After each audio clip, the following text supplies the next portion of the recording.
on you can hear us.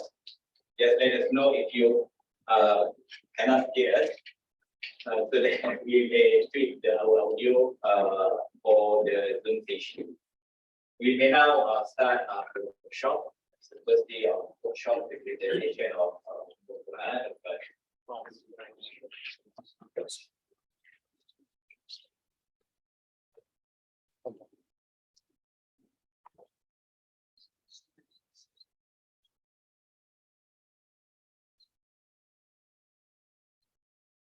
الحمد لله رب العالمين والصلاة والسلام على أشرف الأنبياء والمرسلين وعلى آله وصحبه أجمعين. Praise to Allah subhanahu wa ta'ala and salam to our Prophet Muhammad sallallahu alayhi wa sallam. We are glad today so that we can meet and we have this session for an event, 2-day workshop on preparing a research proposal. Which happening in particular Islamic thought and civilization-based studies.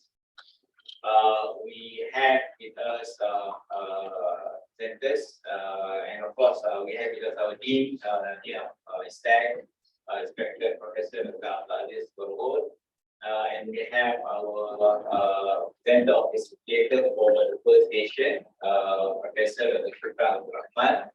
Who is actually the dean of Islamic degree in knowledge and human sciences. Stack teacher, the dean of Stack, we have properly with us, and then Stack technicians and students, students of Stack, and from other areas as well. Welcome to this event workshop on preparing research proposal for Islamic thought and civilization-based studies. The purpose and the idea to move this workshop is actually from our respected dean, Professor Abdulaziz Burgod. We want to make sure that every single BD student, especially those who are in their first semesters or first year of study, should be familiar with the process as well as with the proposal, preparing, and presenting proposal for the purpose of this research, either in master research or in doctoral PhD research. There are several issues, and I believe those issues will be taken care of by our presenters in this 2-day workshop. We are now the first day, and we have arranged topics related to this particular issue in preparing research proposal, catering specifically for Islamic thought and civilization-based studies. I think without further ado, I will invite our respected dean, Professor Abdulaziz Burgod, to deliver his welcoming remarks. Please, welcome. بسم الله الرحمن الرحيم. الحمد لله رب العالمين والصلاة والسلام على سيدنا محمد وعلى آله وأصحابه ومن تبعهم بإحسان إلى يوم الدين.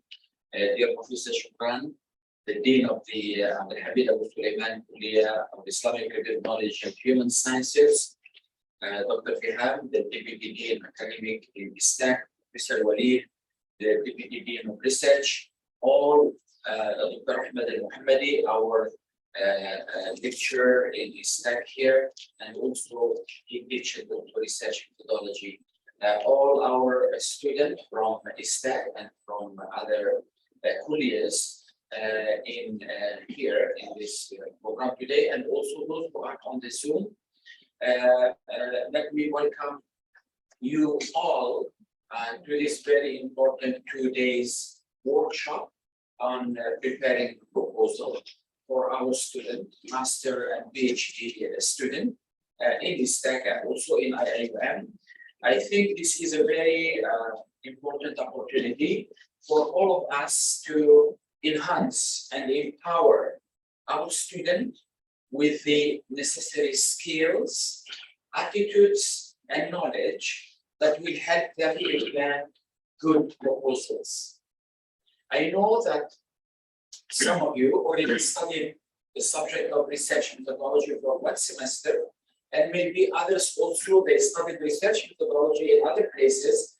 But what is important is whether we are able in the end to prepare a good proposal as per standards in our disciplines, whether humanities, arts, social science, human science, natural science, or whatever knowledge. I think the quality of your proposal will show the quality somehow of your outputs.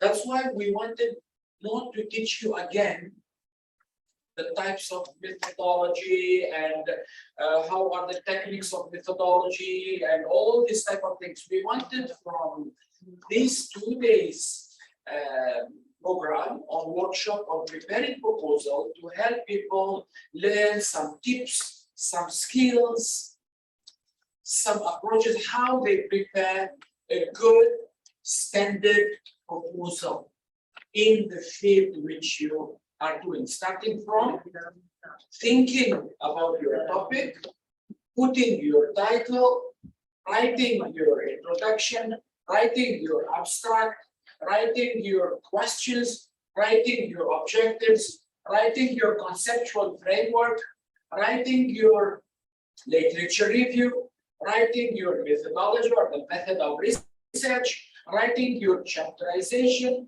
writing your references. That's what is the objective of this workshop today and tomorrow, inshallah. So, brothers and sisters, why we are doing this? Because to us, if we don't have a good proposal, it's like someone is traveling to a place which he doesn't know, but he doesn't have the map. Where to start, what to say, how to do, what to do, for what.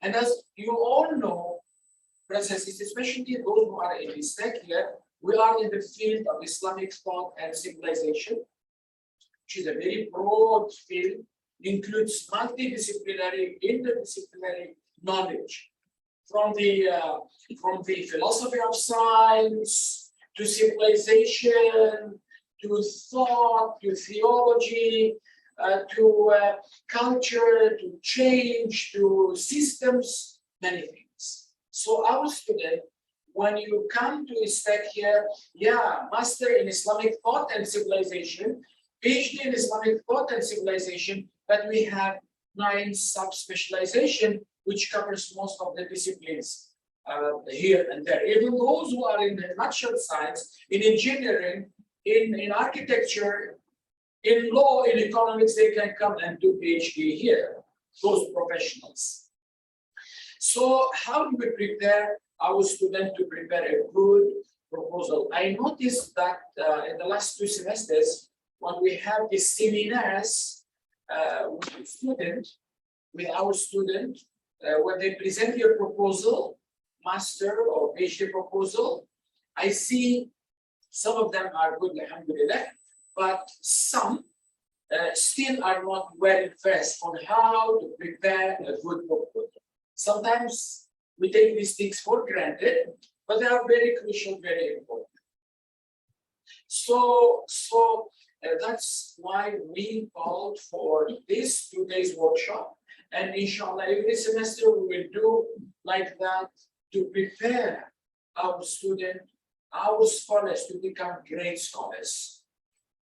You know, that's why we say it's preparing research proposal in Islamic thought and civilization, and alhamdulillah, we managed to get great scholars. We have Professor Shukran with us here, a very great researcher in the field of human sciences. He is by specialization in psychology, but his vast readings in Islamic thought and revealed knowledge and Islamic worldview is very crucial and very important to us. We have also invited our professor from the Kuliya of Education also to help you look at proposal also from that perspective.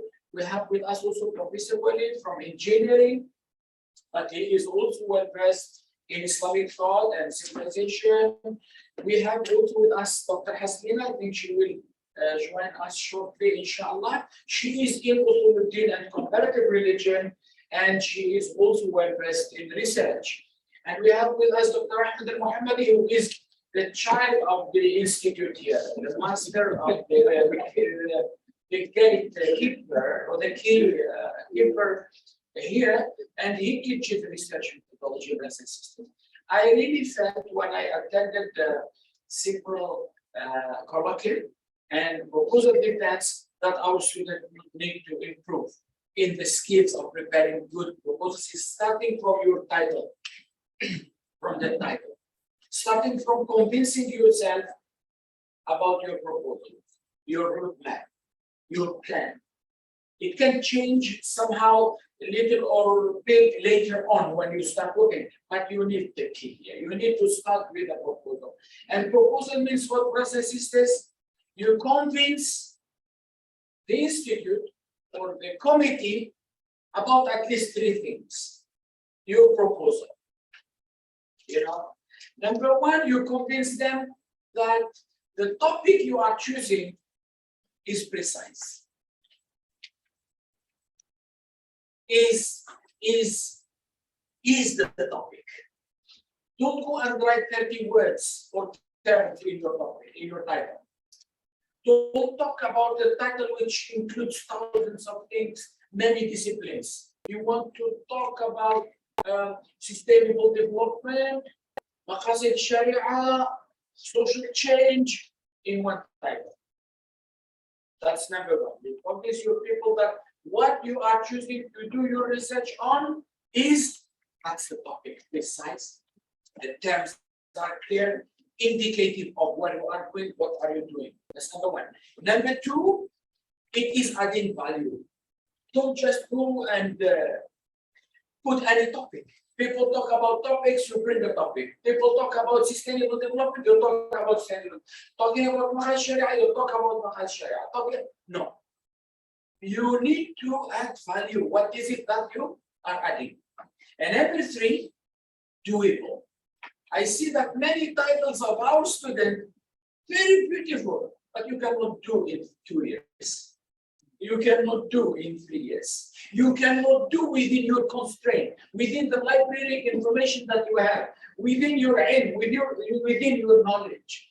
So, brothers and sisters, this is just the introduction, and our scholars today and tomorrow will discuss with you all these type of things, and they will give you the skills, the tips, the information. I'm very thankful to Professor Khan and all the team to be here with us. And I urge our students, this is the place where you exercise your inquisitive thinking. Ask questions.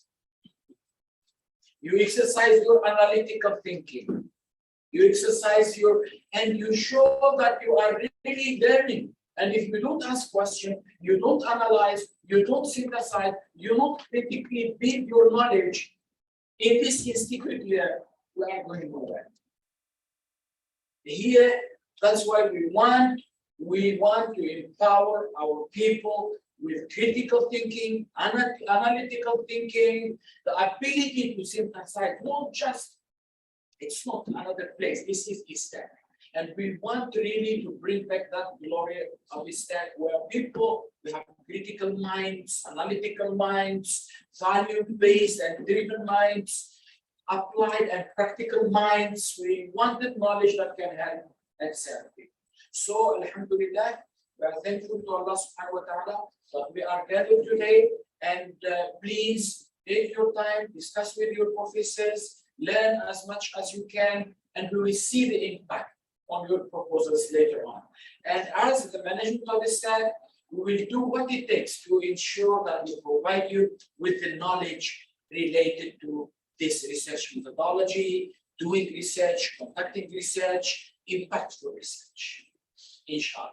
With this one, I would like to thank Dr. Fihan and Prof. Walid for organizing this. And I thank all the students who are with us here and also those who are on the Zoom there. And I wish you every success, inshallah. May Allah bless you all. Assalamu alaikum wa rahmatullahi ta'ala wa barakatuh. Thank you very much for inspiring remarks and notes delivered to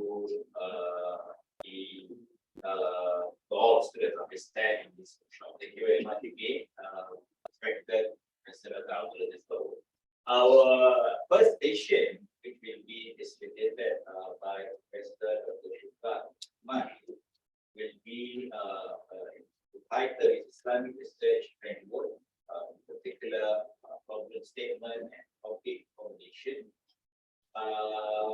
which will be this is our first session.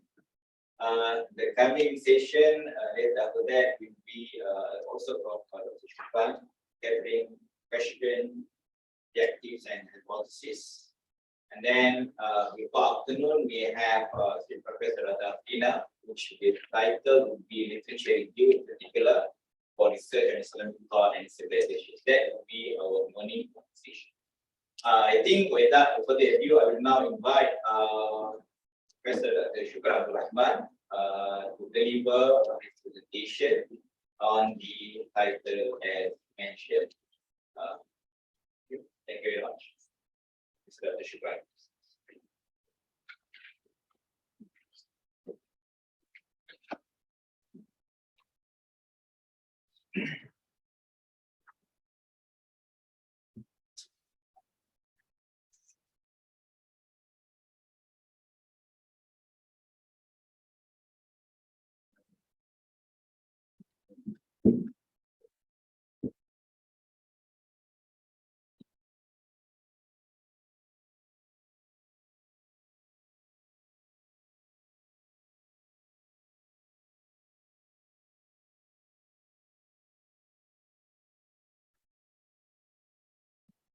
Bismillahirrahmanirrahim. Alhamdulillahirabbil alamin.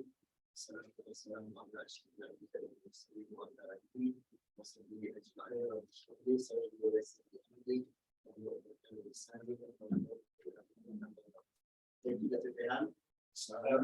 Sorry, somebody is complaining about the volume. And listen to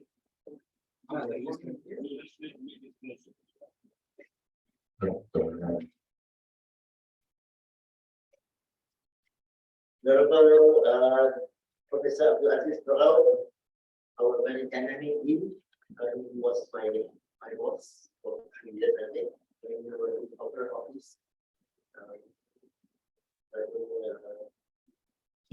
Before he became the secretary director of the university. Ladies and gentlemen, participants of this workshop, my dear brother, I'm very pleased to be here.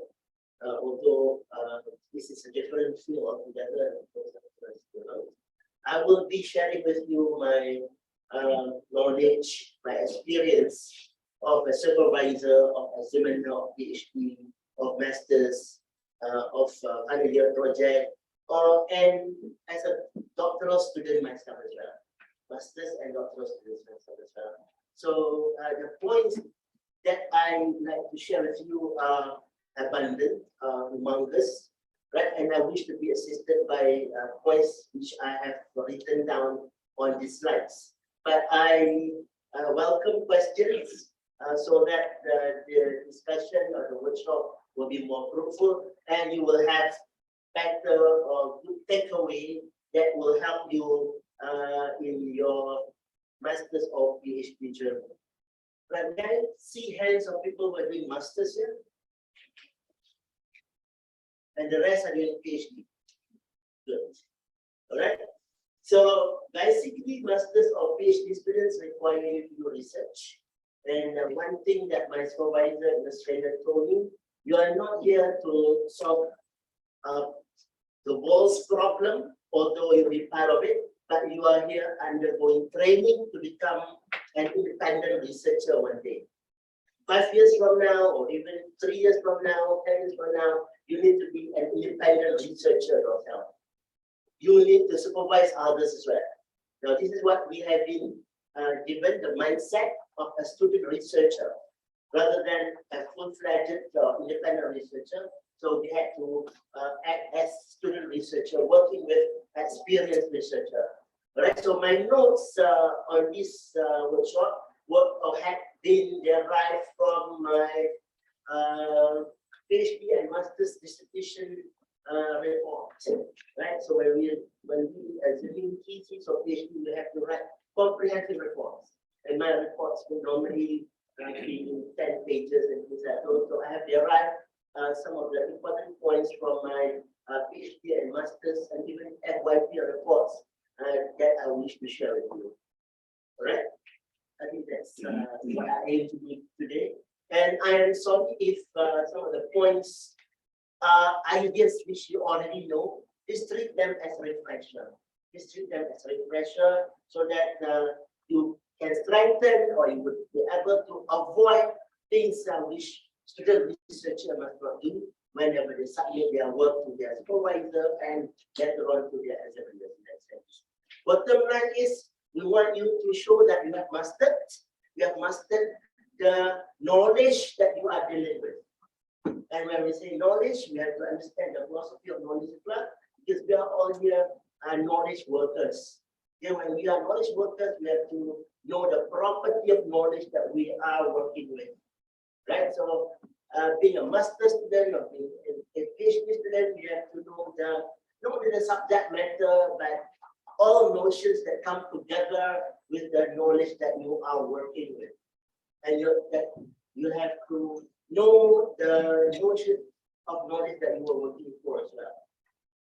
So this is the first session. We hope to end next at about 10:30. And said that we have not taken your breakfast.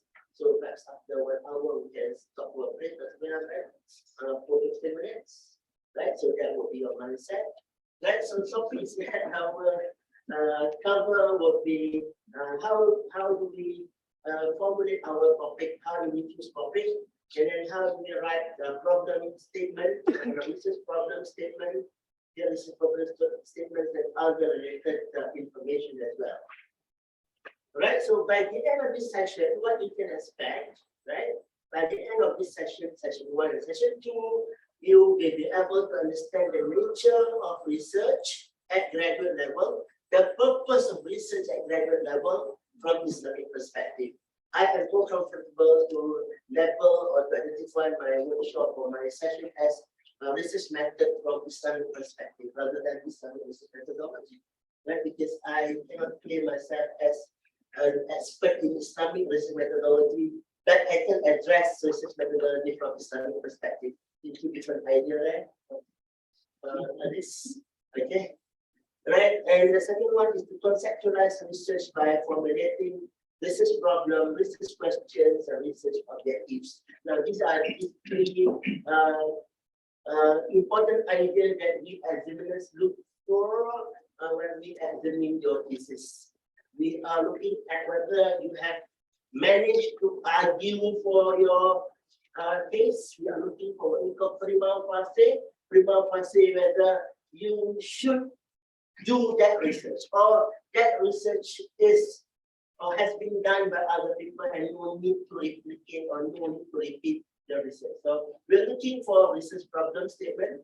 Research problem statement. How do you identify, how do you think, and how do you narrate your research problem statement? Research questions. Right? What is the link between research problems and research questions?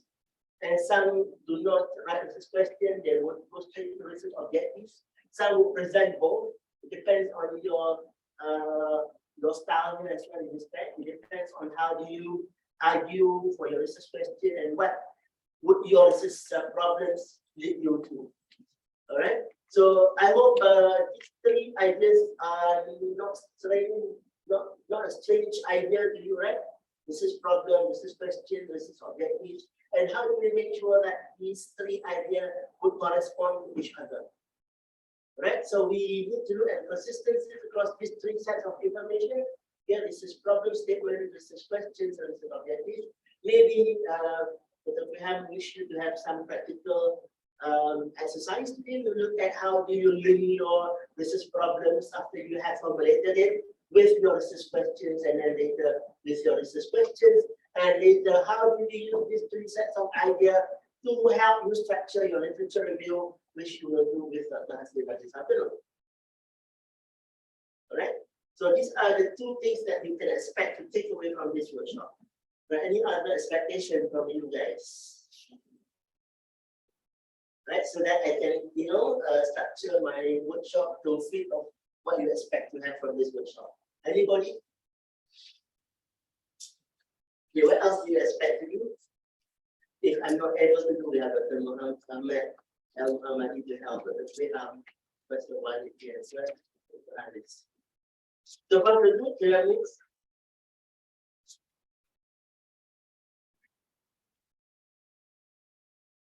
No, that sounds a good idea. Sorry, do we need research hypothesis?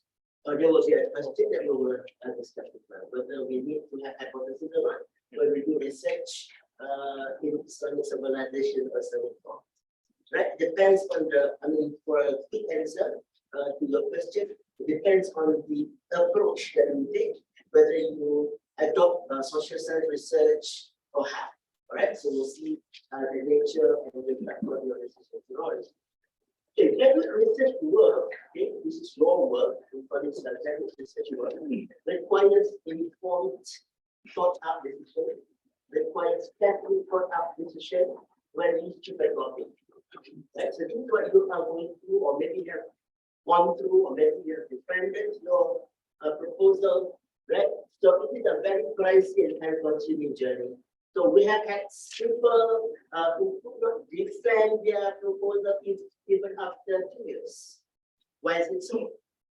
Right. So we have seen students who have submitted their work and given feedback, and when they submit totally new proposal because they were not happy with feedback given by their lecturer and then their supervisor. And their supervisor would have to give new set of feedback to their new proposal. Right, and then that will be very time consuming to both parties, the students and also the lecturers and the supervisors. Right, so this is what I said. It is a very thoughtful, which require you to discuss, which require you to read, which require you to see what has been done, which require you to do some environmental scan as well.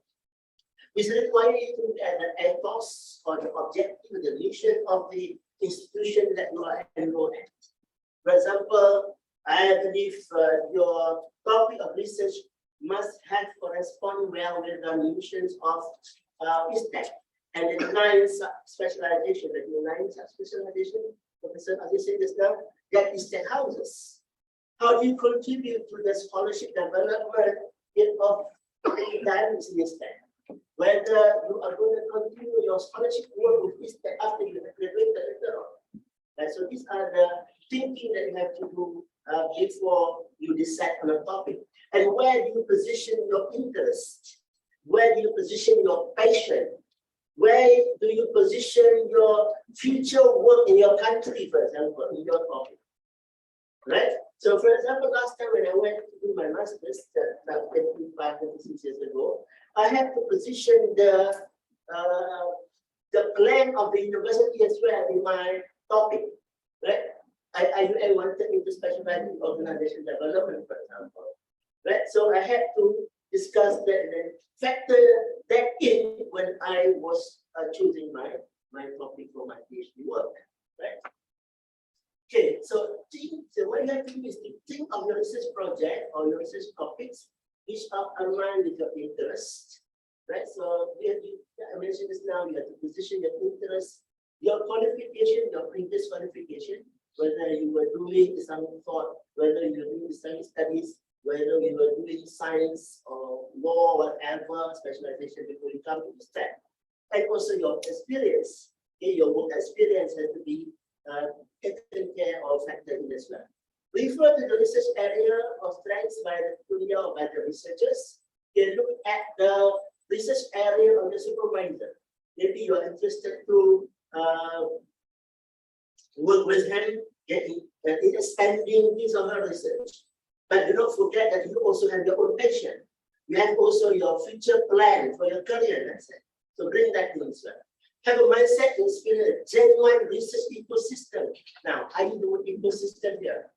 This is because some people would like to stay in that country and do research in remote manner. Yeah, they work with the supervisor from remote manner. Supervision is done in remote manner. You know, the PhD journey, master's journey require a good ecosystem. Another thing you have that in this institute, right? The library, the people, the scholars whom you are going to meet not only during the supervision time, during your meal time, during the library time, right? The mosque time, right? So you are going to be in this ecosystem, right? So appreciate or look for that ecosystem because that ecosystem is a flourishing ecosystem. Right? So like when we were doing master's or PhD last time, we always look forward to be in a circle of other researchers or other young researchers because we could learn a lot from that. We can learn a lot from their mistakes. We can learn a lot from their approaches. We can learn a lot from the feedback given by their supervisors. And sometimes we meet in seminars as well. And the seminars is a platform for you to learn from each other. Right? The collegiality of scholars is started during your PhD time as well. So that is what I meant with ecosystem that you have to look for, you have to value, appreciate, and benefit from. Be ready to be trained as a future independent researcher under the supervision of experienced researcher. So there are experienced researchers, your supervisor, the one assigned to you, or the one being assigned to you, or the one that you are chosen for. All right, so be ready to be trained, be ready to be given feedback, or sometimes be ready to be scolded by them as well, because I mean their intention was to only train you. Oh, all right. Now, be ready to be trained. So it is now echoing.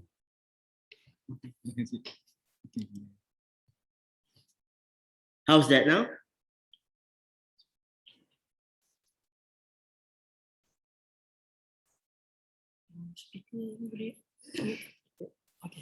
How's that? Okay, better. Less echo.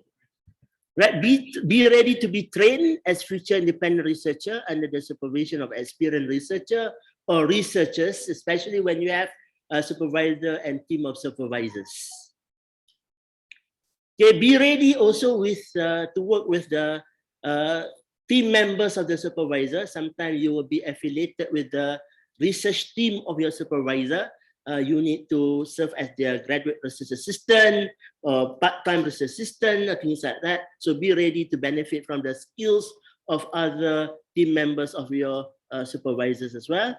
Benefit from their knowledge, okay, what they know, I mean, their subject matter expertise, okay, their skills, their network, right? So the network that they have, it would also contribute to your network development, okay, with other scholars. That would be very important for your future career development.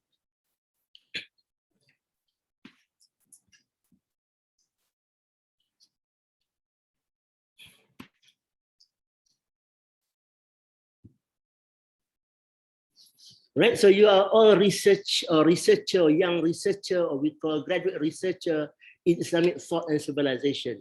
Now, having said this, this idea is not only relevant to graduate researcher in ISTAC or in Islamic revealed knowledge departments, but also to all IUM students, okay, regardless of whether they are in human sciences or outside human sciences. Right, so I would like to just share with you my little knowledge on what we found, okay, in literature on the relationship between research and knowledge. Research and knowledge. In the Holy Quran, there are many verses on the essentiality of knowledge and the injunction to seek and the injunction to learn the truth. Right? I think one verse that we chose as our Ibadah camp theme last year, this year is هل يستوي الذين يعلمون والذين لا يعلمون.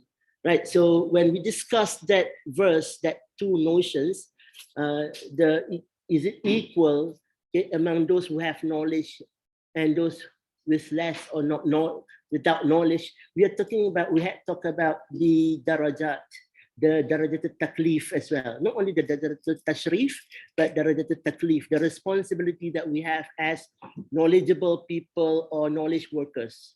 Yeah, the responsibility that we have.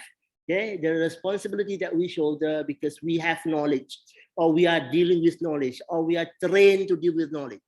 Right? So I think all of us are shouldering this taklif or responsibility of seeking and disseminating truth. And how do we seek the truth? What do we get when we seek truth? We get knowledge. And what do we do with the knowledge? We have to disseminate the knowledge. Right? How do you disseminate the knowledge? Like as academia, yeah, in academia, you disseminate knowledge through what?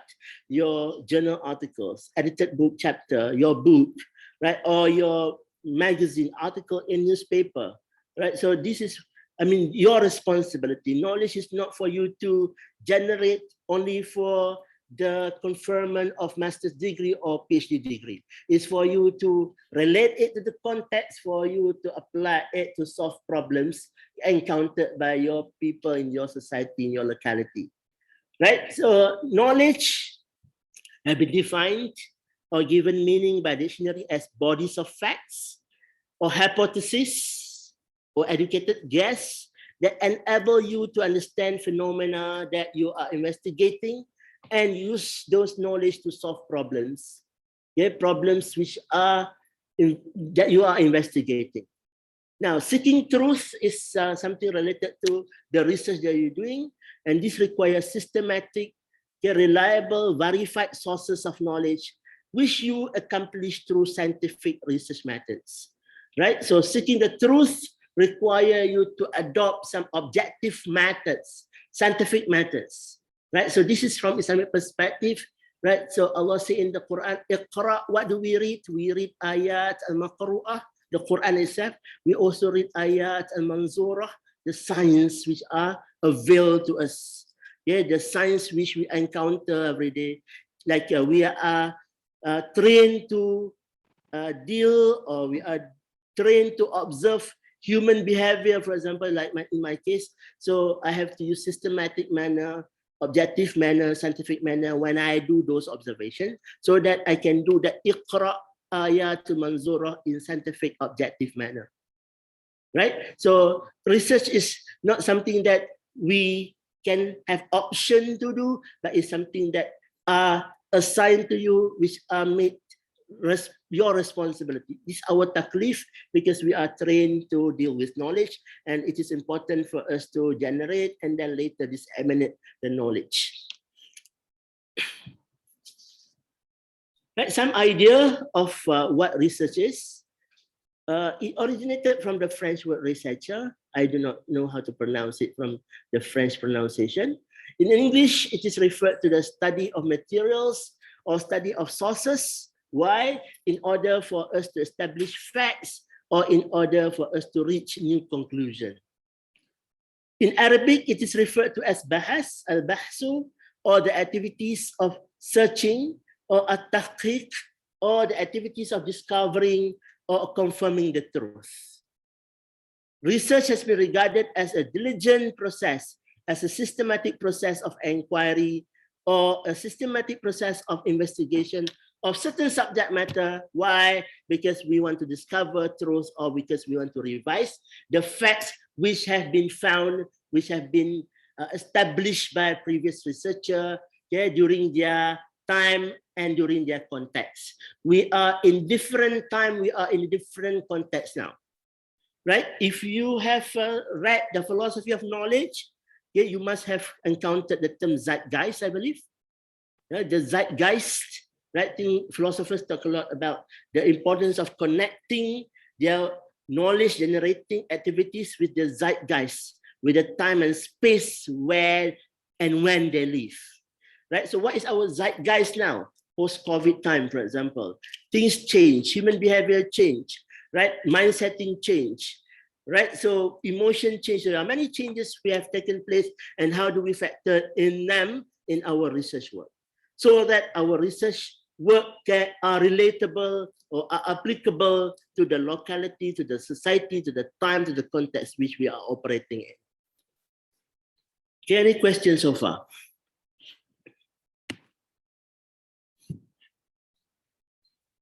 Okay, not yet. So research and knowledge again, okay, from Islamic perspective, a learned person, okay, like all of you, have vast information which you have acquired during your master's time. Okay, at your master's degree level, the outcome was for you to master the subject matter, right? So for you to master the ontology of knowledge, right? That is the focus at master's level, perhaps. At the bachelor's level, the aim was to prepare you with the basic knowledge. At the bachelor's degree, the aim was to introduce you to the way to approach knowledge, research methodology, data analysis. That was introduced to you at your undergraduate degree level. Okay, when you go to your master's level, which was only a 1-year program or 2-year program, that was an opportunity for you to go deep to the subject matter, right? So whereby you have to master the knowledge or you have to master the skills, for example. Now, this is why we say there are programs which are preparing you to become scientists. There were master's program or there are master's program which prepare you to become professionals, or there are master's degree which prepare you to become both scientists and practitioners. And I think in ISTEC, your master's degree are preparing you to become scientists or to become researchers. And this country won by the year 2030, that in every 10,000 students, in every 10,000 citizens, we have 100 RSE, researchers, scientists, and engineers, right? So ISTEC should be able to produce more researchers, right? So we are not saying we have to produce master degree graduates, but we have to produce researchers so that these researchers will help the country in generating new knowledge and help the country to relate that knowledge to the application. Now, same happens to your country as well. When you go back to your country, you need not only tell that you have a degree in blah, blah, blah, blah, but you have to tell them of how you could relate your subject matter expertise with the needs of your country. That is at the mastery level.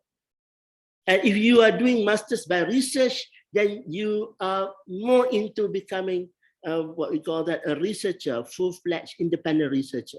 In IIUM, if you are doing so good at your first year in your masters by research program, I mean that masters by research program can be upgraded into a PhD program. Am I right, Dr. Fiam?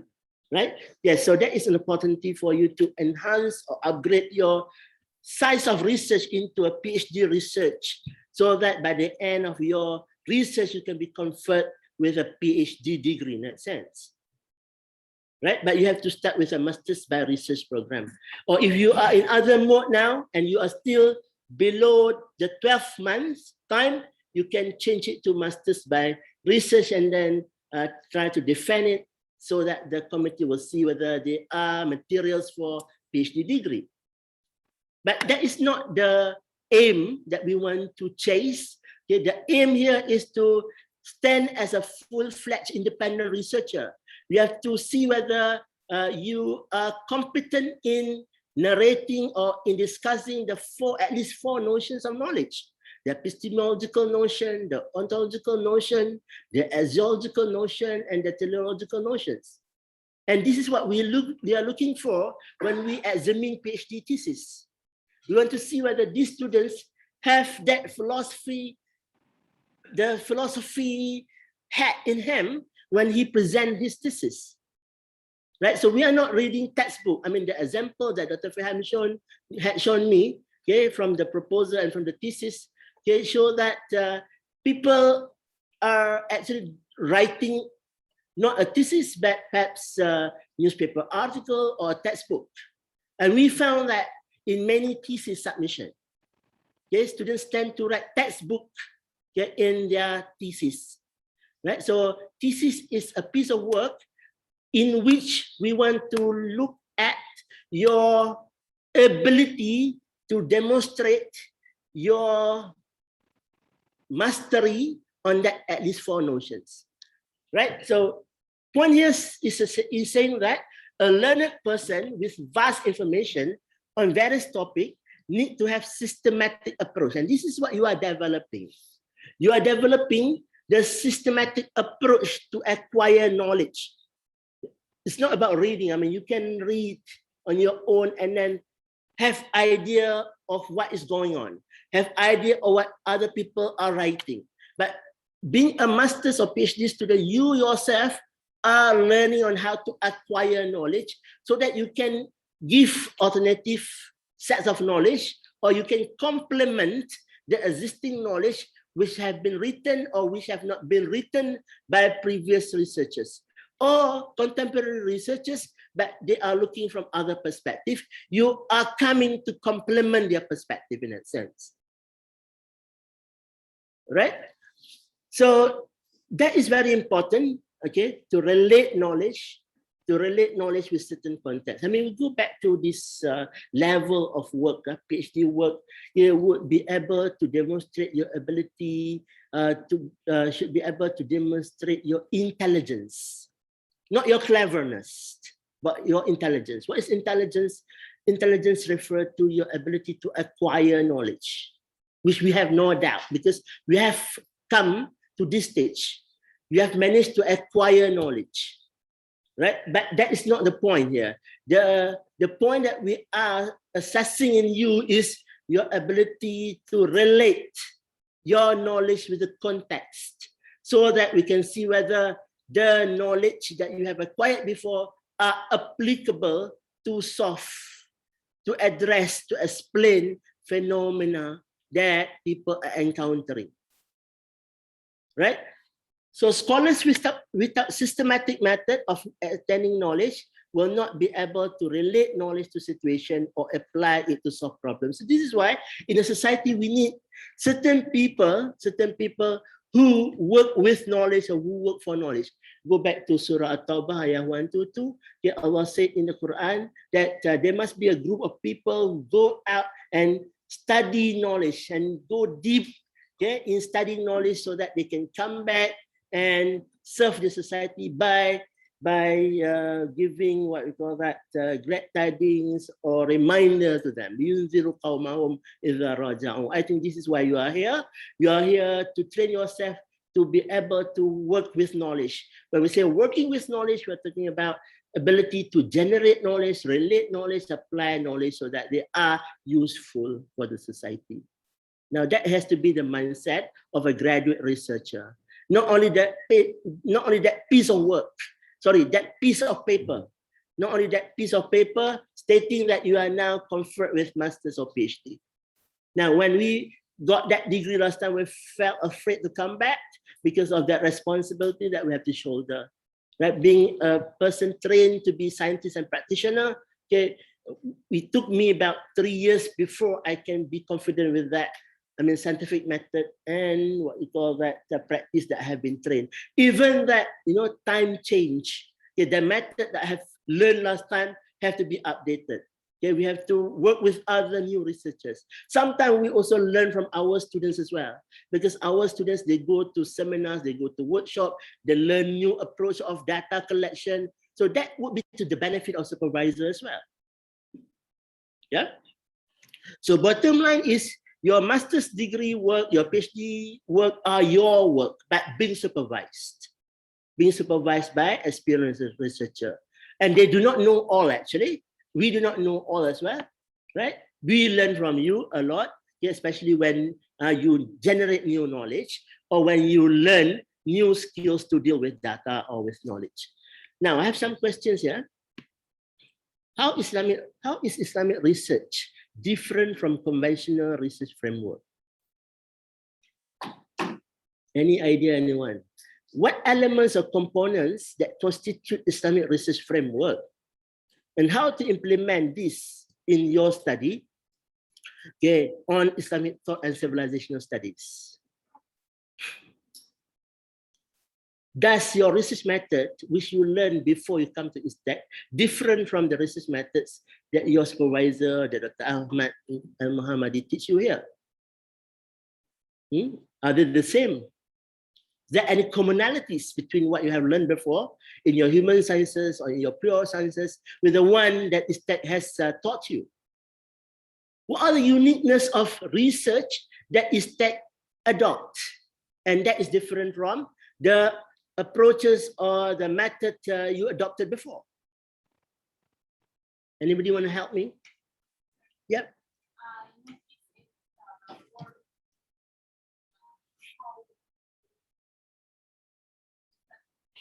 Oh, I think you want the microphone so that people can hear you.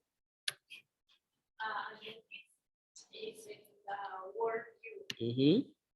We have to take into consideration God Mm. or Tawhid, in other words, and Nia. Okay. This is how I noticed was I usually in my country we used to do the conventional, Mm. no religion is my ego. Mm-hmm. But when they come to life, they include Tawhid and Nia. This is how I can say. All right, two important points that you have mentioned here. The first one is the Tawhidic paradigm or the Tawhidic thinking, and the second one is the niyyah, the intention. All right, how do we elaborate that? Please. I want to repeat what mentioned. It's not 4 point. You mentioned one is he used the term epistemology. So Islamic epistemology is different from Western epistemology, meaning that our knowledge is constructed. And again, mentioned about Tawhid paradigm. Tawhidic paradigm is the foundation of our knowledge. And the second one is the axiology, ontological. Ontology is another thing which differentiates between the two. Axiological perspective also important, that differentiate between Western and secular, and teleological, right? So I think now I think we can understand that the differentiating element between Islamic paradigm and also secular or Western paradigm of research is based on these 4 things. Thank you. Yeah. All right, Nadia. Maria. Okay, thank you for your sharing and thank you for the explanation. I mean the elaboration.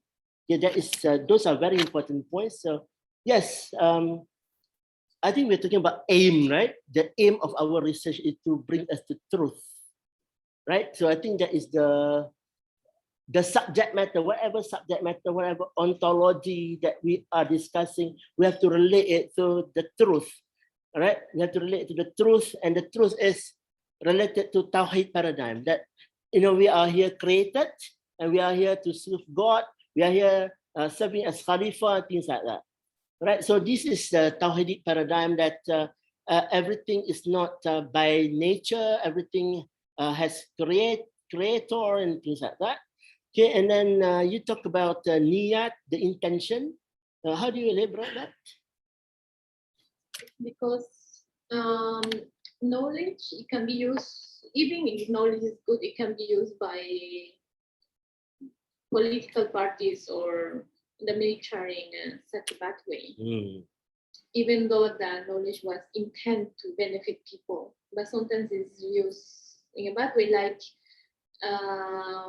the nuclear weapons.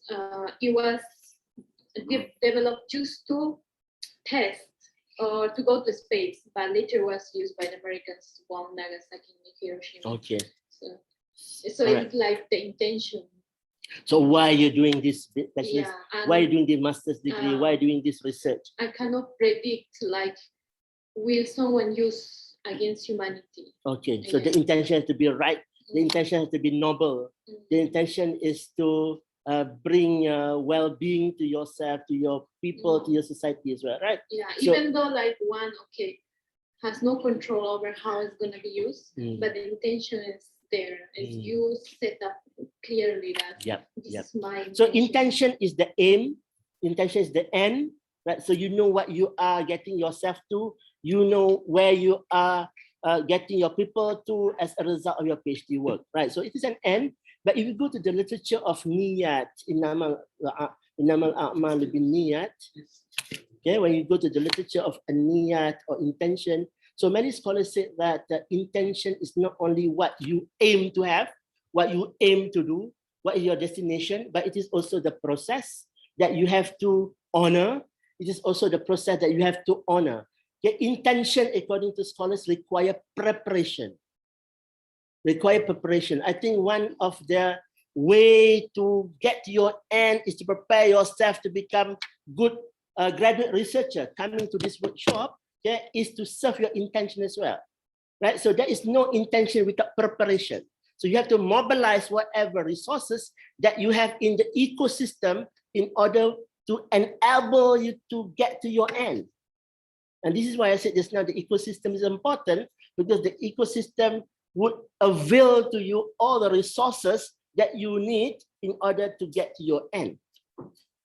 Right? So it might hamper your destination. I mean, it may hamper the arrival to your destination if you do not work well with the ecosystem, with the system, with the technology, with the administrative system, I mean, with the ambience, with the look, with the feel, with whatever you have in your ecosystem. So that has many things to do with your intention, actually. All right, so some idea on research framework from Islamic perspective. Your research is your activity which you embark in order to answer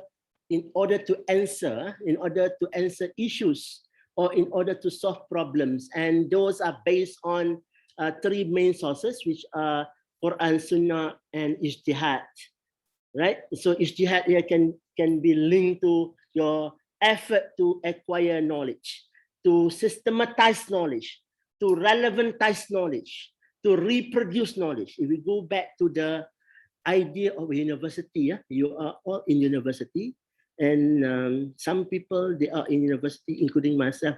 We were in university, but we didn't know the function of university. We go to hospital. Do you know the function of hospital? Right, we know the function of hospital, right? To treat people, okay, to rehabilitate people, right? To prevent people from having diseases. But do we know the function of university? Right, so my lectures will start his supervision for the first time by telling me the functions of the organization that I choose to affiliate myself with.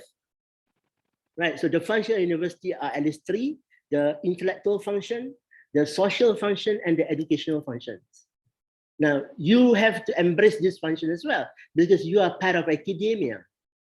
Right, when you join university, you are not joining a school that you used to join last time. And when you have homework, right? So when you went to school, you have homework. But when you come to university, you have assignment, and your assignment are the opportunity for you to generate knowledge together with your lecturers.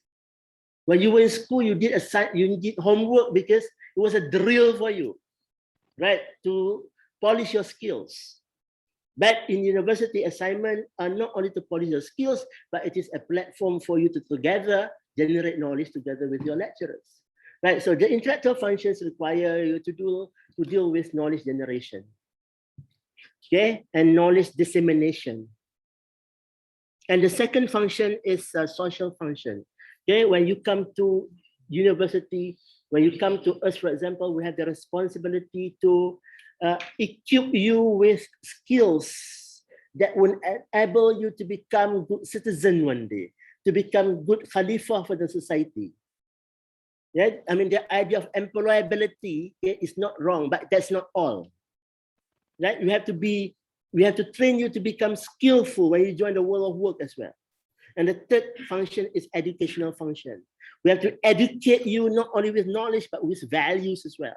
I mean, that is the emphasis of IUM. If we go to the mission statement of IUM, there are 7 missions. If we go to the education philosophy of IUM, the mission statement and the education philosophy are rich with the value statement. It's all value-based. Right? And this is what we want to educate you. Okay? This is what makes you unique, okay? Different from other graduates, because you are embedded, you are equipped with values. right? So these are the functions of university, and whatever university you join, you go to their mission, they have to address this.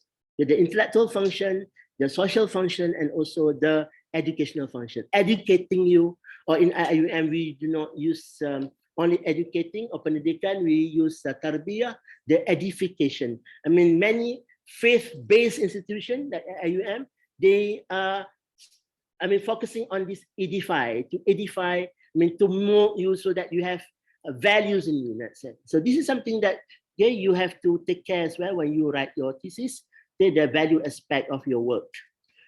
Okay, research is a method of scientific study based on Quran and Sunnah, and it has 4 important characteristics. This is Faridi saying, and I think we can relate these 4 ideas of Faridi to what Dr. Ahmad Al-Muhammadi had elaborated just now. The epistemology, how do you acquire knowledge? What are the approaches that you use to acquire knowledge? Quantitative, qualitative, naqli, aqli, all right? So these are the approaches that you adopt in research. And then the ontology, I mean, the subject matter, whatever subject matter you are working for, that you're looking at, you want to reach the truth. What is the reality of the subject matter you investigate? Why are we investigating? We are investigating because we want to find facts about the issue, about the variable, about the scope that we are investigating. That is the ontology. And the ontology has to be approached by, has to be addressed by, has to be derived from the approaches that you address in A, the epistemology. If our epistemology are rich or diverse, the subject matter, the truth about the subject matter will be richer as well. It's not only the subject matter that we want to care for, we want to also look at the values that we can derive from the ontology, from the subject matter just now. We also have value that we have to uphold when we deal with the knowledge. And there are many valuable practices that we can derive from our relationship with the knowledge, with the ontology, with the epistemology just now. And the 4th one is, what do we do with the knowledge that we have generated? What do we do with the values that we learn from our sources? What do we do with findings that we have come across, that we have analyzed and things like those, right? So that has to be, right, linked to the benefit that we will bring to the humanity. I think this is the axiological and also the teleological aspects that you have to demonstrate when you write your work, right? And we as examiners are looking at this, whether you have done enough to contribute to this one. And when we talk about contribution, we are also looking at whether you managed to address these 4 notions of philosophy of knowledge. Right? I hope I have made myself clear, yeah? Okay, when it comes to Islamic, when it comes to research methodology or research methods from Islamic perspective. Right? So perhaps this is only a refresher to what you have been doing with your supervisor, with your lecturer in here. And this is to strengthen your existing knowledge as well. All right, any question, brothers and sisters? From Islamic perspective, knowledge, is it the means or is it the end? How do scholars see that or do share more? So knowledge is vast, right? So is that a mean or is it an end? Yeah, is knowledge the end or is it just a means to something else? If it is a know-how, it is a mean. It's a know what? We have know-how, we have know what, right? So which are the end, which are the means? Or it can be both. Anybody want to respond to this question?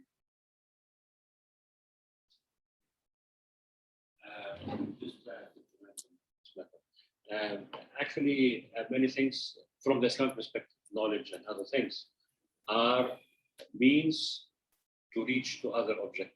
And the main objective actually is to change either yourself or the world around you. That's it. So I accumulate knowledge not to keep it to myself. I accumulate knowledge to change mindset, to change people, to change environment.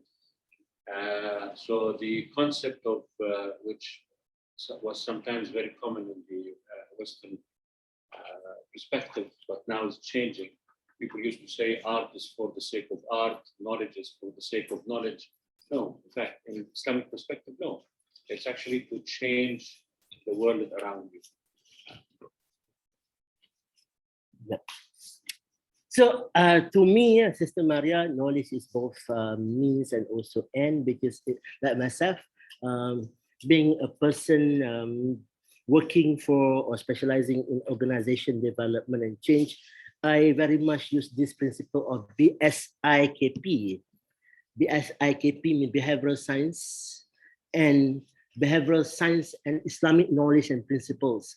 Right? So we use BSIKP to inform change, and to inform development. So I need to have the behavioral science knowledge. I need to have the Islamic knowledge. I have to have the Islamic principles. So that is an end for myself, because I need those for me to use them when I'm working for change and for development, right? So I need to apply behavioral sciences. I need to apply Islamic principles when I am planning for change and development, right? So I have to have that basic knowledge first before I can use them to plan or to strategize or to design interventions, right? So it is at some point, and it is not going to be an end forever, because it has to be at certain points serving as means for other purposes, right? Yes, other question? I think I know you. Sharifah, right? You're a student here? Or doing PhD? Good. Anything that can help you from now? Huh? Any question? No, no? Okay. Yes. If knowledge is, how does it like fit for knowledge will keep changing? Something new will form and challenge and say that maybe that knowledge was not correct. So how can that fit with the Islamic perspective? Okay. All right. In social science, in psychology, for example, yes, that's not a definite end. That's not a definite end, because social scientists are always at what we call perennial skeptics, right? So that push them to take research, just to validate or verify the end which other researchers have actually concluded, right? So that is what you are here as well, to look at whether you have the prima facie to revise somebody else's end. They have come to the end, but you are now coming to reinvestigate what they are doing, right? So this is why I said the prima facie, I mean, the justification have to be established first before you do something with others' end, right? So they have reported their work. They have, laid down their theory. I mean, many people have been using their theory. For example, in our field, the 5 dimensions of people's personality have been widely used throughout the globe. But that has been used, okay, as a theory. Many people use it, apply it whenever they are testing people, whenever they are selecting people to join organizations. But we Malaysian psychologists say that Malaysian people, people who are staying in Malaysia have different sets of personality, right? So we had to prove that require re-investigation, and we did that. And we found not 5, but 6 now, right? So this is perennial skeptic that we have to wear as well, okay? Because we are living in different zeitgeists or different space and different contexts. Yeah. Other than that, okay. Question from participants in the Those on Zoom, you may post your question from the chat panel, please, if there is any. At the moment, we have like 15 participants on Zoom. But that inclusive of some of ours from here. Okay, so any questions from students, please? Well, the coverage of the first session, I mean, due to the maybe time constraint, maybe some of the aspect of the topic is not being addressed by the presenter. But if you have any question, please do so. Okay, please do so. Yeah, please. I think better state your name and then you are from the stack or maybe from other kuliah, so that our presenter will know better. Thank you. This is me, Yahya Saifuddin. I'm from human science, political science. So, as you were saying that from the Islamic perspective, research. So when in social science, we come from the counterfactual, there are some things conjecture. So in Islamic perspective, usually we search the knowledge from the truth, and our argument justify the truth most of the time. But in social science, when we go to the research, during that time, different people, different idea, different arguments. So result is not the same, and most of the time we cannot find the exact truth in social science. But when we come from the Islamic perspective, of course we need to find out the truth. So how we will do research from the Islamic perspective as a social science research. Okay, I think that relates to what your question was just now.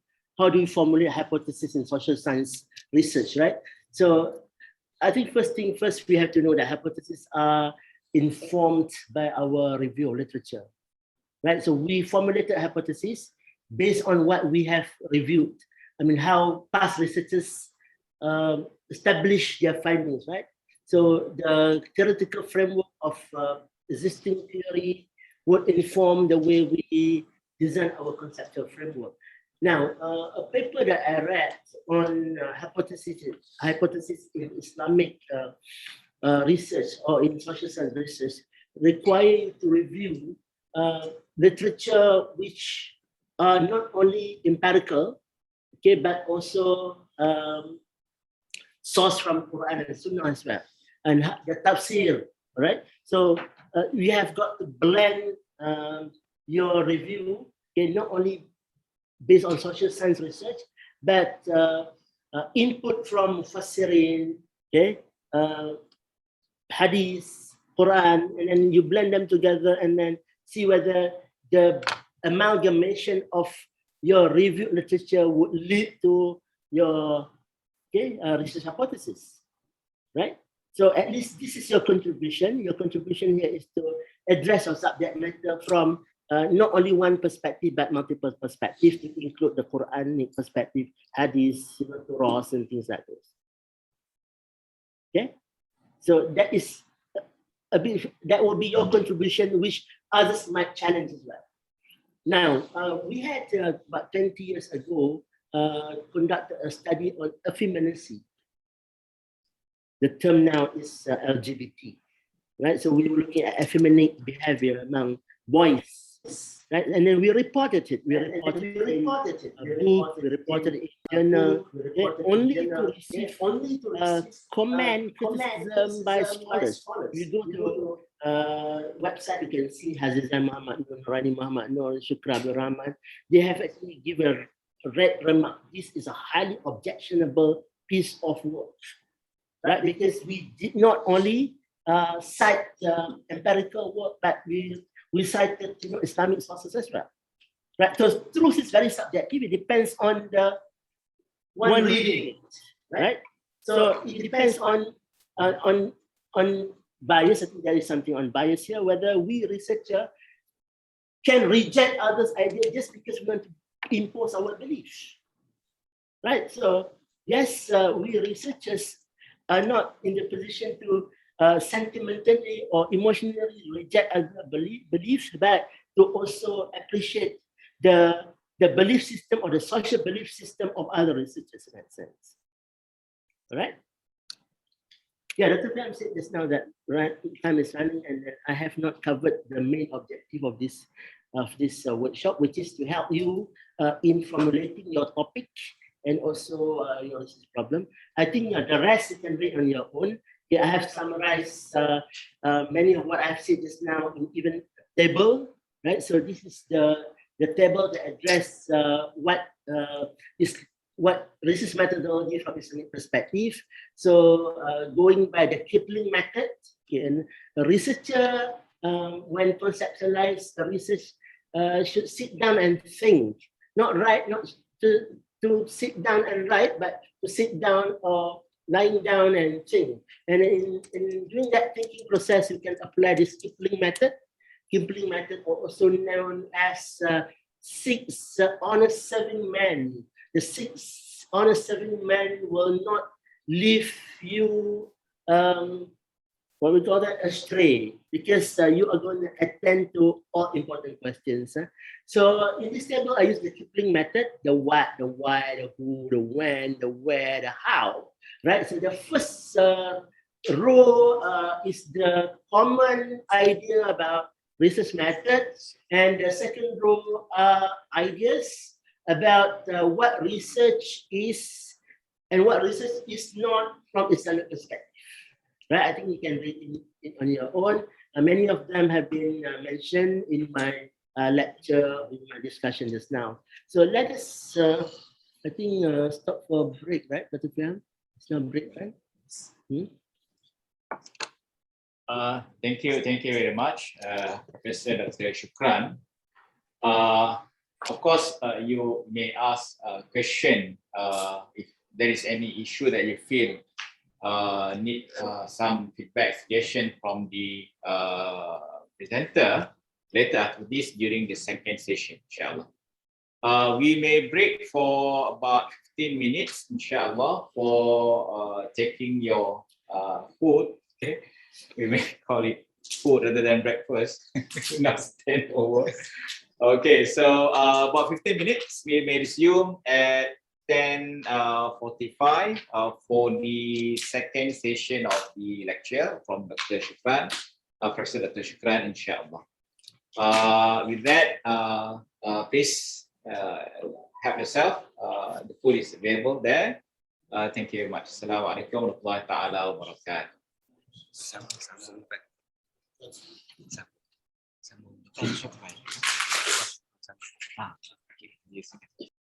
We are now in the second session of the workshop, where Dr. Shukran will be sharing some issues. Of course, he will not be going slide by slide in view of the content is that vast. And then he will be maybe tackling some of the issues pertaining to question, objectives, hypothesis, for research on Islamic thought and civilization.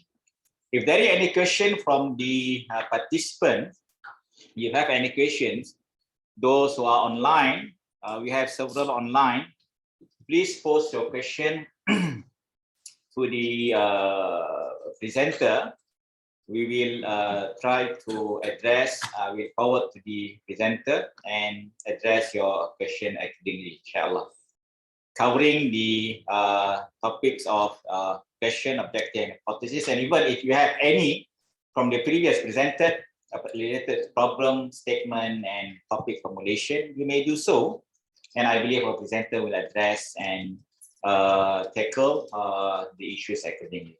I think without further ado, I may now invite again Professor Dr. Shukran to continue for the second session. Please, Dr. Shukran. Thank you, Dr. Pham. Right, so I will skip some of these slide pages. Right, so the first part of Slides will be available for us. I think so. I posted the info in the chat room. It will be made available after the workshop. We will mail to all participants. Yeah, hopefully they will be beneficial to all of you. But when I supervise students, these are the ideas that I will start first, so that my students would appreciate the work that they will do. and they would position, themselves in the journey as a researcher or as a young researcher rather than a paper chaser in that sense. Right. So the first part of my my workshop is now focused on the Islamic perspective of scientific research. Why we have to do research and things like that. Then I think Dr. Hasina is here. Dr. Hasina teaches research methodology for Islamic studies students. I do not teach research methodology for Islamic studies students, but I have examined research, PhD research from Islamic studies school, especially when they write on lexical studies, when they look at human behavior as described by the Quran in that sense. All right, so before we move forward with the subsequent slides, might I gather some idea from the audience here of your topics for your research? Care to share with all of us in the room, of what you have defended or what you intend to defend? Yeah, the supervisor is asking. Yeah. Okay, the supervisor is asking and you have no excuse. Thank you, sir. Yes. My name is Hakim from Nigeria. Okay, Hakim. I'm in Osogbo, PhD. Mashallah. So I want to look at the critical analysis of Tijaniya Sufi order in Nigeria, in a particular location in Nigeria. Is called Omoko in Kwara State, with a reference to a book by one of the Sheikh, Al-Mafahim Tijaniya.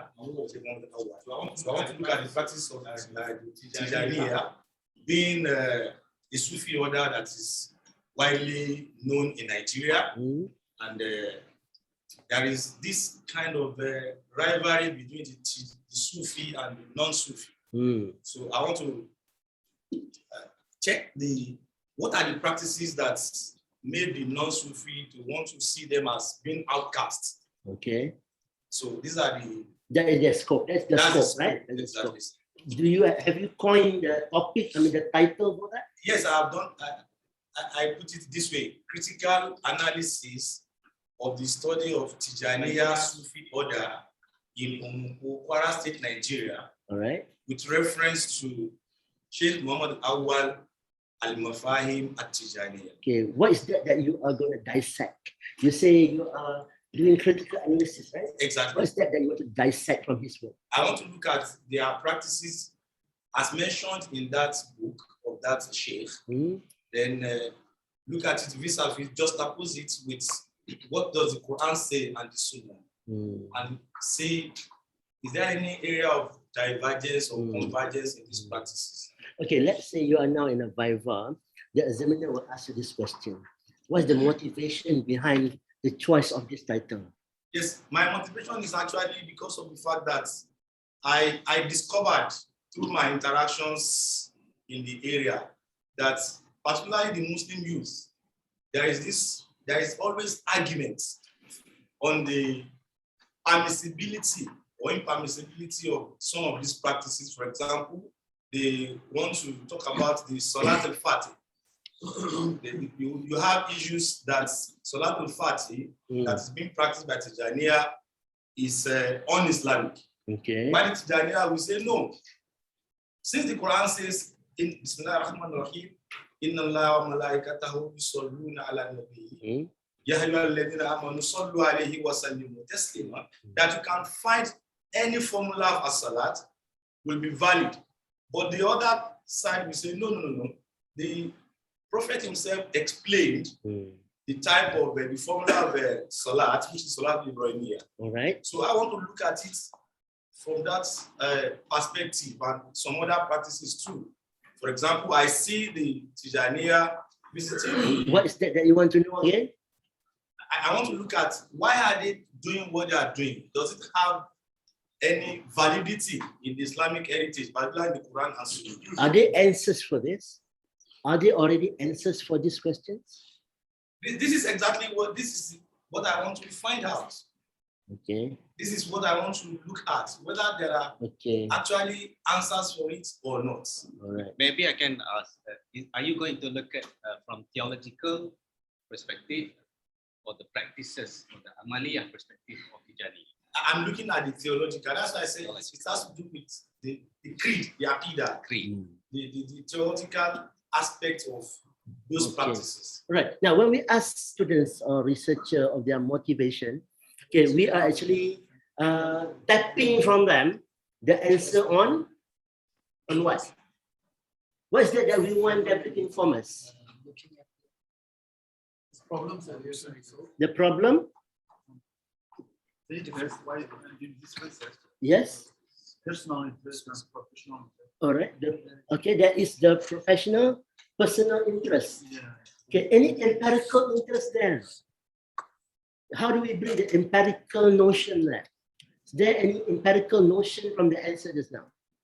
What do you mean by empirical? Have there, I mean, would there any research been conducted?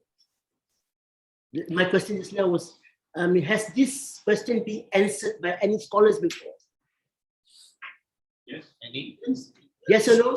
Yes. Huh? Yes, there are scholars that they have pitched themselves in different camps. Uh-huh. There are scholars who vehemently are against the Tijaniya Sufi practices. Okay, so there are answers to that question, right? Yeah. There are already answers to that question. So, like you said just now, it is an end. But why don't we just use the answer provided by that scholars? So I want to look at it from another perspective.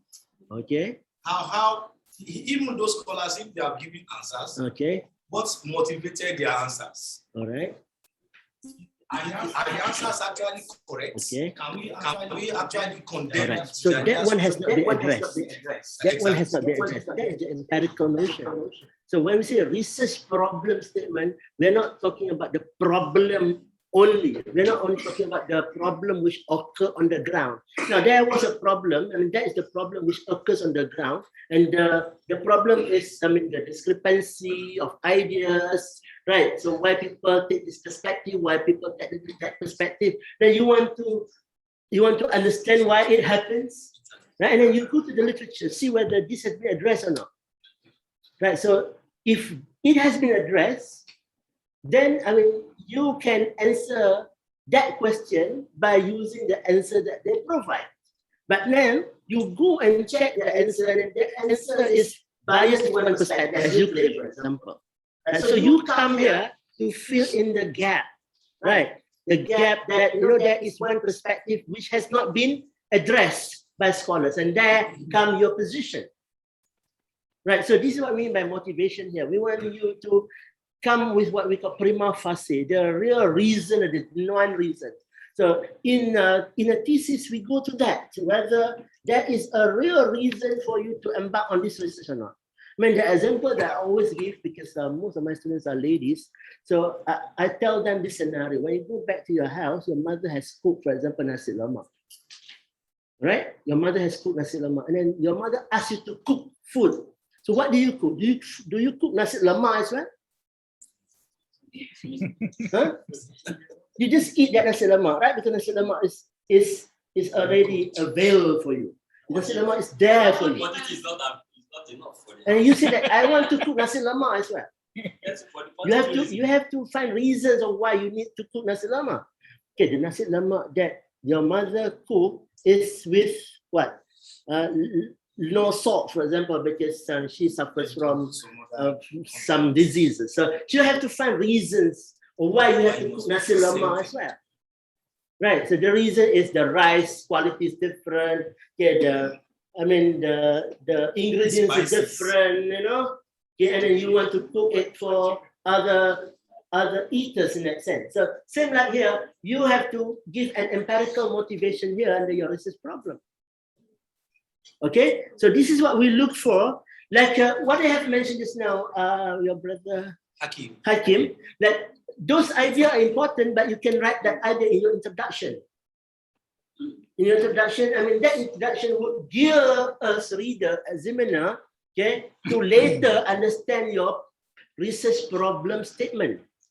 Research problem, yeah, we're not talking about ground practical problem. We're talking about problem with research. What are the problem with research? So people now sometimes confuse with real research, practical research with, practical problem or real problem with research problem.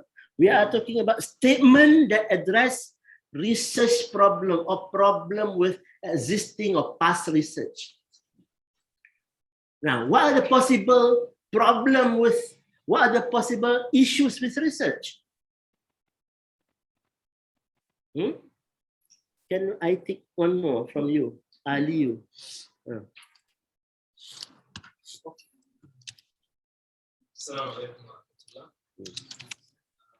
Particularly, I am looking at the interplay between Islam and the media, specifically looking at how Islam is being reported, and of course, how Muslim issues have been addressed over the media, specifically in Nigeria.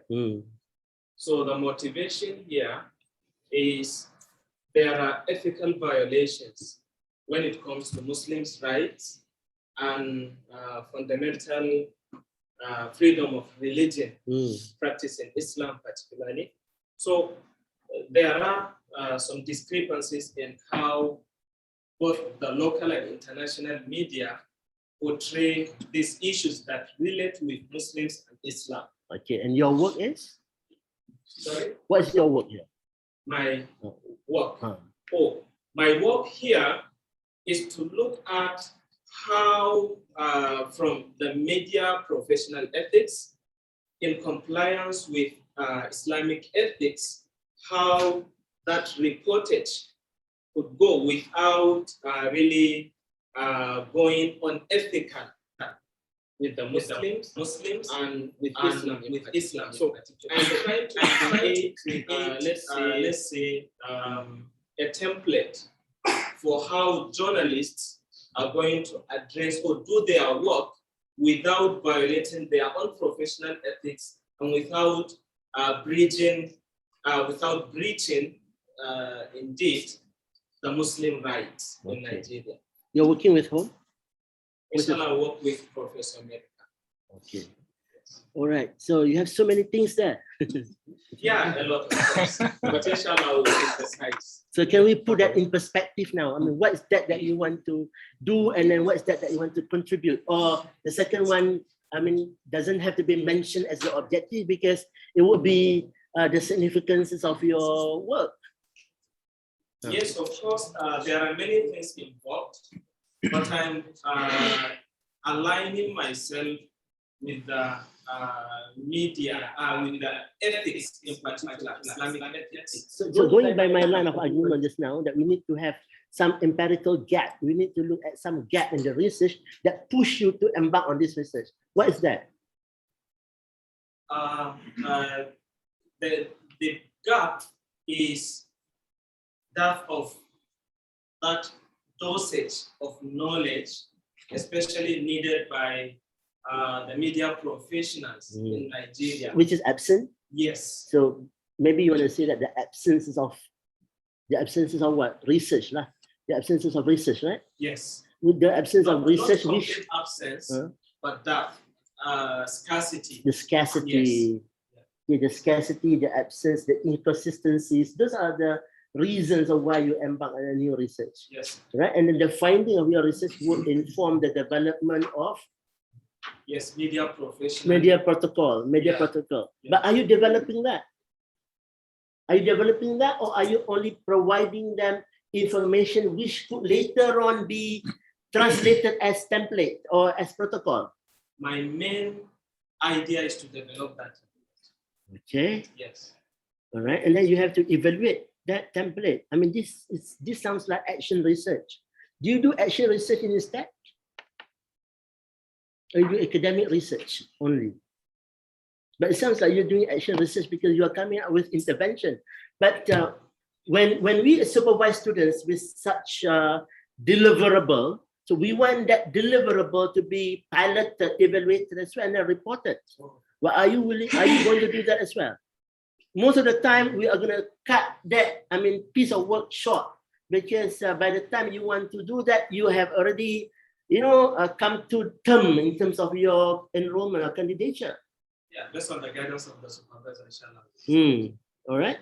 So that will be a contribution, and then we hope that it can be not a mere, contribution, intervention, but something that you can pilot as well, at least to subject matter expert for them to content validate, your work. All right. Okay, so like I mentioned just now, so this is just to recapitulate what I've mentioned about the notions that we examine in your piece of work. So thesis for your PhD or dissertation for your master's is a piece of work which demonstrates your ability to discuss, the philosophical notions of knowledge. When we say philosophical notions of knowledge, at least you are able to show to the reader or to your examiner and mostly to your supervisor, the notion of epistemology. Where do we check that? Where do we check your epistemological knowledge? Maybe in your research problem statement, some research are conducted because of issue in epistemological notions, right? Like you see, people have adopted only single approach, for example, while you need multiple approach in order to understand a phenomenon. Okay, the ontology, the truth, the generalizability of the finding, because the finding has been conducted. There were research being conducted, but the research had been conducted in other places, or the research has been conducted in your place back 10 years or 20 years ago, which contexts were different, which demography was different, which lifestyle were different, right? And then the gap may be also because of the value subscribed. Okay, or the approach subscribe, and then the purposes as well. Like you said just now, there is no exact or proper protocol for media practitioner. Okay, that is the application of knowledge that you are contributing to. Okay, so we would like to see these aspects being shown when you write that piece of work submitted for examination, before you can be qualified as a researcher. So by receiving that degree, master's degree or PhD degree, then you are given a license to conduct research. Now, the word convocation means license, right? So once you receive that scroll, you are given the license to conduct research. You can later on be an independent researcher. You can also supervise other new researchers. You can also lead other research team members as well to conduct, a particular research. Yeah. If we want to locate the 4 items that you mentioned earlier, epistemology, sociology, ontology, where it should be, can it be in, you mentioned about the formulation of research problem statement. I think it's also possible, can be found in research methodology, the philosophy of research. Yeah. When Dr. Haslina conducted workshop under SLU last time, we were asked to also address this philosophy of research. Like, so people who want to take research in university must understand the philosophy of knowledge and philosophy of research. I do not know whether Dr. Haslina still keep the PowerPoints by Dr. Anissa or not, because she was the one, propagating this as well, so that we can appreciate, internalize our research work better, because we know what angle to be addressed, what notion to be highlighted in that sense. I read Schultz under history and philosophy of psychology, so he addressed this, but most of these ideas are amalgamated from various sources, right? This is what we in Haskell RKCS now are championing when we talk about Islamization. We have this approach or this framework called EOT. We are doing EOT approach in our Islamization. EOAT, the epistemology, epistemology, ontology, and zoology, teleology. So when we want to slice or dissect knowledge, we would look at knowledge from that at least 4 perspectives. So under the A, we have the eschatology, so many things. You can consult Dr. Megawati. I think she even has Hadith Sabah, in which she addressed these 4 notions, EOT notions. Okay, yeah, I think it's something that I mentioned just now, that you are here being trained to become future scholars, researchers, and specialists. So your work entails what? Cognitive activities. You are now thinking, operating your thinking, so that you are able to use certain methods to obtain new knowledge, like you are checking on the fatwa just now, so what approach to be adopted. You are going to study the media practitioner, what approach to collected, social research, quantitative, qualitative. Is that you want to understand the process or to measure the level? All those has bearing on your approaches. Okay, you want to solve theoretical problems. I think this is what you are looking at. Going to the basic, to solve the theoretical, the usul part, I think. Yes. Then you want to solve the practical problem, like the one being mentioned by Aliyu when we want to talk about media practitioner. To attain self-education and self-realization, I mean, you want to contribute to the development of templates that guide them to uphold ethics in reporting, so whatsoever. So that is the zoology, and then the effort to integrate higher professional education into modern innovative society. How do you relate your finding, the knowledge? How do you relate your approaches of gathering knowledge to the current context, current time, current space? Right, so these are general ideas which can be linked to your field of specialization. Okay, how do you decide on your topic of research? Someone from engineering, I forget to check your name. You are doing on quantum logic, do you say? Like this brother. How do you come to that point? Like relating kalam with some engineering principles. Well, basically, I had interest in quantum mechanics since I was school days. So I was planning to take physics in my undergraduate years, but wasn't allowed to do so by my sponsor. So I had to take material engineering. Then continue my MME. I actually met Prof. Walid once, a few times before. And I also had interest in basically the traditional knowledge heritage of Islam, or the Turath. And how do we apply that to us in solving contemporary problems? Okay. So I found out that until today that the problems, at least the problems of the interpretations of quantum mechanics, has not been fully or comprehensively addressed by the Turath, by anyone. I found that Dr. Basil Al-Ta'i, he actually done a few, tried to apply Kalam to solve this, but he only took a few concepts, which I'm not mistaken is about the Kalam atomism and occasionalism, but not the entire structure of Kalam.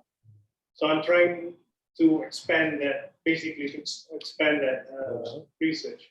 So what is that you are going to do or investigate with Professor Walid? No, I'm not sure. No, not yet. Okay, can we look at your answer again, but mapping them to the perspective over there? What is your specialization? Okay, basically, at the PhD, that I came from engineering, but at this stage, you can consider Kalam as my specialization, because I'm trying to apply Kalam to solve the modern day problem, which is the philosophy of quantum mechanics. Okay. But why are you switching to this journey now? Why the switch? Well, I like that those two fields, basically. All right. That's the only answer that I can give. Yeah, Prof. But if we look at the Islamic paradigm, the unity of knowledge, can we consider his decision to switch Actually, maybe the term switch is not Not it's right. not right, Yes. because it's a quite overlap, right, between kalam and engineering, let's say. For lack of better word, perhaps complement. Complement. So that's I want to ask you, do you think that your training in engineering is complementing your understanding of kalam? Or the other way around? Honestly, not exactly, because engineering is basically application using fundamental sciences or principles to solve real world problems. But in my research, I'm trying to basically take what is considered to be by a lot of scholars, traditional scholars, to be the foundational knowledge in the Islamic tradition. They put kalam as a generator for other knowledge, as its foundation. Kalam, and then comes the usul al-fiqh, and then fiqh and tasawwuf. So kalam is the foundational knowledge. Okay. So I think the third question is not about physical affiliation, but how do you see this amalgamation of two sets of knowledge, right, will contribute to your development or the development of the organization that you are to? Sorry.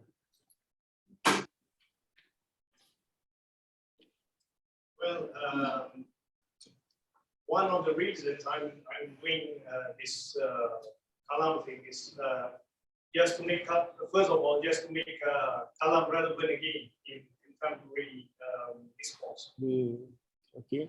And to demonstrate that kalam is capable of addressing modern issues. That's one of the main motivations for my work.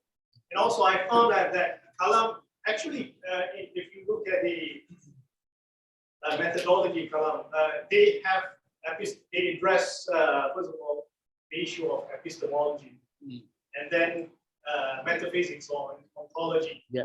And then they have I'll give you the Arab terms, the epistemology or novel or the mantiq aspect of building knowledge, and then the metaphysics or the ontology, which is basically umur al-amma, the general matters of creations, because they have to discuss basically the creations first, to know the attributes of creations before they can differentiate the creations from the creator. That's So one of the how ways do you to see yourself after the completion of this journey? Policymaker? No, I intend to keep on expanding kalam's reach towards other fields of knowledge. I'm thinking of maybe addressing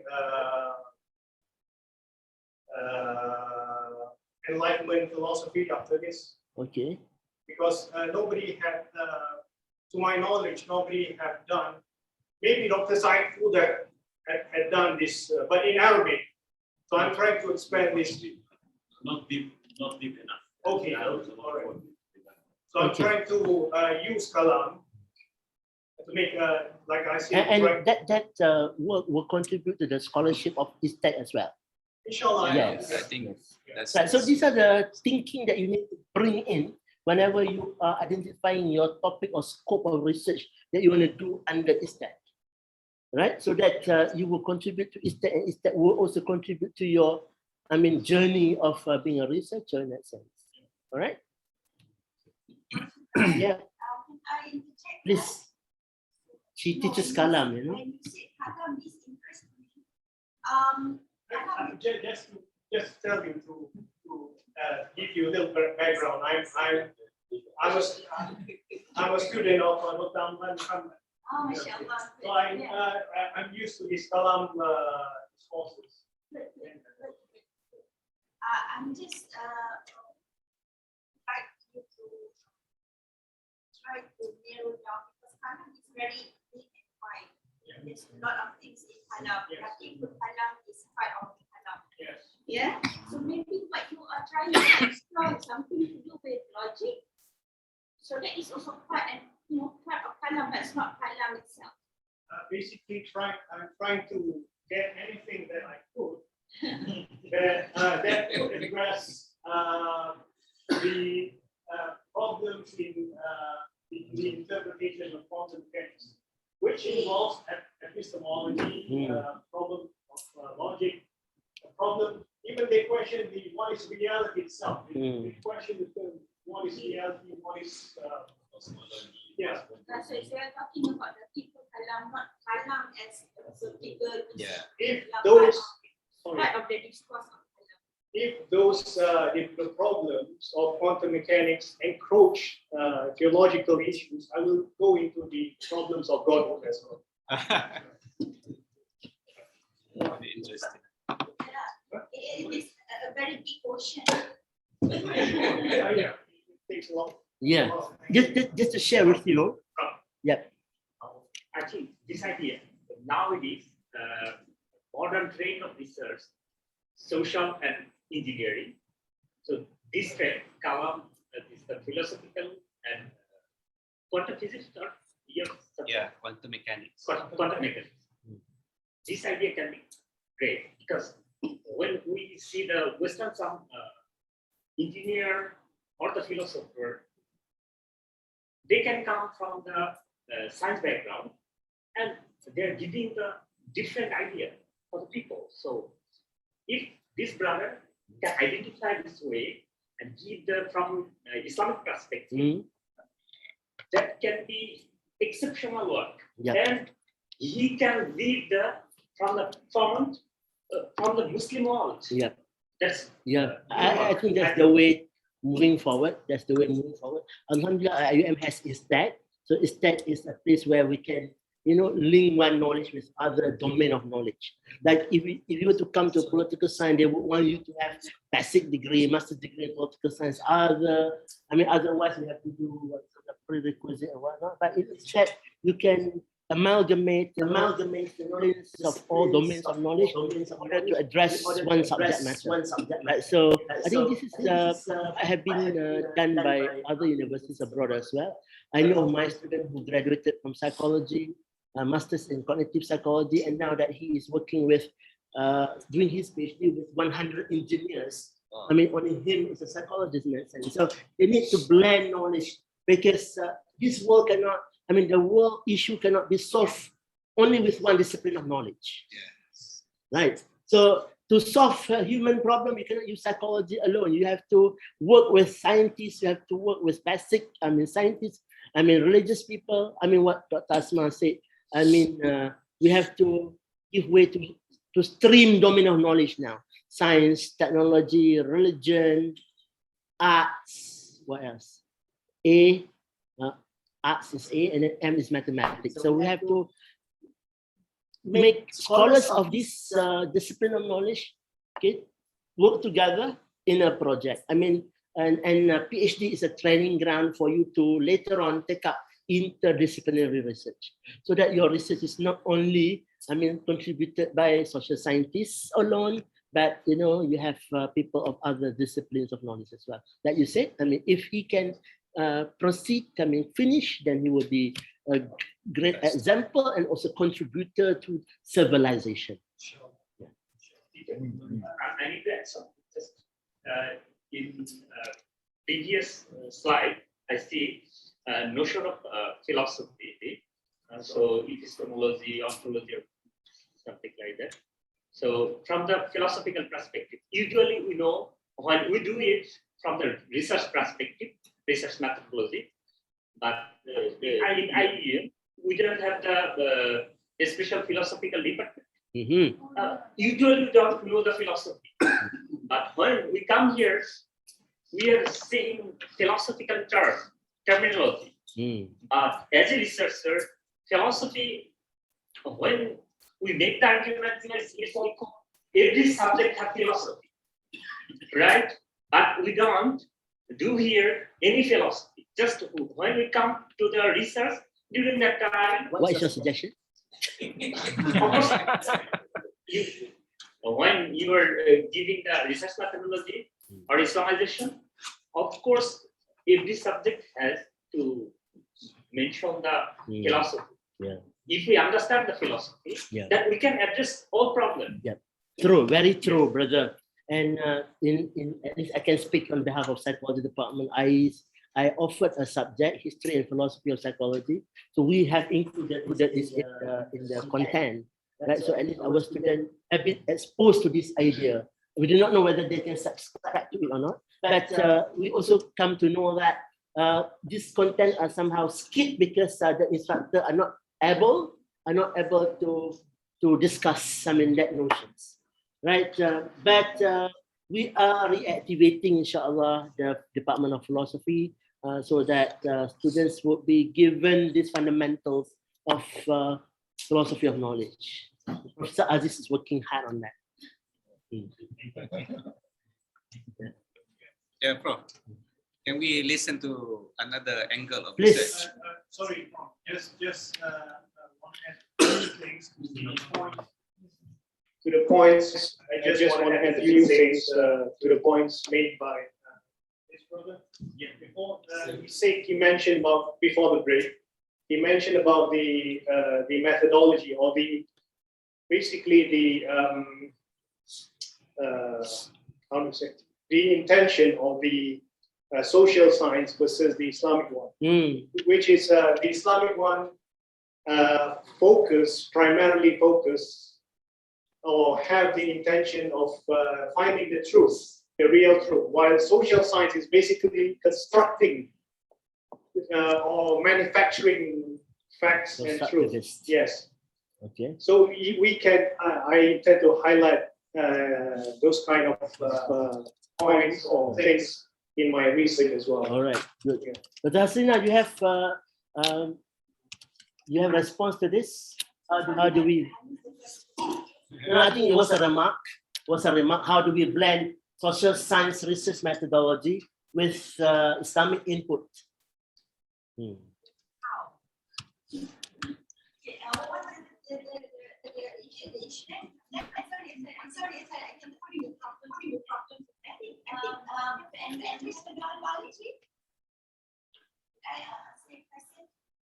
Maybe students about Islamic studies will always thinking that your research is fundamental, it's all about library research. You have the framework and go by that framework. But then when you want to adopt design survey, questionnaire, or maybe try quantitative research.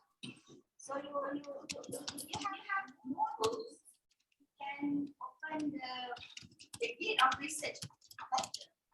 Yes. So I think Dr. Hasina has stressed on the importance of mastering social research approach as well, although you are not doing sociology, psychology, and whatnot, right? So many papers has discussed on the need to adopt a social research approach when you do studies in Islamic revealed knowledge courses, things like that. Right, so I'd like to just go on. I have 30 more minutes. Right, so let's give you some tips on how to identify or how to write your title. Title of research in Islamic thought or Islamic studies or in Islamic civilization, they could contribute to academic discipline that focus on what? On history, on culture, on society, on religion and Islamic society. Now, recently we were approached by one organization in India. So that organization was established by a scholar, ulama in India. And that ulama has left 7 volumes of Turas of kitab. And then they have not done much with the kitab other than going through, discuss the concept, the principle that the scholar had written. Now, the trustees of the organization came to IUM, giving us the title, bringing us the 7 volumes of the book, tell us to do something about it so that the current people staying in current time or future time can benefit from it. Okay, what is the contribution of the scholar to the development of Muslim? What are the principles that he introduced can be leveraged or can be introduced to the current people so that they can progress the same way people during that scholar's time progressed? Right, so we are going to now dissect the book from various perspectives. Okay, from the approaches he used, from the principle, concept, framework that he suggested, from the values. Right, so we have now identified 5 researchers, and then one researcher would dissect or analyze the text from that perspective. Right, so that is one way of approaching, doing research in Islamic thought or Islamic civilization, so on and so forth. Highlight the main scopes of study. Okay, what are the main scopes of the study have to appear in the title. Reflect the content of the report. The title must reflect the content of the report to be immediately understood when we read the abstract. So just now you have mentioned your scope, your big scope, that you can, what we call that, write them properly in the title. So if you were to write your title, what would be your title? So that your title would register the scope of your research and also the approach that you are going to take in order to accomplish your research. Okay, all right, so this is an example on the title. The title has to be stated in order to inform that the thesis report the finding of a research. Example, the challenges and opportunities of implementing the concepts of integration of knowledge in a university ABC. This is a university somewhere on this earth, which I cannot mention. The above title informs that the thesis reports the finding of what? The finding of challenges in the implementation of the concepts of Islamization. So when I examine this research, when I examine this thesis, I am going to take out the main points by rewriting what he registered in the title. So I have to write it down, okay? So the above title inform me that the thesis report the finding of challenges in the implementation of the concept of Islamization of knowledge. Okay, the opportunities in the implementation of the concept of Islamization of knowledge. Right, so these are the 2 main scopes. However, when we go through the thesis, when we go to the abstract, there are other scopes that he mentioned as well. And those scopes have to be brought into this title, right? In effect, the abstract and the text must contain the same input, not other than this input. Okay, you cannot miss. What we found out, he didn't register the challenges. Right? What he did was he reported what he found from literature review only. Right? And now another thing is this title doesn't tell us the approaches that he takes. Normally, okay, the title is the epitome of your approach as well. Let's say identifying the challenges. So we know now that he's taking the qualitative approach. Or examining the differences. We know that he's taking the quantitative experimental approach.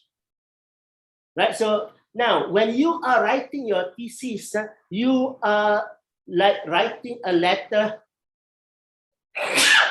to scientists, to scholars. You are not writing text to ordinary people. You are not writing letters. You are not writing article to a newspaper reader, not even to popular book. You are communicating with scientists. Right, so the above title is to be revised actually because he had to highlight the approach that he used. Avoid abstract, which thank you so much. We have to avoid abstract which report less or more than the scope covered in the title. What is written in the abstract? When to prepare the abstract? Now, abstract will come immediately after the title. So as an examiner, I will immediately go to the abstract once I have read the title to see whether there are consistency across the 2 sets of information. When to prepare the abstract? When does it appear? I mean, where does it appear? Yes, you prepare it only when you have finished. Yes, yeah. Don't worry about writing your abstract now because it is going to be written once you are done with your research. But you are going to immediately present that after your title. So you must highlight a set of information which introduces the reader to the content of the thesis, namely the research problem. All right, so we need this. Do not start with the objective. The objective of this research is, the objective of this thesis is to report finding of a research on. You see, the what we call that, the narrative is different, okay, compared to the narrative of your report of research or journal article, right? So you have to state the objective in a very short, parsimonious way, short, economical way. My senior would write this way. She would write the objective, for example, the objective of this research, okay, she is writing a research report, okay.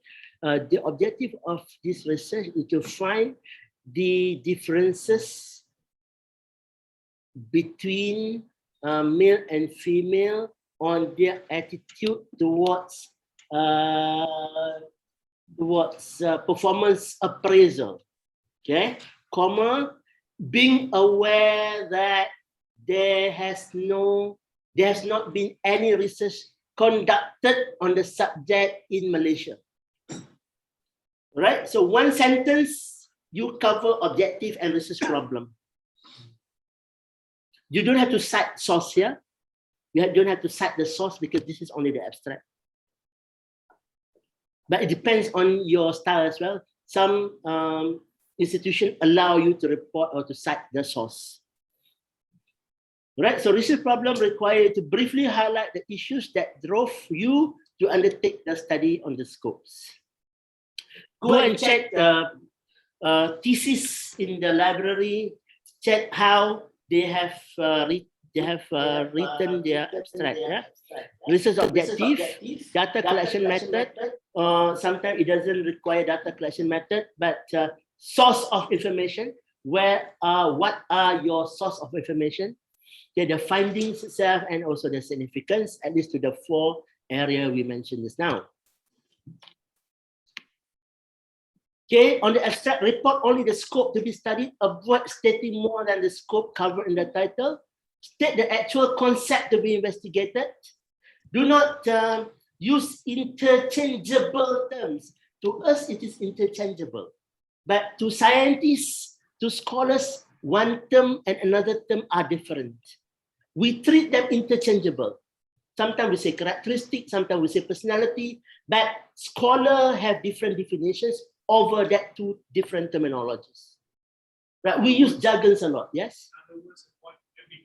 Yeah, avoid ambiguity. Okay.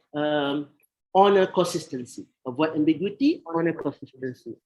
And relate the points with the concept.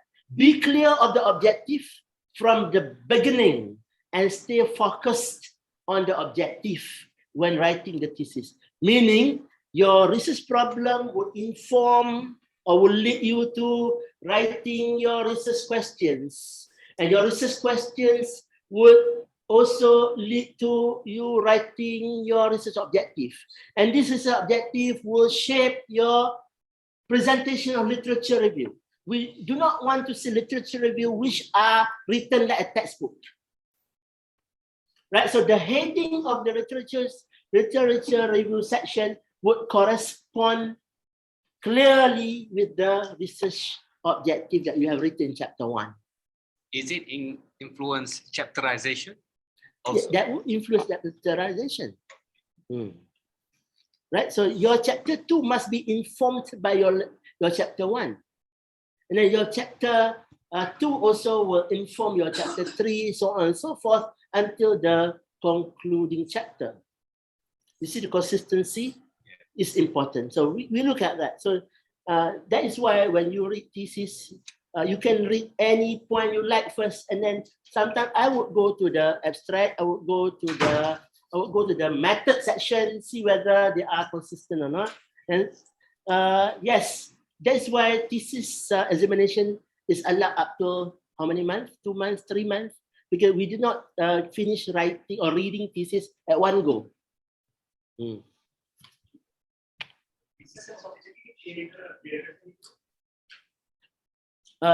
Research objective will shape, will determine the way you structure your literature review chapter. Okay, got this? Is Dr. Selina wanting to say something? All right. I see your microphone is on. Okay. So ensure that all inputs is linked to the concept the researcher is investigating. Okay, as you have stated in the objective. I know sometimes when you review literature, you come across something very important, something that enthuses you to share in your thesis as well. Now, if at all you want to do that, you have to find the link. You cannot just throw it on the thesis without any link with your research problem or with your research question or research objectives. Right? You have to have that purpose, you see, the theological part, the purposes of bringing any idea. Now, it is not a piece of work that you can throw anything you like or anything that you have come across. You have to have reasons of why you bring in even a word to your thesis. Right? So we will go line by line. I mean, examiner, a good examiner will go line by line.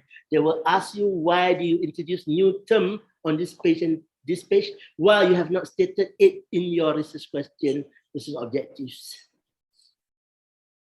Yep. Okay.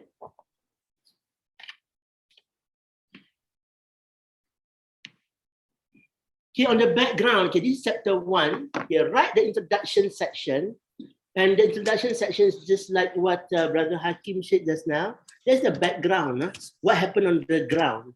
Okay, section to contain information that discusses a broad range of ideas about the motivation, about your motivation, or the reason for the research to be conceptualized. It can be practical or real phenomenon that requires attention. And this is not yet your research problem statement. Okay? Clearly gear, in the introductory section also, clearly gear your readers towards identifying the scope of the research and variables that the researcher is investigating. So I will have some idea already that you are getting me to look at differences across fatwa, because you have set that ground for me.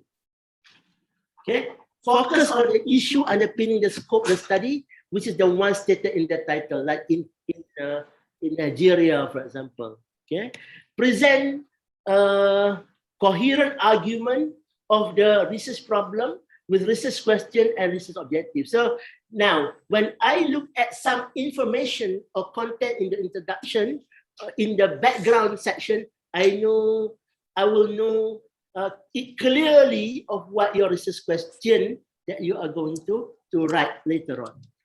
State the significance of the study to the methodology, to the subject matter, and also to the practice. Avoid describing something which has not been introduced. Introduce readers only to the issues to be investigated. Show that the research is a timely work, not something which has been solved before. Right? Timely work, which would contribute to the understanding, which would contribute also to the implementation of the subject that you study. Avoid making sweeping statements. I find this a lot. Okay, making sweeping statement like stating that this research will solve all issues stated in the topic. Okay, this research will solve issue faced by people in Gombe, for example. Right, so the research does not contribute to solve the problem. Findings of the research, okay, may contribute to the development of intervention that can solve, that can change whatsoever. So you have to go detail. What is that contributing to the society? What is that contributing to the knowledge? What is that contributing to the institution? Say it in detail. Don't make a sweeping statement. Provide comprehensive definition on term, on meaning of the concept. All right. So if it is social research, give conceptual definition as well as operational definition. If you're not using data collection, maybe you don't have operational definition. Conceptual definition are definition, okay, as you reviewed, not you report, not you summarize, but you reviewed from various scholars. Okay, do not bring definition, you call it definition, but it is actually a meaning from dictionary. You can give literal meaning from dictionary, but not definition from dictionary. Dictionary does not define, dictionary only give meaning, literal meaning, right? So in your research work, in your thesis, give scholars definition and you cite their resource, cite the source. Do not say definition from dictionary. Dictionary can only give you meaning of words, not definition of terms. Make your introduction, okay, give comprehensive input on the definition, source from relevant literature, okay? Make introduction focused and concise. Okay? Do not write textbook here. Okay? Do not write your personal opinion, but argument, yes, you can write your argument. The input presented must appear to be essential so that it serves to enlighten examiners, to enlighten readers. Okay, they have to be essential to the subject that you are investigating. Right? Okay, I use the word parsimonious. I think all of you have learned this parsimony, concept parsimonious in your research methods class. Be parsimonious. How to be parsimonious? What's parsimonious? Actually, it means sedekut. What's that? Thrifty. You want to be as concise as possible. You do not want to use long sentence. Like in the title just now, you write very parsimoniously, but as a examiner, I know that you have very rich idea that I can derive from. You are not communicating with laymen, you are communicating with scholars, right? So you write a line, they understand, but you have to be very precise, concise. Okay, so thrifty or economic in using sentences when writing. Like the example I cited just now, the objective of this research is blah, blah, blah, blah, being aware that there was no blah, blah, blah. That's very parsimonious. Simple but with great explanatory power. To write one sentence take 2 or 3 days sometimes.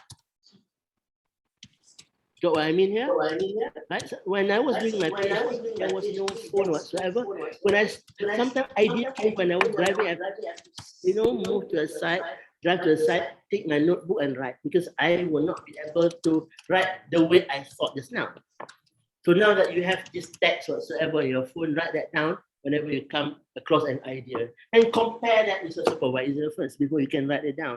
Because whatever you are writing, whatever you have written will be knowledge shelved on ISTEC library, shelved in the ISTEC library. The supervisor's name will be there as well. The examiner's name will be there as well. We are not going to sign once, we are not going to sign that document if you have not done the correction the way we expect it to be. Right? 100 years from now, okay, people will still refer to your work. Things like that. There will be contribution to knowledge, contribution to the method that you use as well. Chapter 3, which is your methodology, will be a great source of reference to other scholars who come after you. Right? They will want to replicate the way you conduct your research. They will want to read the material that you source from as well. Okay, precise. That is to keep the sentences short, emphasizing the main points, and to avoid same ideas or word phrase more than once. Right? Yes, try to not use one word many times if they are not the jargon in question. The jargon or the term in question or the term that you are investigating must appear to be consistent all along. Okay, be objective in presenting facts and data. Okay, accurate in the writing and technical styles, and make sure that you have high coherence across the RP, the RQ, RO till the end. This is problem statement, this is question statement, this is objective statements till the end. What is this problem? Okay. Like I said just now, it is not a problem on the ground, problem in the society that you want to solve. Problem that happen in the society can be the one you introduced in your introduction. Yeah, that is actually your justification. The justification for researchers or for you to conduct the study must be argued, or must be clearly argued in the research problem statement section. It is the issues with the research, not issue with the people. Okay, issue with the research that necessitate a new research to be conducted. It refers to the existence of some problems. What are the problems? Discrepancy, absences, or anything that cause gap to the empirical work. The problems can be the reason for you to discover knowledge in any field, okay, which will bring information that will help to better understand the field of practice to which the knowledge is applied. In short, research problem statement is the most important step for communicating your subject that you want to investigate, why you want to investigate the issue, and why the study is important. So we will have this information in the research problem statement.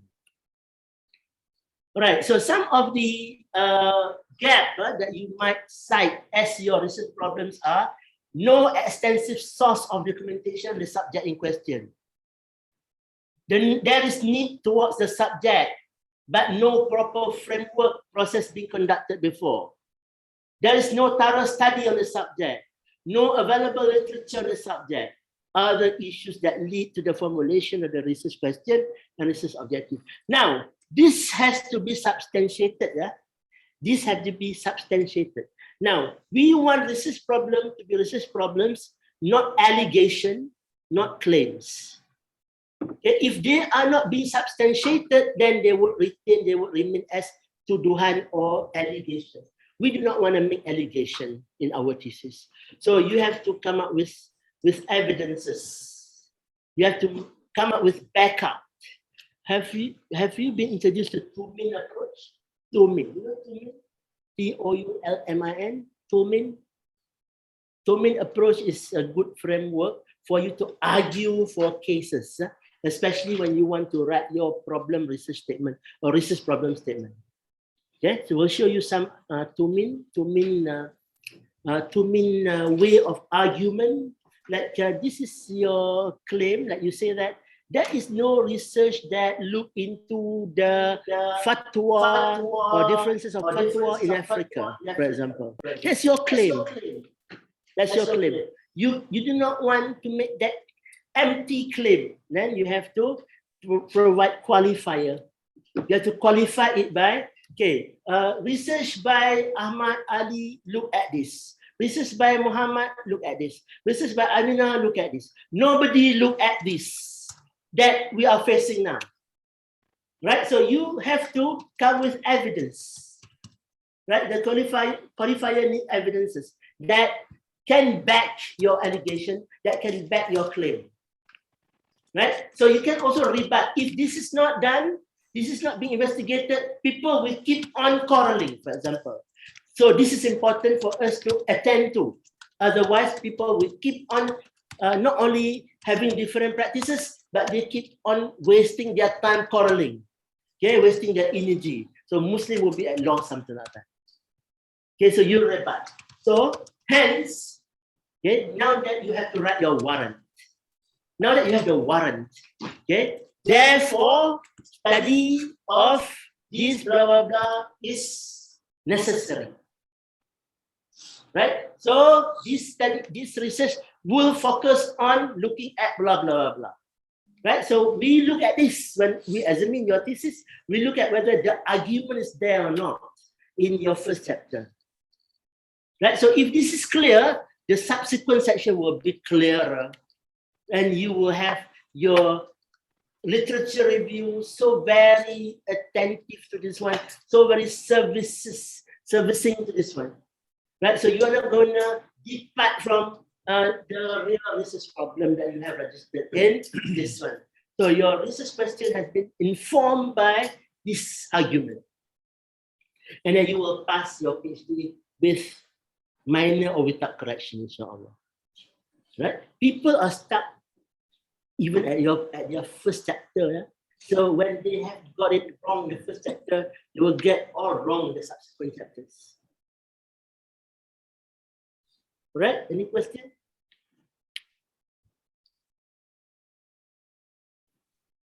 Right, so this is the deliberation of what I've mentioned just now.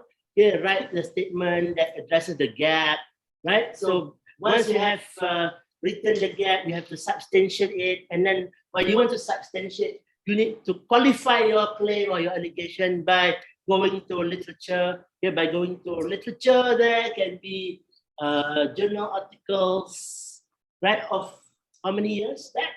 5 years, 10 years. So don't go for so long, right? So this is where you do literature review. You do literature review twice. I mean, my students say that you have to do literature review twice. Yes, you do the first literature review to look for gap.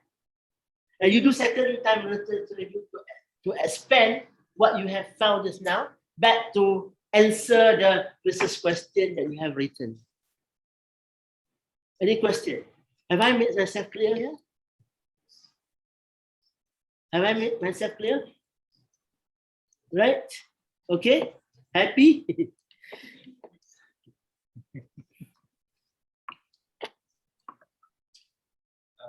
So my time is over actually.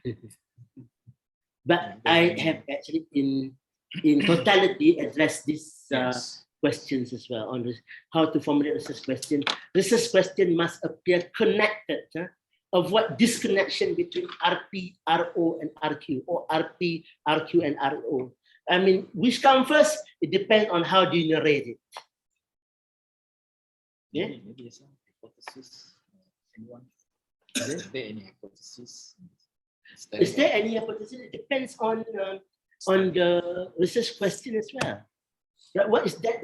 Like, for example, you want to identify the process involved in media reporting. Do you need a hypothesis there? Yeah, because you are identifying processes. You are not going to answer relationship between one variable and another, right? Previous research found that there is a relationship between bad media reporting and vandalism, or was that VE, violent extremism, for example, right? So previous findings show that. So you can formulate your research hypothesis based on what other researchers have found. So you want to see whether the same interaction or relationship happen in your locality compared to what happened in other localities. Yeah. Basically, hypothesis is for those who do empirical research, not textual or rational. Based on my limited knowledge, that is so. I mean, even hang on, I have some note on that. It's a very good question. Mainly that research. Is hypothesis possible in Islamic thought and civilization studies? In Islamic research, hypotheses are formulated based on conceptual framework. We have that, which have been built based on Islamic worldview. Meaning, what is research? What is conceptual framework? Conceptual framework is the framework that you develop, right, for your research. I mean, when you have your conceptual framework, you must have your hypothesis that you formulated as well. And you want to see whether what you have formulated based on your literature review will work the way you have formulated. Then you have to test this concept. Yep. However, the formulation of hypothesis in research in Islamic studies is requiring this result of synthesis between Islamic and conventional literature reviews, right? So it will give some clues that involve revelation as well, meaning to say you formulated your hypothesis not solely based on social science research, which are devoid of revealed sources, right? So maybe when you listen to Dr. Aslina and the literature review method in Islamic research methodology, she will address further on hypothesis. Dr. Aslina, are you going to address that? Yes. Yes. Because hypothesis development and literature review have to be addressed hand in hand. Any other question? I think there's some questions.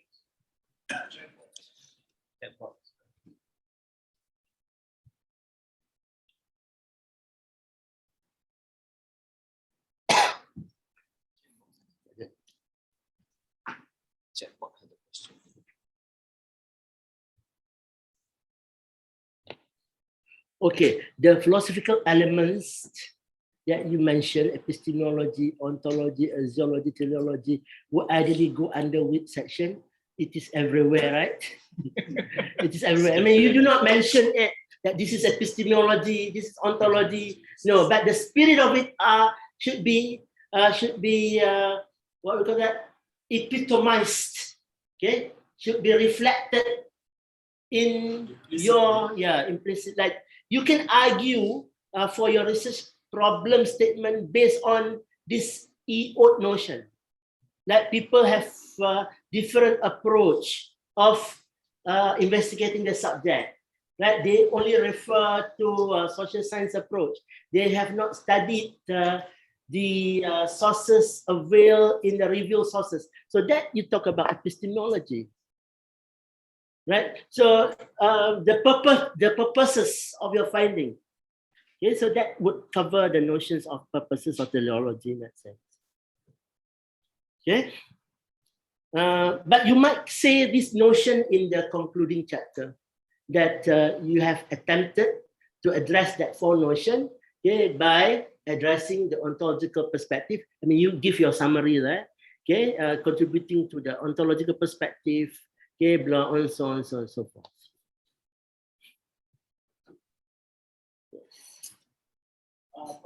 Yeah. On the Sufi statement, because in the introductory chapter we have significance, right? Subchapter. But sometimes it's hard to not make it trivial statement because sometimes we need to put significance, so we need to have that big significance, grand significance. That's why sometimes we don't know if it is trivial statement or not. Such as this piece of work. My research will helpful in giving, let's say, helping Malaysian understand his own history through someone eye. Okay, all right. Sometimes so I would want it to be improved, like the findings of this research will enrich the anecdotes or will enrich the historical facts about history of Malaysia. Okay, to be learned by children in school, perhaps. Yeah? So just improve that line. Just improve that line so that it is not so very general. So which part is contributing is the finding, right? So which are the other part that can contribute? The methodology you adopted, okay, will provide a comprehensive procedure of data collection. Okay. Maybe you can make some clarifications around the significance and the recommendation. Yeah. Yes. The two. Yes. So sometimes you want to put the contribution, mistaking it for significance. Yes. Somebody's going to take significance to await contribution. Yes. Recommendation at the end of And then, I mean, he said in the front, right? So in the front, he said the concluding chapter will outline, okay, suggested intervention to change or to develop or to improve whatever dimension. Okay, whether in teaching, whether in discovery, whether in application. There are 5 scholarship that you can contribute. Scholarship of discovery, new knowledge that you discover. Okay, scholarship of teaching and learning, for example. Okay, the finding will help diversify or improve the teaching of history. That's scholarship of teaching and learning. Then scholarship of integration, like ISTEC is doing. Scholarship of Islamization or scholarship of relevantization, that is the third one. And then scholarship of application. And the last one is scholarship of services or engagement. So these are some of the scholarship that you can outline as a contribution. Right? Very detailed kind of contribution. How about the opposite? If we make the significance is very small, we can say that this research is only beneficial for IUN. Let's say that. Do you, as a media, do you accept it? Perhaps it is a major contribution because it strengthened the institutional mission it helped the institution to operationalize whatever you have found. For example, it contribute to the method of Islamizing knowledge or relevantizing knowledge, for example, and which is only operationalized in IIM. Right?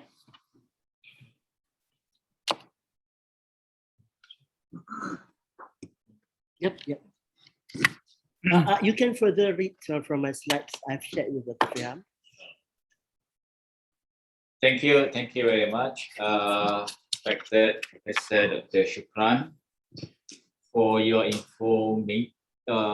fuller information in your presentation, and also capturing some of the issues that we observe very obvious among the students in particular while doing the research and preparing the research proposal. I think with that, again, thank you very much, Dr. Shukran, for sharing thoughts and information as well as tips just now pertaining to the research formulation, problem statement, as well as objectives, question, and hypothesis of the research.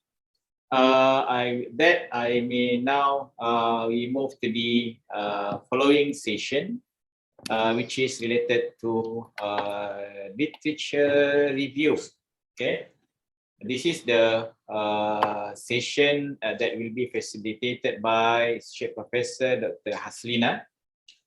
And the afternoon session, which is also under her facilitation, will be on the research methodology, in particular qualitative, quantitative, and maybe some similarities and differences between the two. And then we have the last session for today, our first day, will be facilitated by Dr. Ahmad Al-Muhammadi, inshallah, on the tips in preparing research proposal. Dr. Asina Ibrahim, Professor Dr. Asina Ibrahim is currently the Deputy Dean for Postgraduate Research in IKHS, Islamic Level Knowledge and Human Sciences Kuliah, AHAS, Islamic Level Knowledge and Human Sciences Kuliah. We may now, I think, if you are ready. Okay. Yeah. Okay, so I just go one after another.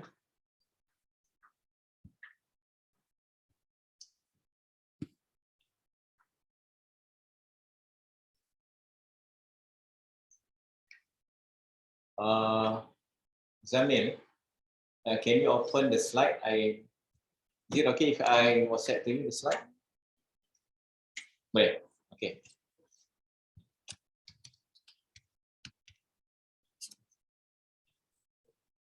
Kita pakai Zoom ya.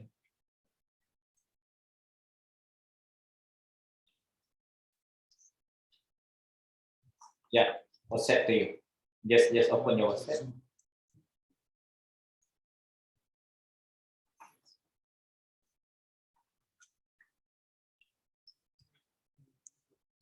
Okay.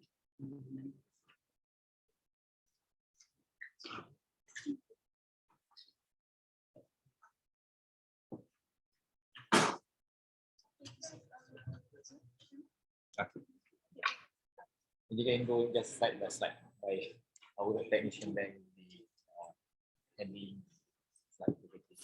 Just go next.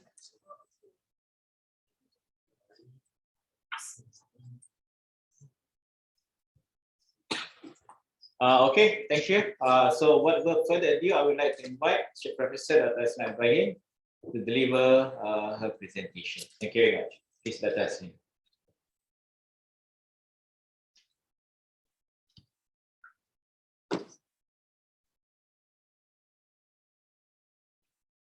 Bismillahirrahmanirrahim. Assalamualaikum warahmatullahi wabarakatuh. Professor Shukran, you don't have to wait. It makes me nervous to speak in front of my team. MashaAllah. And Formulate, how are you? MashaAllah. Associate Professor Dr. Fiham, Dr. Ahmad, and everybody. Assalamualaikum warahmatullahi researcher, professor in the making. Yeah. So I believe that you have heard quite a lot since in the morning, and we are at 12:14. I'm going to talk about something that is very heavy. I expect that everyone is facing this problem with talking about literature review because, well, the question is how many to read. This is what I always receive from my students. Madam, how many books, how many articles for our research proposal? So sometimes we try to be very mean to the student to say, well, for the proposal it's 40. Yeah? But basically you are the researcher, and just now when Professor Shukran used the analogy of masak nasi lemak, right? I want to use the same analogy. You know, writing research is like cooking. You know how to make do of the stuff available in your freezer, in your refrigerator. So you have to make it happen. And this is also about your research. And when you do literature review, you use the materials at your hands. Yeah? But of course, as much as possible, we try to find the best material available. Scopus Journal, Elsevier, Web of Science, you know, document, policies and whatnot. Yeah? The best thing is if you have friends overseas when they can get access to many of the expensive journals, then you can benefit from the friendship, yeah, and get them to share with you the material. This is what I normally do when I fail to get access to certain articles under the Scopus Journal, because in IIM, the very few journals subscribe, especially talking about Islamic civilization. All right, can we go to the next slide, please? All right, alamak. Now I cannot play with the animation, so you can see everything on the slides. Okay, the first one, very important question when doing the literature review. Yeah. So sorry for many texts on the slides there. So basically, what is literature review? I will give you the simple meaning of literature review. Doing literature review is to make sure that your research is doable in terms of there have been research before this. So you can add to the existing research. So meaning that there have been research related to your interest, and you want to add into that. Yeah, so it is doable. Just imagine if you are trying to write about something, but you do not have the sources to rely upon. Okay, so literature review is to try to explore if the sources are available for you to explore further. Yeah, and secondly, whether or not your research problem is valid. Yeah, because if you have invalid research problem, research question, research objective, then it is impossible for you to pursue that research. Yeah. So normally in my class, I would first of all I will ask my student, do you have a research area already? Because you, like I said just now, you cannot just swim into the ocean. You need to go. You need to know whether you're going to the Hindi Ocean or Laut Cina Selatan, or you're going to the Arctic Ocean. Yeah, you need to know which area you want to explore, because you go into the library, there are so many books. Yeah, so you need to know. Okay, I'm going to do sociology, but I am interested in gender studies. Yeah, environmental studies, voluntary studies. Yeah, so you need to narrow, well, not so narrow yet, but you need to know the specific area that you are interested with, so you are able to explore the relevant literature in the area. Okay, so the meaning of literature review. So first of all, it's systematic. Don't forget that. So when you write literature review, you just do not share whatever you have in your mind, but you put your mind systematically. So your literature review must be systematic. We'll try to see how systematic it is, a literature review. And you have to be explicit. Yeah.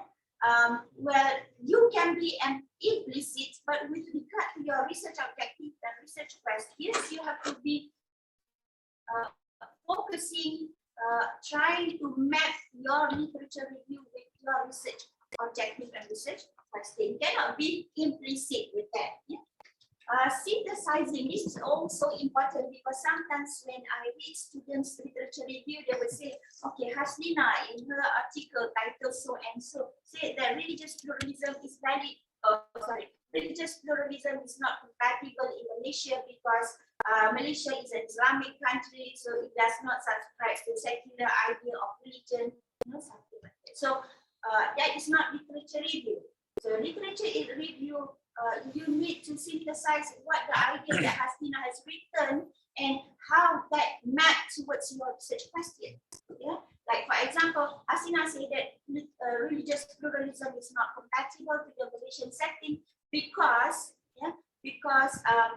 John Hick has proposed that equality of religion is the way to understand religious diversity of today. Therefore, this research is interested to examine whether the concept of equality of religion proposed by John Hick is compatible to the conceptual framework of Islam. And so you map that with your research objective or research question. So there must be a synthesis there. Or you may want also to compare Hasbina with who else? Fauzi, Muhammad Fauzi Othman, if I'm not mistaken. So Muhammad Fauzi Othman, for example, supported the idea of religious pluralism in Malaysia, narrowing the meaning into religious plurality, whereas Haslina in the article titled so and so criticized that religious pluralism is not religious plurality. So we have the synthesis there. I'm giving very simple example of synthesis. Of course, if you can have more than 2 or 3 articles to synthesize the idea, for identifying, evaluating, synthesizing the existing body of completed and recorded work produced by researchers, scholars, and practitioners. See, a good literature review will always be helpful for future research. So we want that our literature review not only prove that the research is doable, the question is valid, but future researcher will also rely upon your literature review to see the debate, yeah, and to find the relevant materials. Like for example, if you go to this literature review, you find the relevant works to develop your research. Yeah, you know that, say for example, in the course of religious pluralism, which I can talk about my research. No, you cannot do without reading my article. You cannot do without reading Fauzi Osman. You cannot do without reading Khalid Muammar. You cannot do without reading who else, Munira Muttalib, because these are research in the area. Or you cannot do without reading John Hick, without reading, several people who have been mentioned again and again in the relevant research about, say, for example, yeah. Okay, where do you find these materials? Of course, I think this is very basic questions to all of you. Yeah? Policy papers, don't forget policy papers. I found lately that conference papers are also useful. Thanks to ResearchGate and academia review, because not many conference papers are published, but actually there are many good conference papers, and I think some of the researchers, they don't publish their paper because that publishing your research findings in journals will take some time, but they want to share their research findings. Yeah?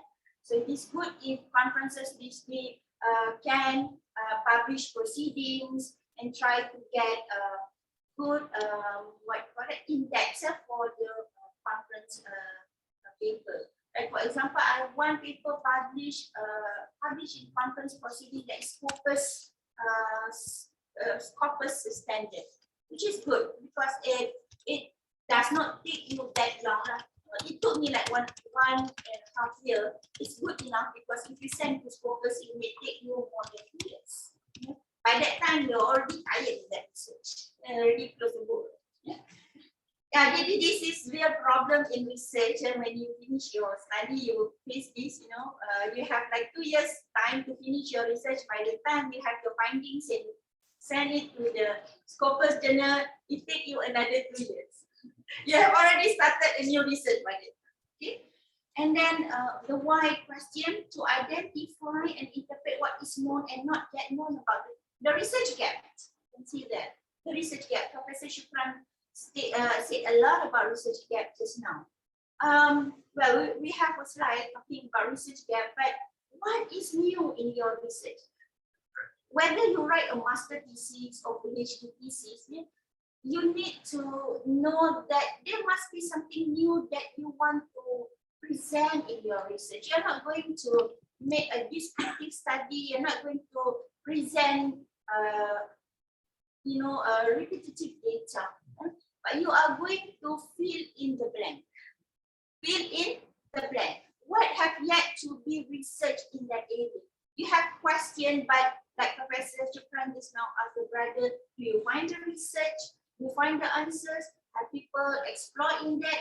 Yes. You said yes. Yes, some people have written in that. So what else do you want to explore?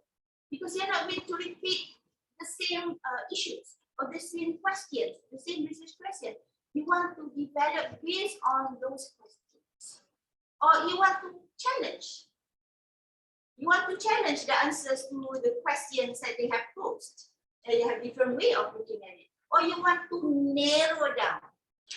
And you want to narrow down. For example, when I did my PhD thesis, I explored about religious pluralism. There are lots of materials written about religious pluralism 10 years after that. So I get so bored about this fundamental and library research and say, well, much has been talked about religious pluralism. Now let's see how people understand it. Let's see how the learned people understand it. Let's see how the policy makers understand it. Let's see how the public understand it. And this is the integration in, because I cannot stick on fundamental research alone. I have to have more tools. Just like having a good toolbox, all the screw, all the utensils that you use like at home when you have problems with your devices. So okay, now I need to have this tool to help me to do this research. There comes the empirical study, there comes field work. Then you start learning SPSS, you start learning NVivo, you start learning conducting interviews, you start learning designing questions. That makes your research more interesting because you thought you have done with the fundamental aspect of it. Let's take a look how we are going to understand what is there on the ground, the action part of the research. What's more, if you are offering intervention, what's more if you are offering modules, development programs to the subject, to the people. Yeah. So this is the why of literature review, because you want to know what is there, it's already known, and what is not known, and you want to explore further, or you want to challenge what is already known. Yeah. And then when to do, I like to ask my graduate researcher, like whenever they say that they come to my class, and then I was, so have you done your literature review? The problem is they have yet to know what research area they want to or they intend to do. Of course, they cannot do literature review because you do not have an area. So first of all, before you enroll into the graduate scholarship, I believe most of you are seniors, at least you have been around 1 semester, 2 semesters, this is not a problem for you. But for the beginners, the first thing you need to know, I want to explore into this one. So what I would suggest you to do is to check on the departments, the experts in the department, what their research, what their publications, and see their teaching courses. You may want to know which particular lecturers are doing research. So, and then you try to map, okay, this is what I am interested in. Sometimes the supervisor may inspire you, Professor Malik is a great man, so you want to do under him. but you have also your interest. So you have to check what research that he is doing, his area of expertise, his publication. Okay? So you can, if his area is not yours, then you have to compromise whether you are going to subscribe to his research interest or you are going to find another supervisor that is more closer to your interest. So it is important for you to know the experts in the area. Like for example, if you come to see me and you want to write about very specific area in Kalau, yeah, that is not my area. I know very surface. Was so impressed with Professor Marcel Akwa'i but that is not my forte. Yeah? So like, but you want to do so much with Dr. Hasina, but then I will not be able to help you with the materials. Yeah, because that is not my research forte, so I may not have read it, I may not digest information about it. Yeah? But if your supervisor is an expert in the area, would say, Hasina, you read Anwar Qabatul Hamadani, you go to this page, you go to this chapter. Hasina, you go to Hans Kuhn and find what Hans Kuhn say in his global ethic. Yeah, so you beginners, this will definitely help you. Yeah. So that's about. But if you can find yourself to the research interest of your supervisor, it's okay. Because definitely your supervisor will be able to help you. You don't have to worry. Your supervisor may not know everything under the sun, but he will help you in terms of the framework of your research, in terms of arranging your review, finding good works, what you call that, linking you to the right person in the area, networking, reading materials, for example. Sorry. So my question is now, when? From the very beginning, when you intend to do your master's or PhD research, like now you are about to finish your master's research, right? You want to do your PhD. From now on, you should be thinking about what area that I am going to get to specialize.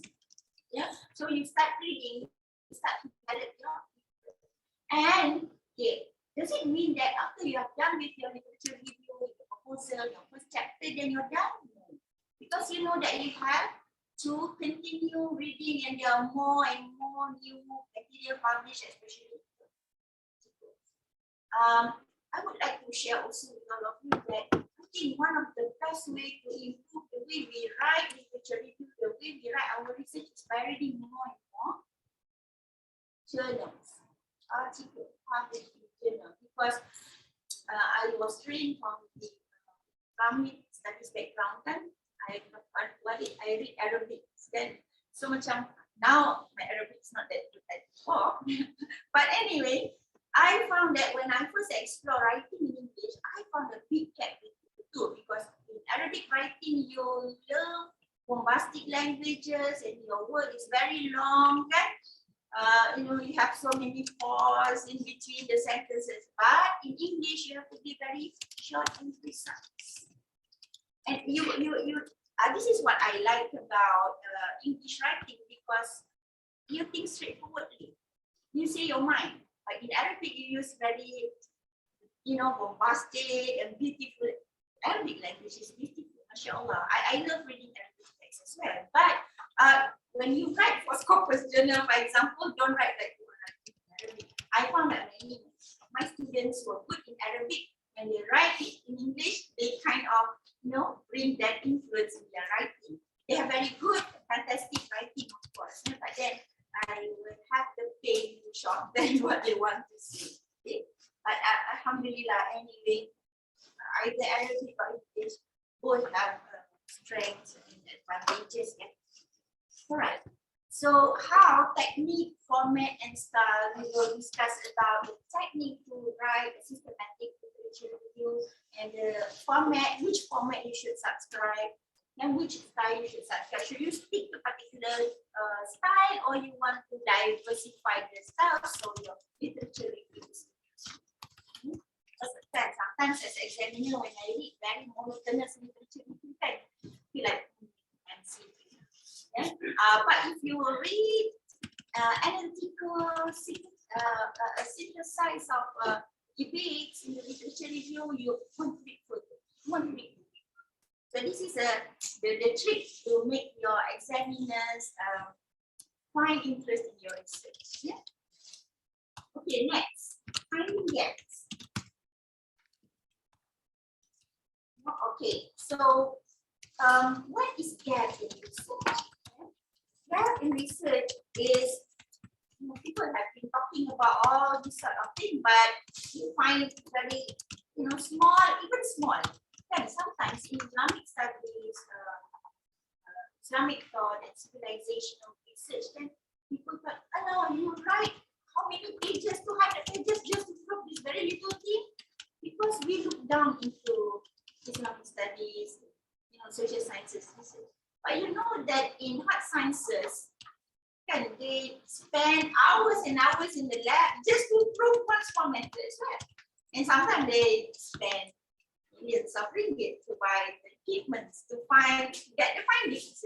Sometimes they destroy the specimen, for example, so they have to start from the very beginning. So I sometimes understand also the difficulties faced by people doing research in hard sciences. But also we have our own difficulties as well, because some people thought that, Hasina, you just want to prove that religious pluralism is not compatible to Malaysia, and you have written many articles, you do empirical research, you try to get funding to prove that religious pluralism is not suitable in Malaysia. But that is important as far as unity, diversity, coexistence in Malaysia is concerned, isn't it? Yeah. So people have the impression that social sciences very. Last time I was trying to apply for FRGS, I proposed for 200 over Ringgit Malaysia to fund my research. And I proposed quantitative and qualitative needs method. But then I did sometimes our curiosity. So what happened? Okay, you do this research, you adopt these two methods, quantitative and qualitative, but then we slash your mind. So I was given 54,000, and respondents, I targeted to have respondents, 300 respondents. What can you do with 54,000, 300 respondents? You have 2 years research assistant, you pay 3 years assistant, 3/4 of the fund gone. So you see, people look down into qualitative empirical study because they thought that. But this is what we want to show to them, that even a single finding in our research is good, because right after this, people will refer to our research to develop their like I said just now, we want to talk about the quantum mechanics, but mashallah, how the bird flaps, not bird, the butterfly flaps his wing has given a very significant findings that make man lost his faith. You do not know things for sure, because it's like the butterfly flapping his wing, so there are lots of possibilities. In whatever things that happen to the world, but then this person forget that, well, these possibilities is still within the hands of Allah Subhanahu wa Ta'ala, and that what he said as 1% is very little possibility that is going to happen, but it's going to happen if Allah wills. That's why in one of the program I attended a gynecologist talk. So she said that, well, even today with the very advanced ultrasound, and the gender of your child, but she said as Muslim, say well 99%, because 1% is with Allah Subhanahu wa Ta'ala, and Allah with this 1%, Allah can change. As Muslim, well, you want to say it, quantum mechanics, quantum physics, you can say it, but this 1% is in the hand of Allah. That is possible. There is nothing that is impossible. Prophet Musa can go under the sea. possibilities. Yeah. So I'm talking about gaps in Islamic studies, and we want to show how subtle it is, how important it is, and we want to continue to help future researchers to explore the area that we are doing. Identify research question. This is can develop hypothesis, since there was a question about this. Yes, in Islamic studies, we do not have hypothesis, but we have conceptual framework, theoretical framework. Yeah, like for example, sometimes students from Islamic studies would like to have title like this: the role of women in developing whatever lah kan, Islamic perspectives. That's why I said, are you going to swim in the ocean? So Islamic perspective is too wide. Can you narrow it down? When you narrow it down, it can become your theoretical framework. It can become your conceptual framework. For example, women. So from the perspective of the conceptual framework of madrasah. Mother is a school. You're talking about the role of women, motherhood, and how she helps to develop students.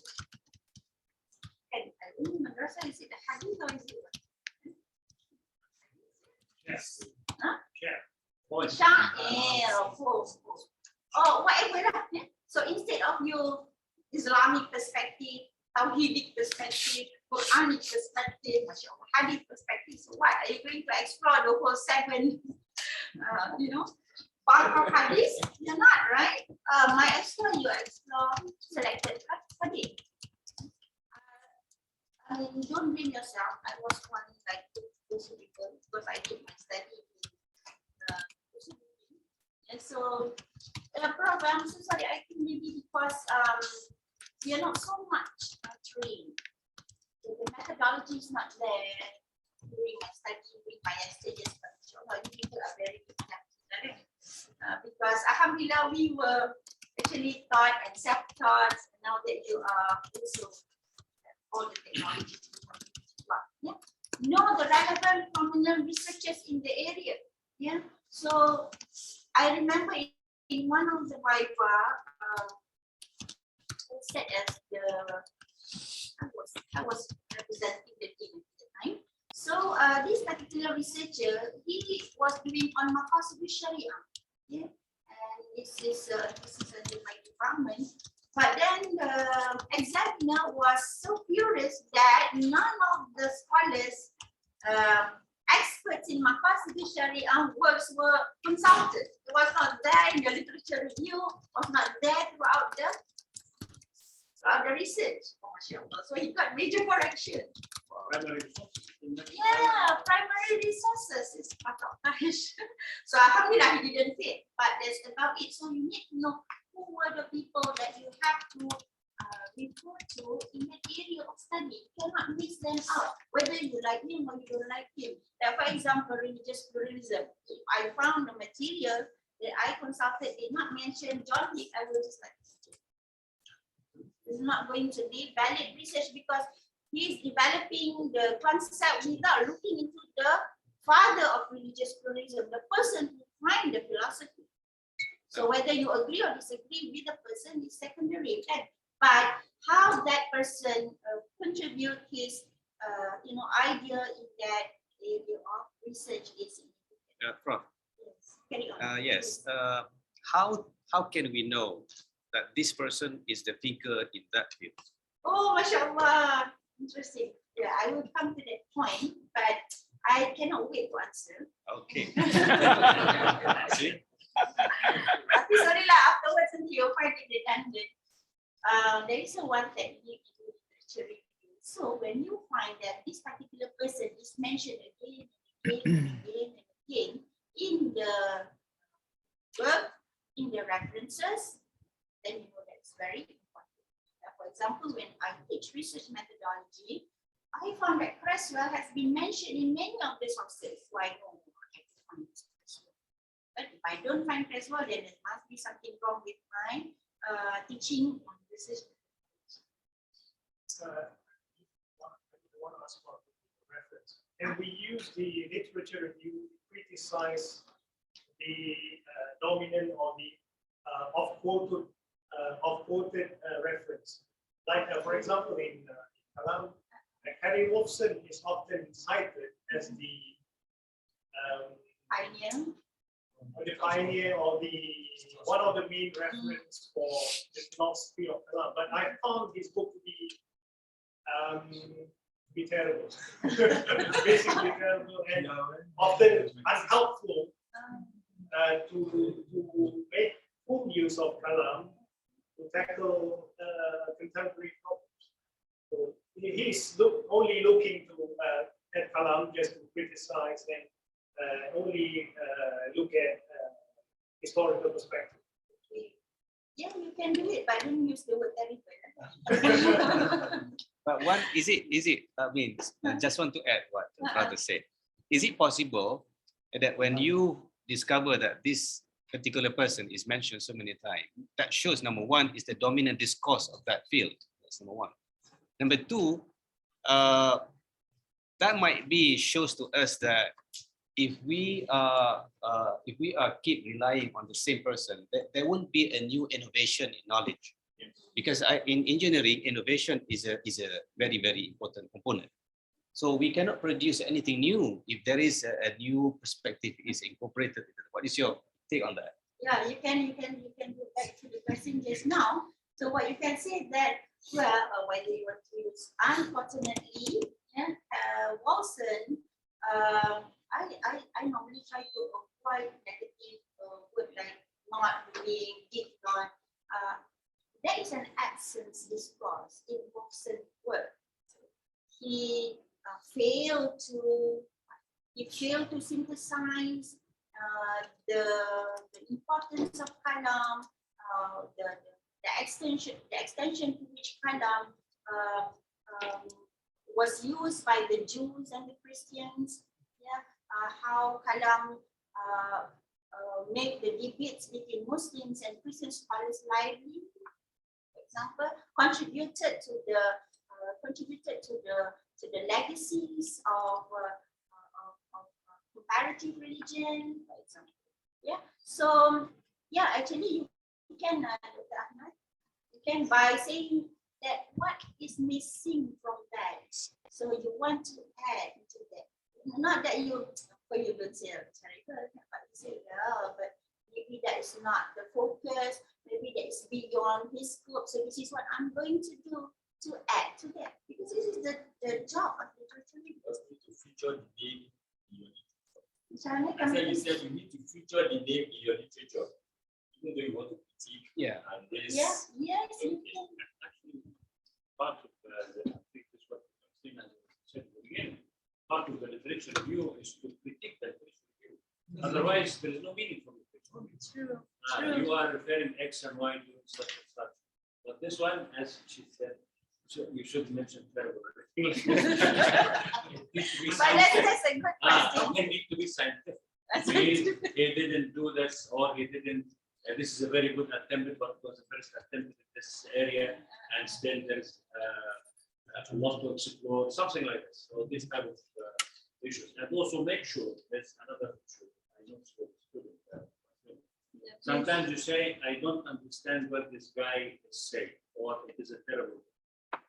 And then the problem sometimes is not in the book, it's in you. We have to be clear. The problem is you, not the book. So this why, before you make kind of a generalized judgment like this, make sure you check. For example, you go to maybe if you are working something in Kalam, go to Hasina, tell her, this book, did you read this book? Was this book very clear? If she said to you, yes, it was very clear, and you learn from it, then you know the problem is with you, not with the book.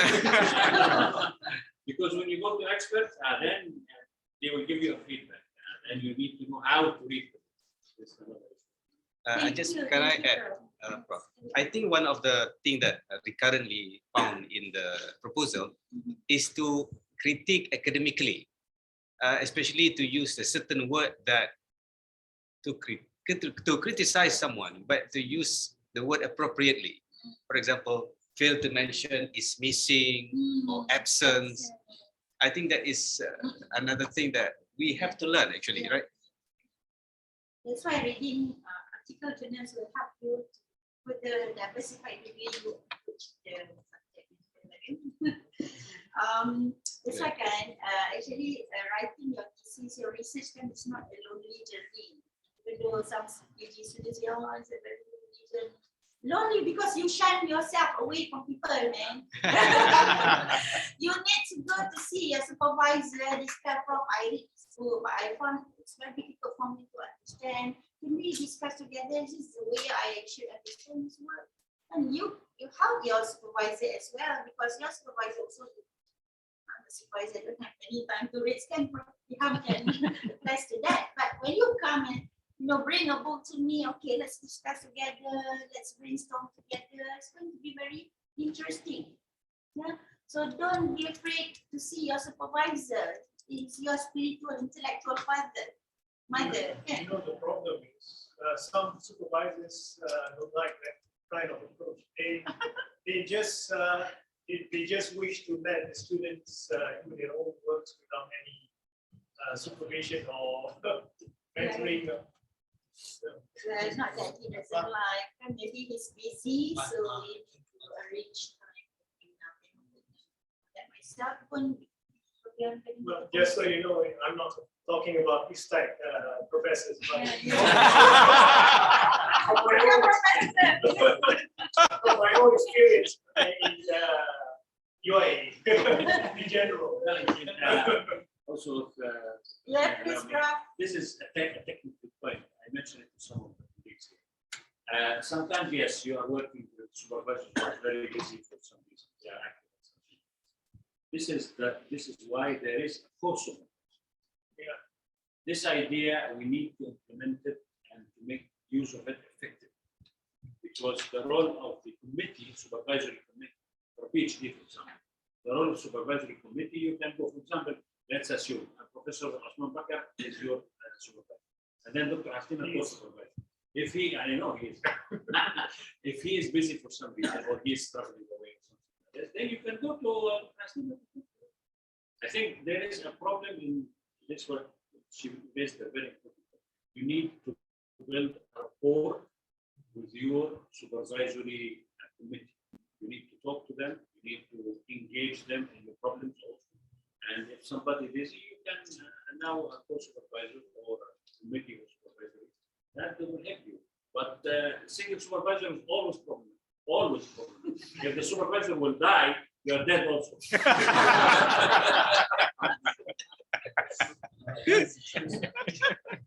supervisor will die first until I finish my thesis. All right, so the next thing is to identify the problem, support argument for problem statement. So you have developed your problem statement. So when you do your literature review, you need to have the problem statement in your mind. So you're not distracted or you're not diverted from your focus. Okay? Your problem statement will address your research objectives. That's why from the very beginning to the end of your research, you have to be guided by these research objectives. Okay?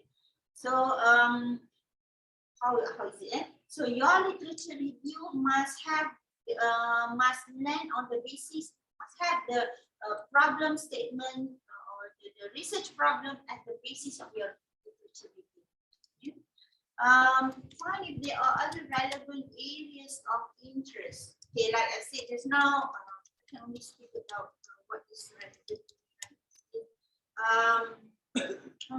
I thought that there's so much discussion about the fundamentals of pluralism, concept of existence, concept of coexistence, diversity, and whatnot.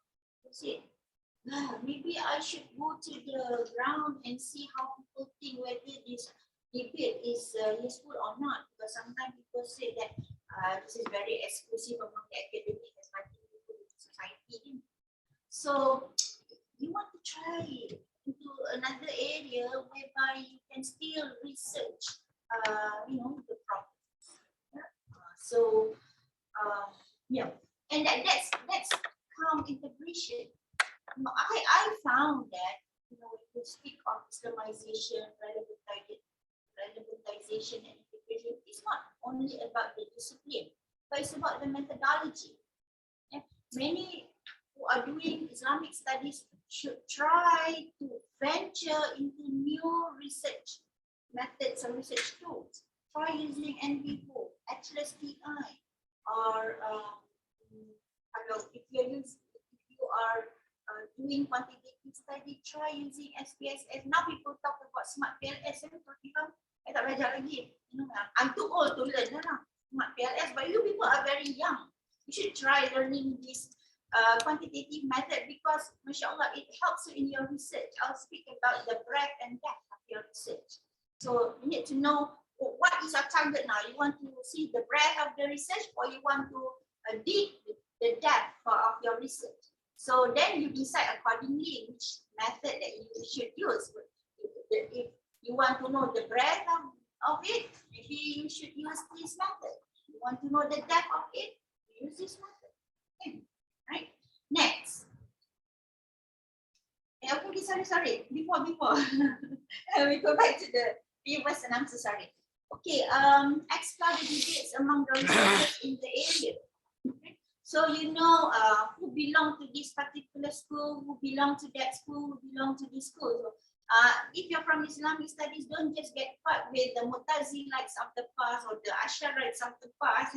So you want to know the current mazahib. Maybe Dr. Ahmad can help me. The Salafi so-called, the Wahhabi so-called. Yeah, because you want to know their discourse, what they contributed in their discourse. Definitely, their discourse is very much influenced by their framework of thinking. So you want to see the validity of their framework of thinking. Or maybe you want also to excuse them because of that framework. And sometimes people think because that is their framework, so it does not make them kafir. You cannot subscribe to the idea of takfir towards them because they subscribe to that framework. Yeah? As long as they do not condone killing people, then should be okay. Like if they are doing takfir, then it's between them and Allah Subhanahu wa Ta'ala. Yeah? As long as they don't kill people. Yeah? All right, and then justify the study. Here, your research is very interesting because you're from that area of study and you want to dig into something Islamic studies, kalam, very specific, philosophical, theological, a synthesis of Greek philosophy and Islamic philosophy. It's very technical. But then you have to justify, that even actually justify your research, right? It is hard, I know, I can anticipate the difficulties in terms of how you're going to, but if you have a competent supervisor, inshallah, you will not worry, it will help you to direct to that, your interest. But then, in the Bible, you have to worry the Bible, kan? All the things. First of all, the first gate is the Bible. Okay? You need to convince the examiners. Well, this study is worthwhile. This is what I'm trying to prove. That is a philosophy of science. That logic is at the basic of all knowledge. Okay? The basic of all knowledge. Children learn by using logic. Small children. Then if they want to know the taste of something, they put their fingers in their mouth. That's logic. If they see their parents doing the same thing again and again, they emulate it. Because their logic says this is the way to do things, this is the way to pronounce. Yeah. So it's about it. So you have to justify why logic is important. I think because the absence of logic, that's why Muslims do not think that much. They will just follow whatever is there for our consumption because it's easy. If you want to use logic, you have to think. You have to use the thing on top of your brain here, kan? On top of your head here, and then you have to be you have to develop the monologue in yourself, you have to dialogue with yourself, kan? Dialectical approach to your own self. Is it reasonable, not reasonable? So the same goes with your research now. Justify why it is worthwhile to do it. Okay, and then next slide. Okay, okay. So what? First of all, think about what reference should I include in the review. Yeah. So alhamdulillah, I think you have done your research a bit. So you know Watson, for example. I also hardly remember who were the pioneers in this Kalam discourse. Yeah? So you need to know the list of references in the area and go to the references part, yeah, the bibliography part, and look what are the materials available or important for you. If I included all the important references, yeah, what are there that you do not have? For example, if you're talking about esotericism, Islamic mysticism, yeah. So one of the great scholars that you cannot miss is, say, for example, Civilisation-Based. Yeah, so you need to find Civilisation-Based materials as much as possible.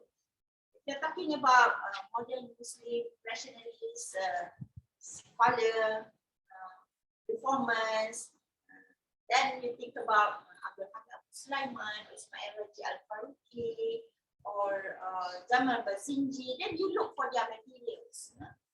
To the extent you have exhaust your energy, time finding your works. Why do the findings of some studies contradict the findings of others? Like Prof. What it said just now, that's the critical dimension of your literature review. So, say for example, why Hasina's view is in opposition to Fauzi Abdul Rahman's view, one professor in USM, because he believed that Malaysia has religious pluralism. Why I say that it's not religious pluralism, so why he said yes, religious pluralism, why I said no, religious pluralism. Yeah. So of course he has written number of articles, I have written number of articles, then you can compare within this part of articles of mine and part of articles of him that support for and in contradiction of in opposition of religious pluralism. So that's the synthesized part of it. Right, and finally, what has been and has not been studied earlier. Yeah. So if it has been studied, then what you do to add. Yeah. But if it is not studied yet, alhamdulillah, you have the original material. Yeah. Okay. For example, one of my students, he wants to write about Fariduddin Attar. This is not my forte, but he wanted so much to write with me. This is for his FYP. So FYP, okay, I can take, but for master or PhD, I will decline. Yeah? So he wants to write about Fariduddin Attar. I've never read Fariduddin Attar. Then I say, okay, I will rely on your understanding. But if you come and to see me, discuss with me. So, okay, why you want to study Fariduddin Attar? Has to explain to me now until I find that, okay, I'm convinced it's worthwhile. Okay, you go and write. Yeah? Otherwise, I will not agree that he writes on that. Okay? Okay, now the next technique that everybody can adopt when doing literature review, it is called next. Yeah? Okay, snowball techniques. How many of you have heard of this? Snowball techniques. Pernah tak? Yes. Pernah, some of you, alhamdulillah. Yeah, this is snowball techniques, and I found it very interesting, and this is also the reason why I don't like APA style. But I'm so old, I subscribe to Footnote style. I don't know, sini tak buat apa order to how. Are you an APA person? Footnote. I think footnote. Education memang lah, I dislike APA because APA is too concise. But well, actually writing articles. Adopting APA style is good because it's simpler. Tapi referencing with APA style is very detailed because you don't have the pages. And sometimes when I include pages, then the journal, the editor would say, we don't want the pages. But the pages is very useful for future researcher to refer to. Yeah. Because in APA style you have the name of the author and then you have the year of publication, right? Yeah. Yeah. But in Chicago manual and footnote style, you have the pagination, and you can explain further in the footnotes, right? This Hashia is actually, this footnote style is actually emulating the Hashia of Muslims. How many of you have read classical texts? I read Sibawai, kan? So, you know, you have all this next to the box, kan? This Hashia, Masya Allah, very useful. Can it enrich your knowledge? So I'm in IRK, we adopt footnote style, Chicago manual style, because it's more informative in comparison to APA style. Because APA style is good for social studies education because it helps you with the latest research, latest article published.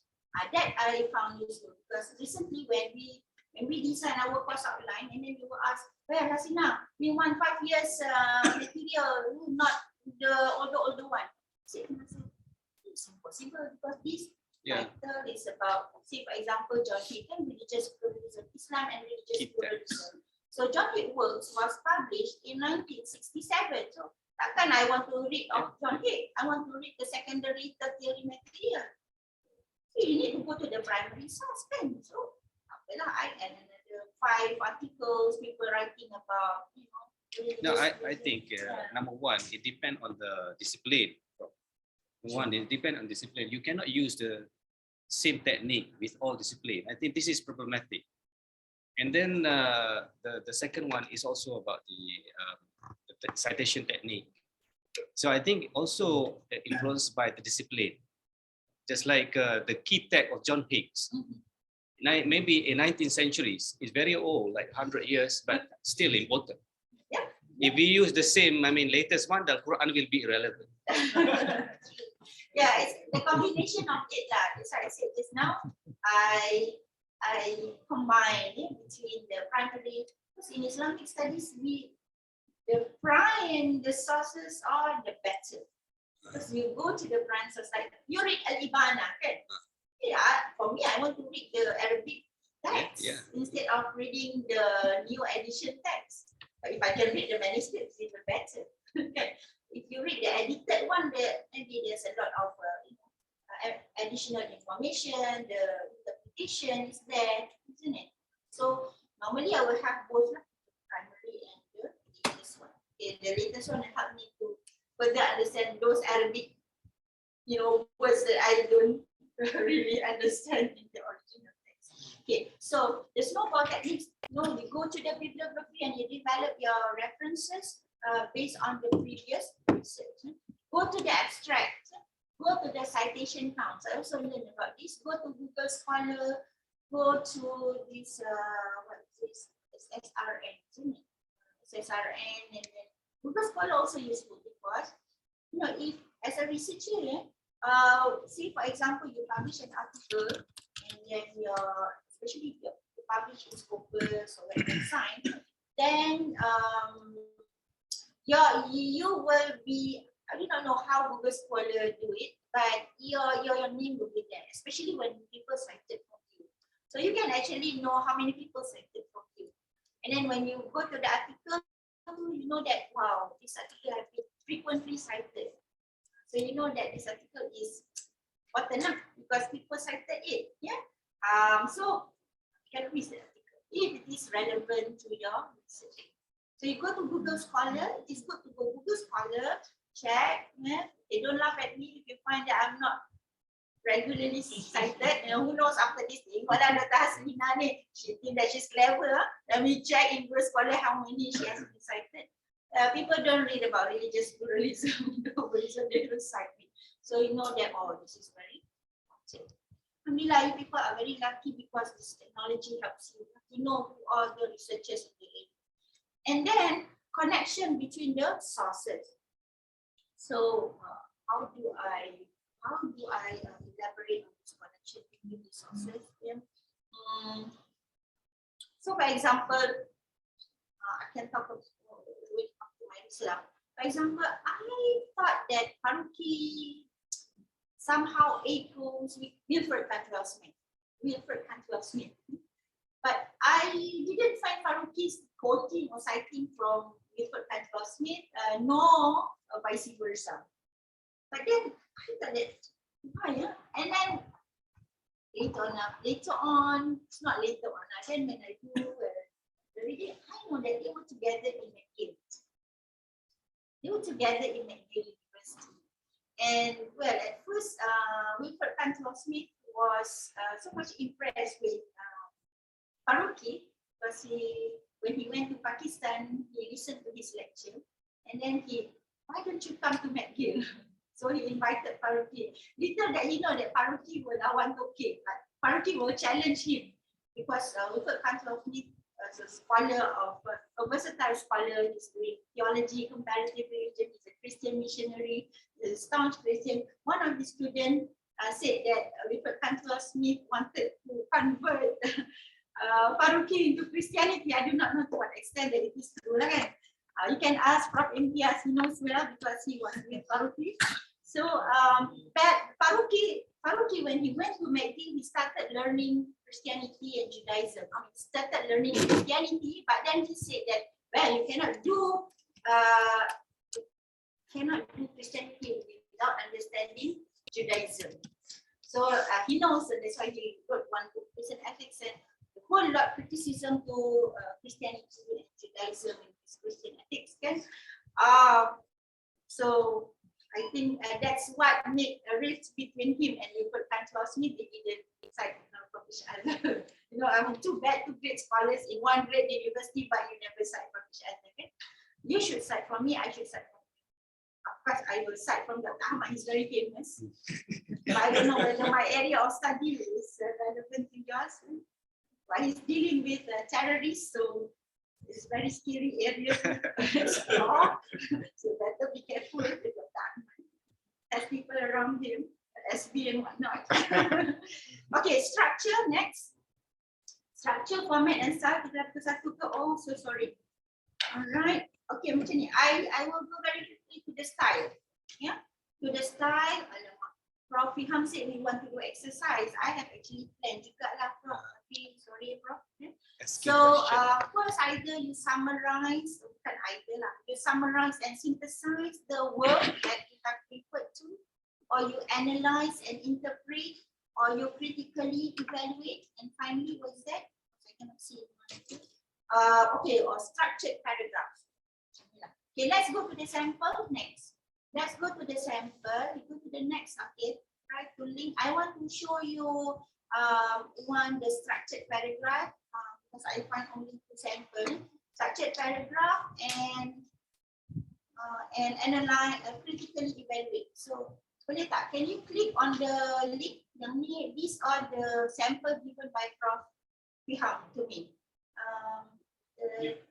Okay, but it is not, I think you have clicked, but it is not on the screen. So you need to close this file and go to the next, go to the other screen.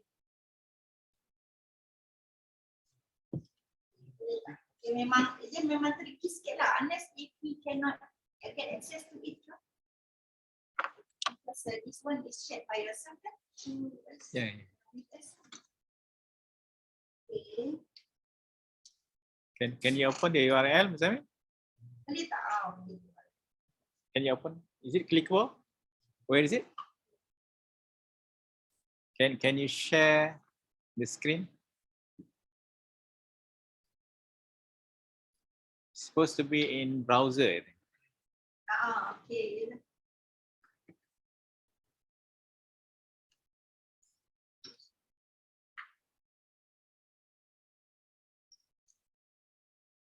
You can open the link, you can go to the proposal, and then we can go to the literature review part, and you will see the style adopted by the researchers.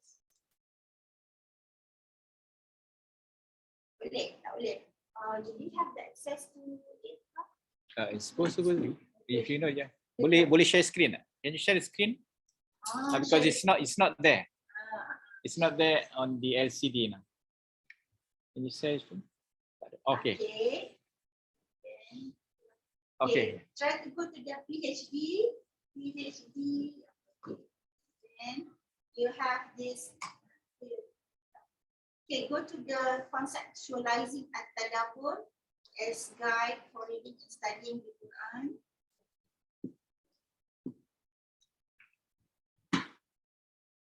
Then go to the literature review. Okay, we will take like few paragraphs lah. We'll start at Relax. We'll start a little bit late. Just take your time. Okay, can you manage to go to the literature review? Can you scroll down? Scroll down. Scroll What does that down. mean? Again. Where is the literature review?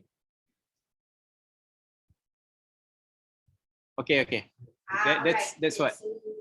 Literature. This is problem statement. Again. Come lagi. Okay. Page. Again. This is research question. 1.8. This is research methodology. Coming next. This lah, Okay, there you go. Enlarge Can you enlarge it a little bit, Abu Zamil? Zoom in. Maybe 150. Okay, 125. Okay, okay. Alright. Later, can you all read? I cannot. But I have in front of me here. So we go to discussions on tadabbur with varying details. This is the first paragraph. Discussions on tadabbur with varying details can be found in classical and contemporary works of tafsir such as Jami' al-Bayan an Ta'wil Ayat al-Quran by Al-Tabari.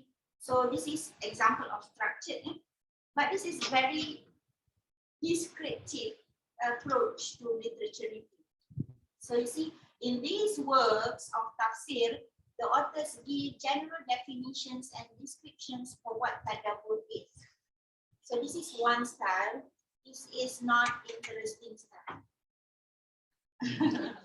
But it's the easiest style. You can start with this one, at first for the sake of preparing for your proposal, but later on, right after you are done with your chapter 5 of conclusion, go back to the literature review because now you have already digested the subject matter and you will be able to revamp. Yeah? So this is an example. You see, for my supervisor, I will not allow the next type of literature review. Go to the next page, please. Okay, this is for me not permissible, tapi okay lah for proposal. Yeah? The journal consists of 6 papers and discussion from experts regarding them. How to reflect. This is, a very monotonous kind of presenting your literature review. Yeah. Okay, so I have no intention to undermine this work. If let's say the person is here, but I believe after you're done with your research, you'll be able to rewrite this one. Yeah. Present it in more attractive way like that. Okay, let's go to the next one. But this is like structured paragraph. Dr. Isam bin Saleh Al-Umaid has a concise yet beneficial book entitled Fan At-Tadabbur Fil Quran Al-Karim. It is essentially a booklet written. Right? So what this work, my argument, what this work has to do with your research question, your research object. At least to make it more sound. Yeah. So okay, this would be my comment. Okay, let's go to another example. Can we close this one and go to the other one which I found very interesting.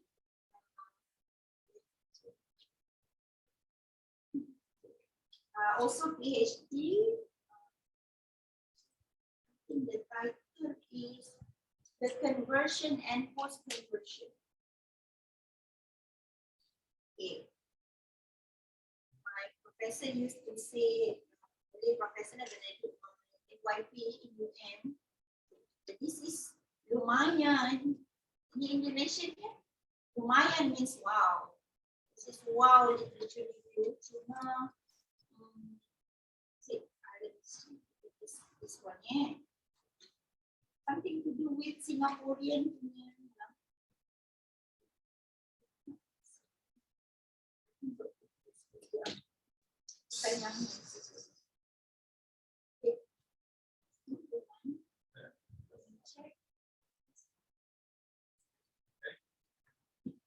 Okay, I'm so sorry.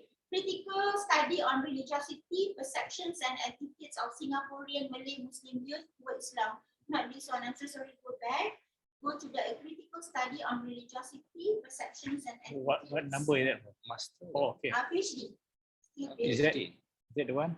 Okay. Yes, this one. Okay. Go to the literature.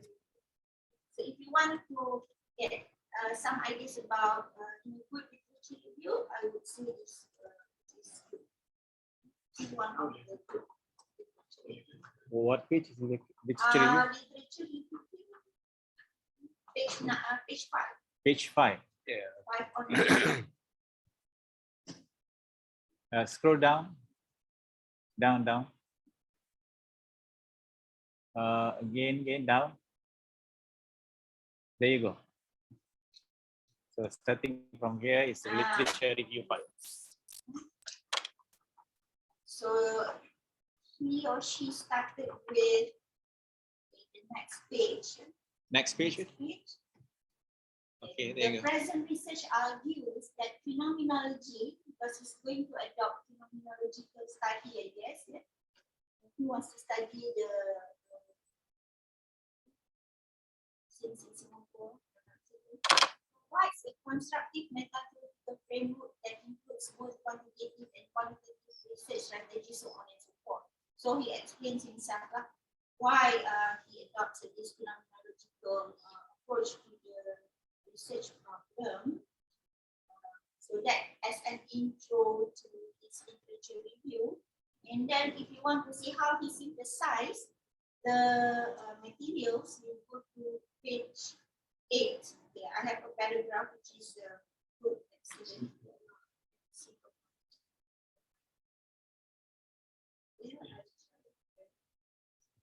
This why I cannot try this thing. So so much command. Okay, go to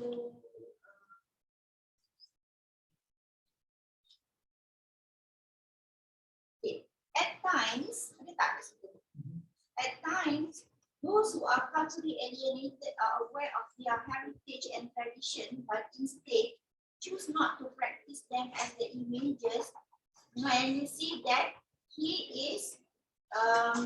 was comparing few materials, Army 1994, Cambon 1992, and this led to a distorted and uncomplimentary image of the individual's cultural self. About 1996, Asante 1991. You see, this is example of a synthesized critical literature. This is excellent. Yeah. So, but I believe that there's a very clear picture of what he wants to do in this research. You can have this sort of literature review myself. All right, so but okay, that's it. I have another thing to share about the samples, but we are already question and answer. Is there any questions from participant, please? Or any concern, maybe issues that you feel you want to get some feedback from the Hasrina, please? I'll be around in the afternoon. You can spare your question. Yeah. Okay. Dr. Ahmad? Okay, thank you. Yep. Yeah, there is a Okay, question. Yeah, here, I think. we may allow for a couple of minutes. Maybe we'll stop at 1:30. We will start our session, the afternoon session, maybe 2:30, so that you may have time for lunch and prayer. Shall we? Yeah. Any maybe want to say something, please? Thank you. I love to tell you. Just one way, how I will start with the repertory because which one is more important? Published thesis or book or article? Which one I will start first? Because you're a examiner. Which one most attached you? So I know, oh, it's nice. From how I start, from the publication research paper, one, or book or article? You want the safe answer or the, are you doing by research or doing by mixed mode? I'm doing the mixed mode. Mixed mode, masters or PhD? Here. PhD. So by mixed mode, the safe answer publish one article. So you have to publish. So whether you like it or not, you have to publish. But I would encourage you to publish not because that is the requirement of graduation, but to publish it because you want to develop this quality, value in yourself. Publish article or thesis or the book. This one I sequence as sequence. Or sequence. Well, I would say your thesis is your masterpiece. Publish it. Publish it. Yeah. Publish thesis. Article. Publish thesis, yeah, and but publish article is part of the graduation requirement. Yeah, but after say you are completed with your research, you graduated already. The first, of course, you have to write articles as well. But the first thing that you can do is publish your thesis because it's your masterpiece. I did the mistake. I didn't publish my thesis from Biham. But alhamdulillah, I published it thanks to Dr. Ahmad. But I didn't publish it because during my time, one officer from MSP told me, Haslina, make sure that your publication after this is not your thesis, it's not something from your thesis because it's not going to be counted for your promotion. But of course, I didn't go for promotion at that time, but I mean, why you want to waste your time writing stuff that you are not going to be given merit? So I got my thesis, but then I think after that I found that inshallah it's a waste because lots of things. And then alhamdulillah I got published with PC. I'm going to publish my thesis, and I believe that you should publish your thesis because there's a lot of things in your thesis that people can benefit. And of course, at the same time, you develop the article, you can extract one chapter, even actually literature review can be published. If you learn how to write systematic literature review like the one we have seen just now, you can actually publish it in journals. How much copyright we have over our thesis? Thesis? Versus The copyright is yours. I think provided that you are not sponsored, because if you are sponsored by certain firm, then the copyright goes to the university, to the researchers. There is a policy. There is a written policy about this copyright. I can share with all of you. We have it in the policy. We have it. Yes. So don't worry. I mean, you can. Of course, I would say the best thing is to publish with IIM Press because you solve this copyright problem. But I don't publish with IIM Press because the one is without funding. But if you're funded, then you have to be careful. The UM thing is because of the funding problem that the research is funded.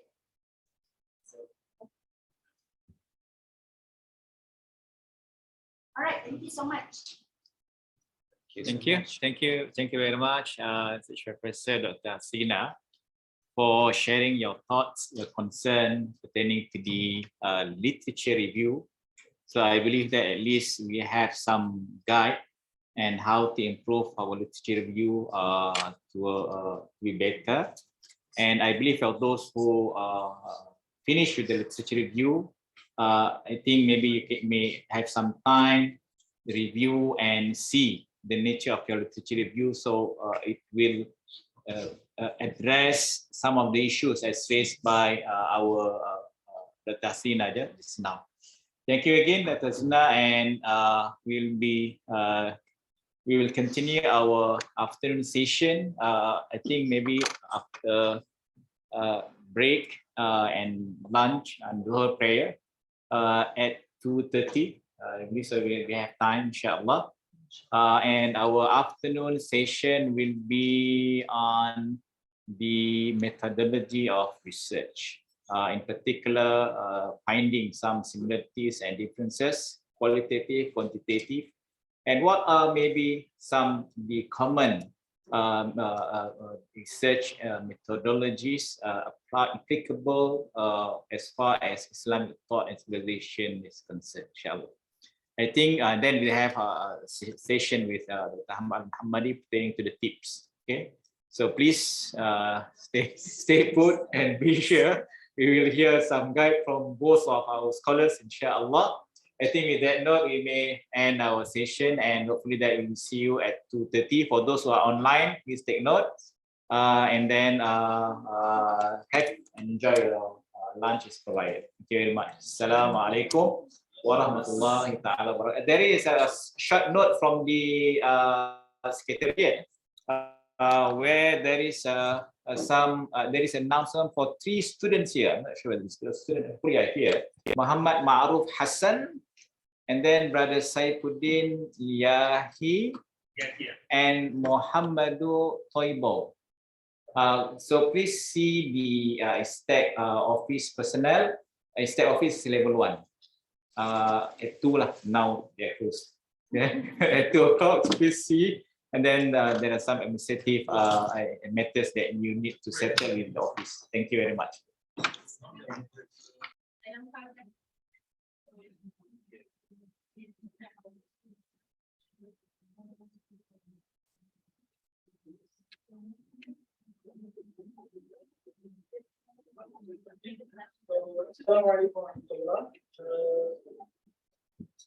Inshallah, we will meet a second session very soon. So before that, I just want to have like a few question or like suggestion to our participants. This is the afternoon session. Is actually like we feel sleepy or something after Maghrib, right? So that's why we should have an interaction session. I hope that like we can have a win-win lecture, inshallah. We will interrupt our professor here by asking questions, so it will be more interactive and also active. We will not feel bored or sleepy, inshallah. So let's invite our honorable professor to deliver the second session on qualitative research and quantitative research topic, inshallah. All right, thank you very much. Assalamualaikum warahmatullahi wabarakatuh to everyone. Back to our business. I would like to highlight 2 things about the discussion this morning, because just now I received 2 questions from our participants. So the first question about how to arrange your literature review. Actually, it was there on my slides. Put there chronological, thematic, methodological, and theoretical. So roughly, I would say that if it depends on your department. So if your departments subscribe to the idea that your chapters have to, your research questions have to be reflected in the chapters in such a way that, for example, your chapter 1 is to answer your research question 1 and research question 2, chapter 3 to answer research question 3, so on and so forth.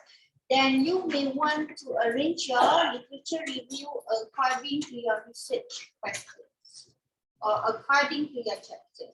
This is the simpler way of presenting your literature review. But you may also, so this one is chronological, yeah? because you arrange a literature review based on your research question, based on your chapterization. Or if you capable of making it more analytical, then you may want to arrange your your literature review based on themes, thematic. Okay, for example, just now somebody want to talk about Islamic education in China. So maybe you can highlight 3 things, because you cannot discuss everything about Islamic education in China. That's too overweight for you. So maybe you want to choose 3. You want to select 3 scopes. So historical, development, the people, and then the state of art, the current development, contemporary context. So you have that, you have to address that in the scope of your research, and then you develop the literature review based on these themes, right? Or methodological, if you are writing, if your research title concerns about methodology, say for example, like in my research, I would say for example, I would like to highlight that most of the research are, library research, or textual that adopt textual analysis or content analysis.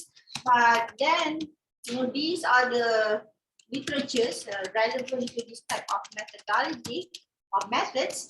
But I would like to subscribe to experimental. So then I will describe, okay, what are the research, experimental research relevant to my research problems.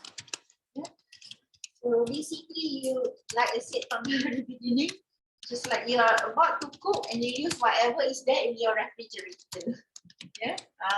You use whatever is there to make do of your research. Okay. And then secondly, just now snowball. There was a question about what do you mean by snowball? Well, I don't live in a snowy country.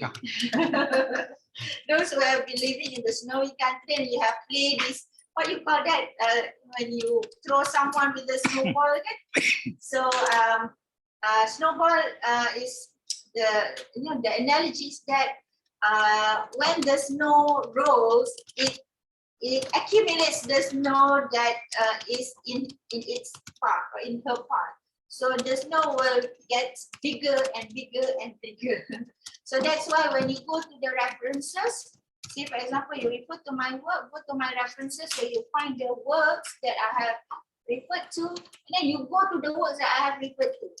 Say for example, you found Amran Muhammad in my references, so you go to Amran Muhammad and you found other literature or other references in Amran Muhammad, and you benefit from his literature. Let's say you find in Amran Muhammad, you find Zaidi Ismail, and then you go to Zaidi Ismail, this is snowball. It's called as snowball technique. Chain reaction. Huh? Chain reaction. Another metaphor for that is chain reaction. Oh, chain, C-H-A-I-N. Yeah. Chain. Oh, yeah, I think that is. MashaAllah. Okay, interesting. All right, now let's go to this afternoon session. Because you are tired, we have important, but not that complex as literature review, the way I see it. So we are going to discuss about, what is the slides? The slides that I'm using this morning, but you go to the slides number 1. Go to the slides this morning. Go to the next. Okay, this one, and then you go to the next slide. Okay, all right. So what is politics? Well, most of you, I believe, you have known this, but anyway, just to recap, review, learn, relearn, and unlearn. If let's say we have wrong understanding about qualitative method, because I received the signals, the wrong signals from my student. They thought that library research has nothing to do with qualitative method. This is wrong because if you study textual study, content analysis study, this is also qualitative method. So when you adopt library research, it doesn't mean that you do not do qualitative research. You are doing qualitative. And qualitative research is not only experimental. So what is qualitative method? Qualitative method is the research that concerned with the subjective assessment of attitudes, opinion, and behavior. So subjective here is unlike what you have perhaps an impression in your mind, subjective that everything is right. Not that subjective. Yeah? Subjective means depends, not depends. Subjective means say the material that you have consulted, you know, be it resources or respondents, yeah, that given its perspectives, yeah, towards the subject matter. So its perspective varies, differ from one to another. It's very rich perspective, yeah, from different resources that you have consulted. So it's very open and liberal in that respect, yeah. So in terms of attitudes, opinion, and behavior, yeah. And it generates non-quantitative data. So you cannot say, you cannot explicitly measure it.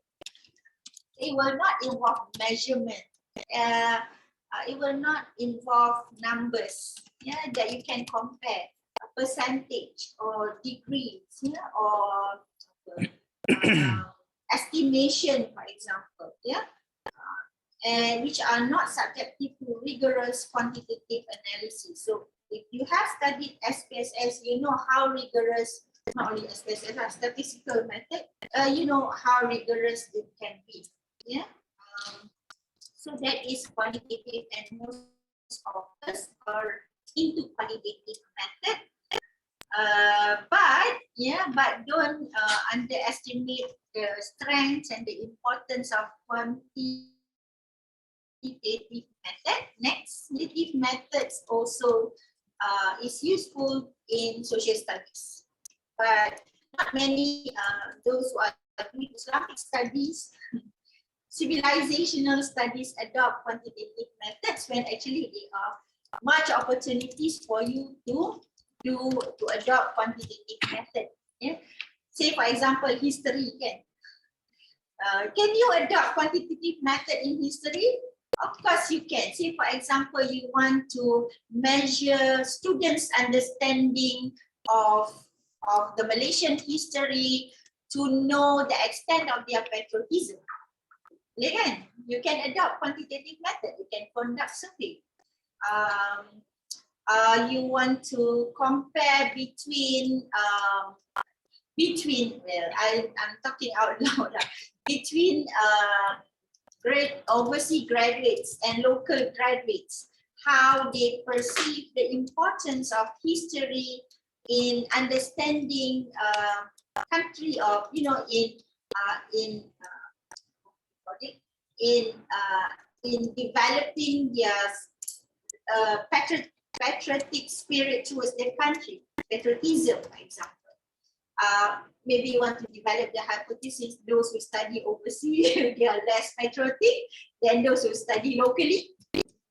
Again, history, it is still history. Of course, you have to develop the qualitative aspect of the history before you can design the survey, before you can design the questioning, right?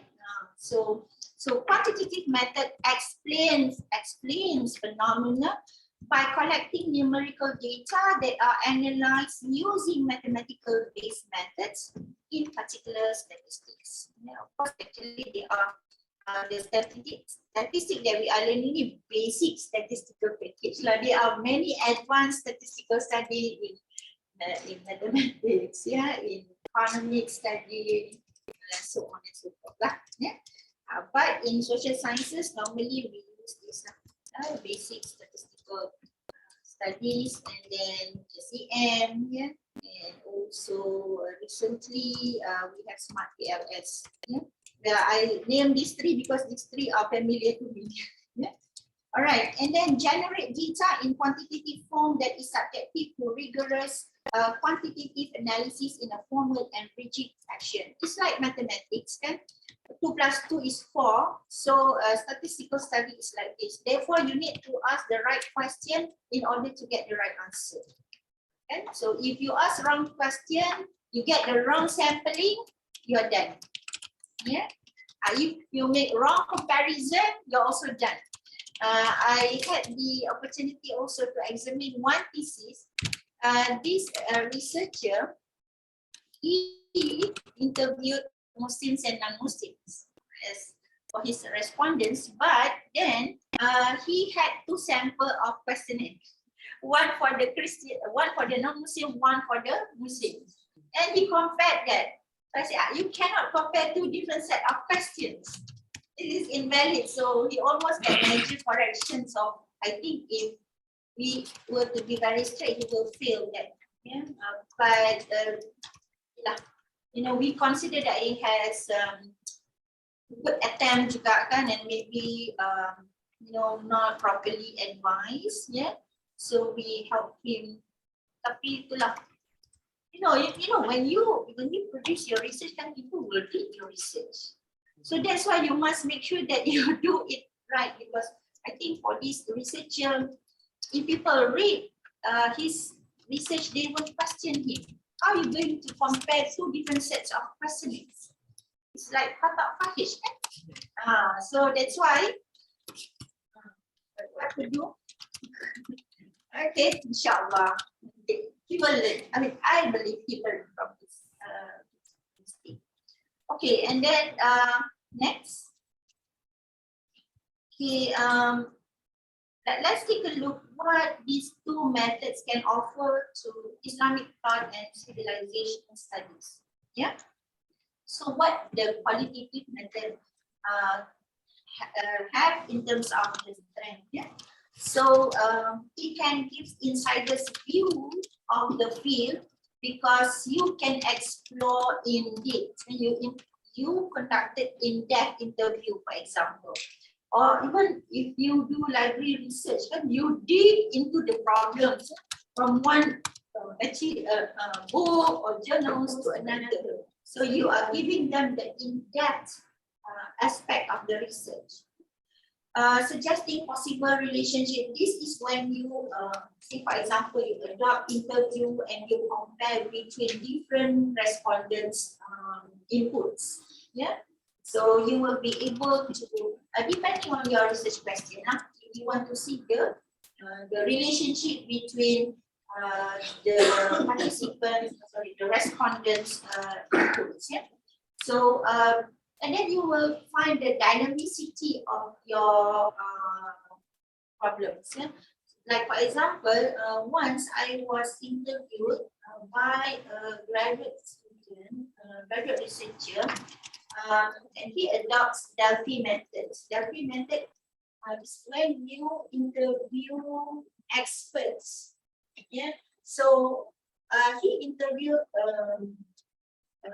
senior professor's point of view, and then based on that findings, he developed questions for the beginners. I was, you know, very young academic at that point of time. So, you know what, he managed to compare between the very senior experts with those, you know, very young and young researchers. Yeah, young researchers. So we use Delphi method, and he can see the link. Why, for example, in IIUM, yeah, IIUM, why the young academics have subscribed to certain way of thinking and ideas, because he found that when he interviewed the senior professors, this is how we were trained. This is how we were given the framework, the bigger framework of understanding the text or understanding the phenomena. So he can establish such way of. Maybe, you know, I remember that once my professor had a debate with another professor. So he would say like this, okay, like you're from Cambridge, yeah, I'm from Oxford. So as if they have different perspective on how a Cambridge scholar look at things and how Oxford scholars look at things, like different school of thought. Yeah. So that's about it. You can see the relationship. It's very dynamic and to see how people think. And then you may use a descriptive and narrative. Descriptive is rather boring. Yeah, actually, for not to say that a PhD master thesis cannot adopt descriptive methods or approach in writing the research, but it's going to be very monotonous. Yeah? So the best way is to adopt the narrative style. Like you are telling the story, people look forward to know more about your research. My professor used to say like this or remind me, Hasina, your thesis has to be like this. This is how it should be. Like this, Professor Alman, Professor Irfan, Abdul Hamid Panta. Your thesis should be like this. And so when people go to your first 2 chapters, it's still very big and hard, and then you go very deep until you manage to conclude it. So you get the gist at the end of your research. So you must make sure that your thesis go like this. Yeah. To make your thesis to adopt the narrative style, you are telling story to people. Okay? So people want to know what's next. The best way of training yourself to be able to adopt that in your research is when people ask, what's your research all about? Okay. So first you start by telling them, this is my title. So what are you going to prove in your research? Then you go a little bit narrow. See, what have you found in your research? I will take this opportunity to invite you to join in the preempting competition. Can Prof have 3-minute thesis, 3-minute thesis competition? Because this competition train you to explain your research in 3 minutes in the most attractive, interesting way possible, and simplify your research in the language that people can understand. If you can do this, you can do well in your YY, inshallah. Okay. What do you agree with me? Because it's very difficult. It's very difficult at trying to explain your research in 3 minutes in such a way that people is looking forward to listen from you from the first minute until. It's like you are doing TikTok. It's not that. This one is go and search on the YouTube 3-minute thesis. You'll find very interesting. If you can do like that in your Viva, mashallah, your examiner will be impressed. Most of the time, she will do PowerPoint during the Viva. Wow, so boring. What if you can explain?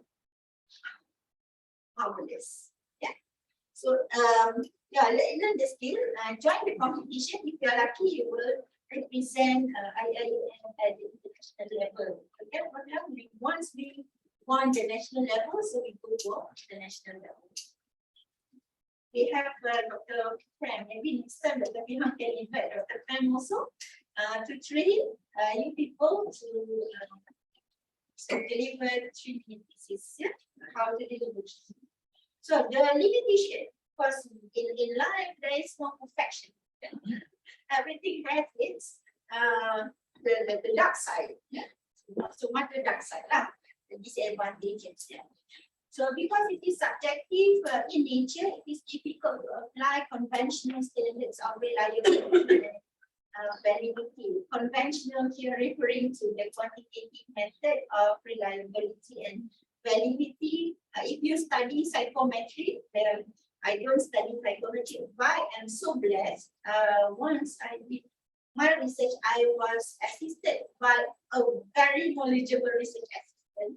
So he does, he did psychometric studies and he did psychometric research on his PhD. So he actually helped to how do I say, to use statistics to measure the reliability and validity of my survey. Not the findings of the questions. So he said, okay, Tasina, you have to remove this question, you have to remove that question, because if you put this question, the score of reliability of your question, this section is low. That's the beauty of statistics. But of course, in qualitative study, you cannot do that because you don't use statistics. But of course, it has some other ways to check on its validity and reliability. You have to do pilot study. In actually both for quantitative and qualitative, you still need to do pilot study. You need to test your question before you conduct the actual research. Say for example, for qualitative study, you have designed the questions together with your supervisor, get help from the supervisor, get help from people, young experts, and then you want to test the question. You have to find at least more or less similar type of sample, and then you ask the person and see if this person gets your question right. If you got wrongly, it means that your question is not valid. Yeah, because if you ask wrong question, you get wrong answer. So you have to be careful. Okay.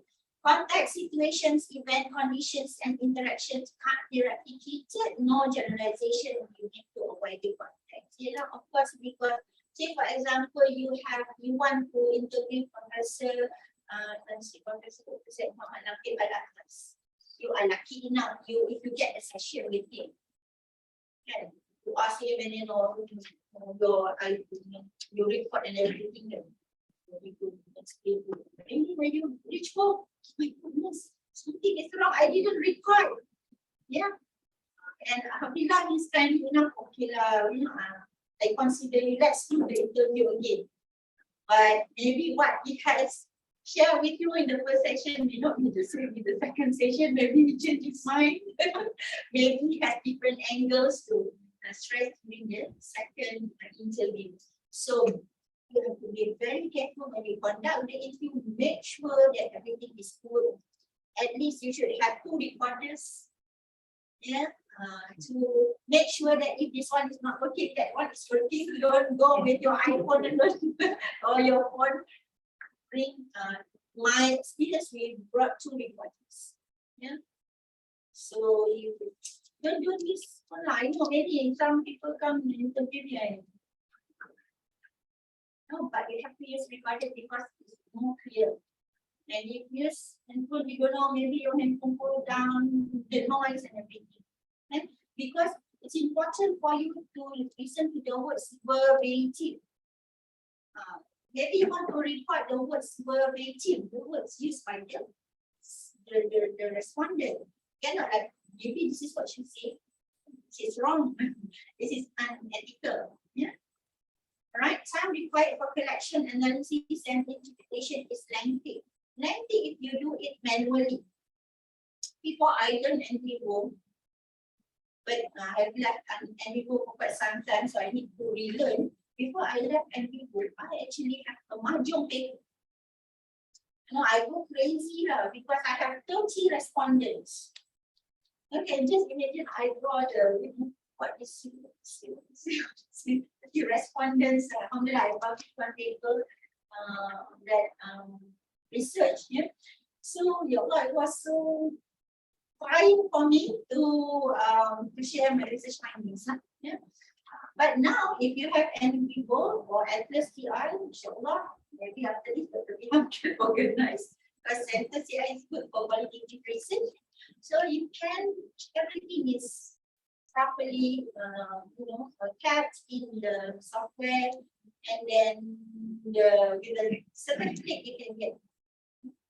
But also you have to teach the system. I mean, this should come from here, but if you manage to use the software, then things will get easier. Don't be surprised, and people also can help you to come with table, something goes with graphs. Also surprise. Graphs, and if you want to know in the interview, you use certain words, then and then you can capture how many times the words appear, which indicates, oh, this very important words when you when you talk about this issue, problems. Young people, inshallah, you can absorb, try to learn FSTION people, inshallah, we will ask RK just also going to introduce this, inshallah, this come and learn because you can also use this after you finish your PhD, and also you can teach your students if you become students. So next is quantitative method. Yeah, precision and reliability in the measurements. If you are careful, no one can challenge you. Especially if you have run the psychometric analysis scan. You say, your case is not valid. Oh, we have run the analysis, yeah? So they cannot challenge you. Yeah? Normally, in my experience, watching my friends, we conducted quantitative study, and so when we presented, especially in front of professors, if you go to the government departments, they will know. You can just like, in fact, you can get rid of all these statistical work. We want simpler presentation. But if you present to professors, and professors who are well versed with statistics, they will kill you. And then you're like, oh, mashallah, you struggle. But inshallah, you master. Okay, how my things inshallah, you can tell why I use these interpretive methods and analysis. Why I use this. Okay, mark by control is the sampling and design. Designing your research is important, and also identifying the right sample, numbering. When you want to talk about quantitative method, because sample also don't get demotivated when I see this about quantitative method. I bet you would love it if you learn it, even though you don't master it. But you can be affected by someone who is an expert in SBS or SHM or smart because I myself not very much expert, but at least I know you statistical analysis statistical analysis in advanced analysis. Yeah. So when my research assistant explained to me, I can correct. Yeah? But okay, he will ask me, okay, what do you want to do in this area? Okay, I want to know this and this. So what do you think the best analysis that I should do? Say maybe regression, maybe correlating. Maybe you use ANOVA, you use ANOVA with them. So okay, you understand what regression method means. Regression analysis, correlation, what ANOVA. Yeah, exactly. So you need to know because you are the expert of the subject matter, but the tools too, somebody can help. If you are a professor, you can always find this person. Okay. Research is fun. If you expand your research tools, I tell you research is fun. Please give me the money. If you have the money, no money, no talk. But that is Ahmad has good funding. 400, 100 over. Okay, causality statements be produced. The recent research, the last research that I did in 2019, we studied about the young people in Kuala Lumpur. We divided them into 12 zones to see how much they subscribe to liberal ideas about religion, how much they perceive religious freedom, how much they are inclined to live Islam. Okay, so we conducted so at first we thought that, I want to share our findings. At first we thought that those who went to religious school would be more resilient in terms of all these challenges, what the challenges to Akidah, but it is not. And we found that, in fact, those who go for voluntary study in Islam, going to the mosque, much more resilient in terms of health. And we found that most of them who benefit, most of them who understand Islam better were the most those people, not necessarily those who have formal educations. And it is statistical proven. So we have 600, we distributed the 600 respondents in some areas, and we got 595.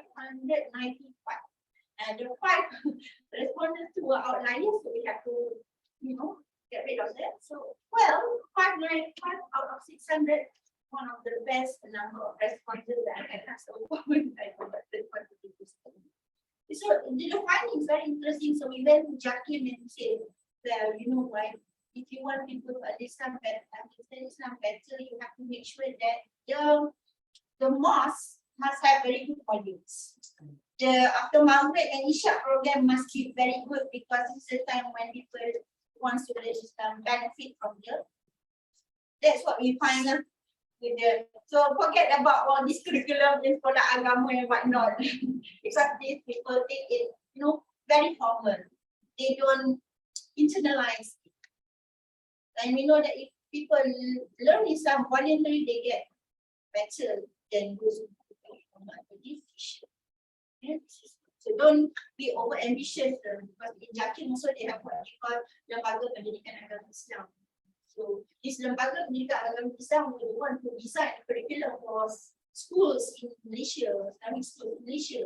So they go very over ambitious lah, My daughter in standard 2 already learned about all these najis, air mani and whatnot. I was like, standard 2 already about this thing. About sexual intercourse and whatnot. I don't know, standard 2, 8 years old. What they should teach them is about which part of the body that we should not allow people to talk about sexual education. Not about husband and wife relationship. So I hope the message get across. But sometimes as researchers we have this pure intention in ourselves, we do not know how they implement this. People with the strategic position take our research finding, but never mind. As researchers, you have to stay true to your passion and your need. Well, actually, if you do quantitative study, you can do as many action research possible. This in terms of Islamic studies, this is what is lacking. Because I don't see that fundamental studies is it sounds pretty. I do fundamental, that's why I explore Kalam. But that's why I say you have to enhance your research tools, because after you finish your PhD, what's next? And you need to give to the people there. So that's why if you have more research tools, you can explore better. You have already the fundamentals, kan? Now you go to action research and benefit the policy makers, and you have your friends who working with the government, and they will help you. Mantras ajaran sesat boleh juga. Ajaran sesat. Yeah, yes. Hey, that's time of field work. Yes, yes. One of the Vice Chancellor, Deputy Vice Chancellor of UTM, Professor Dr. Farawalida. She was my senior in UTM. So she was, I don't know, maybe now she's no longer the Deputy Vice Chancellor. She did a research on Ajaran Sesat, and she actually went to that Ajaran Sesat location. But of course, she has to inform Jakim that time with Johor, the Badan Besar Johor. So she had first-hand information, and she wrote a very from Islamic studies, but mashallah, with publication and with findings. So she did. inshallah, very inspiring to know someone from Islamic studies, but making action research and real research and good findings. And I believe the Jabatan will benefit from research because they can gather the notice or the deviant teaching. Now, I remember in 2010, I think, I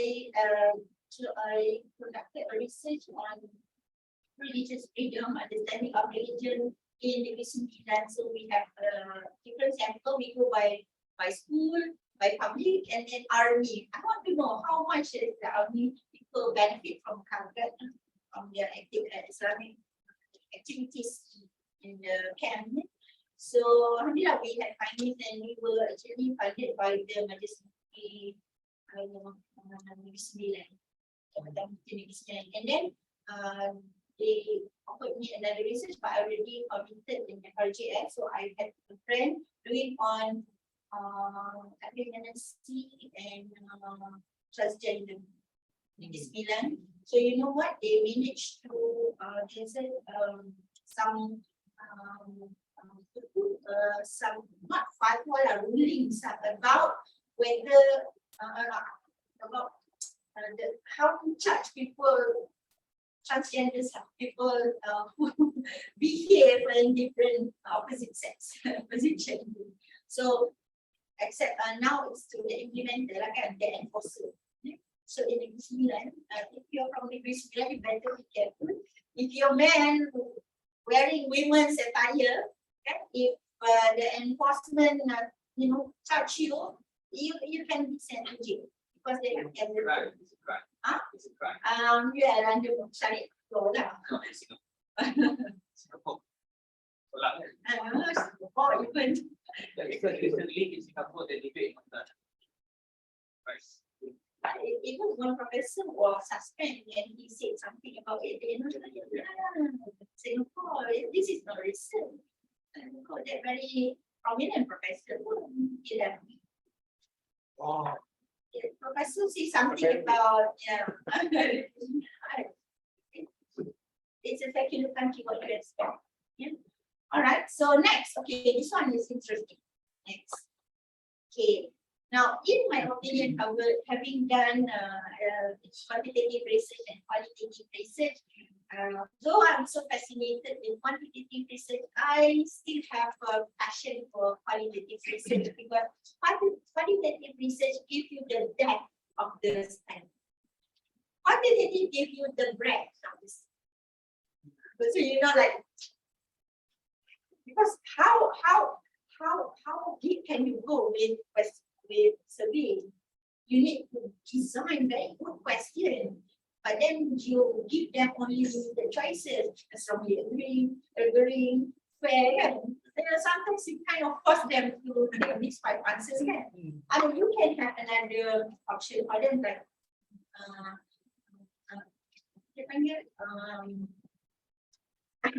there is one when you are not certain whether you agree or disagree. I am lebih kurang into in you know, agree indifferent. Indifferent. Tapi if you have indifferent, the danger is most of them will answer indifferent. You cry and get the data because you cannot make findings. So that's why you have to force them to take a side. Yes, piece of it. That is like you give them the freedom to elaborate because they want to say yes, but right? You don't have the opportunity. I mean, you cannot give them too much because it's quantitative research. So you know the breadth of depending on your research objective. Yeah. But in qualitative research, you have the depth. You can. I read one article. Like, 45 respondents. What research is this? It's a PhD thesis. Only 5 respondents. Yeah, when you have 5 respondents, PhD thesis, what's that? Yeah, but actually the thesis is about Muslim reverts.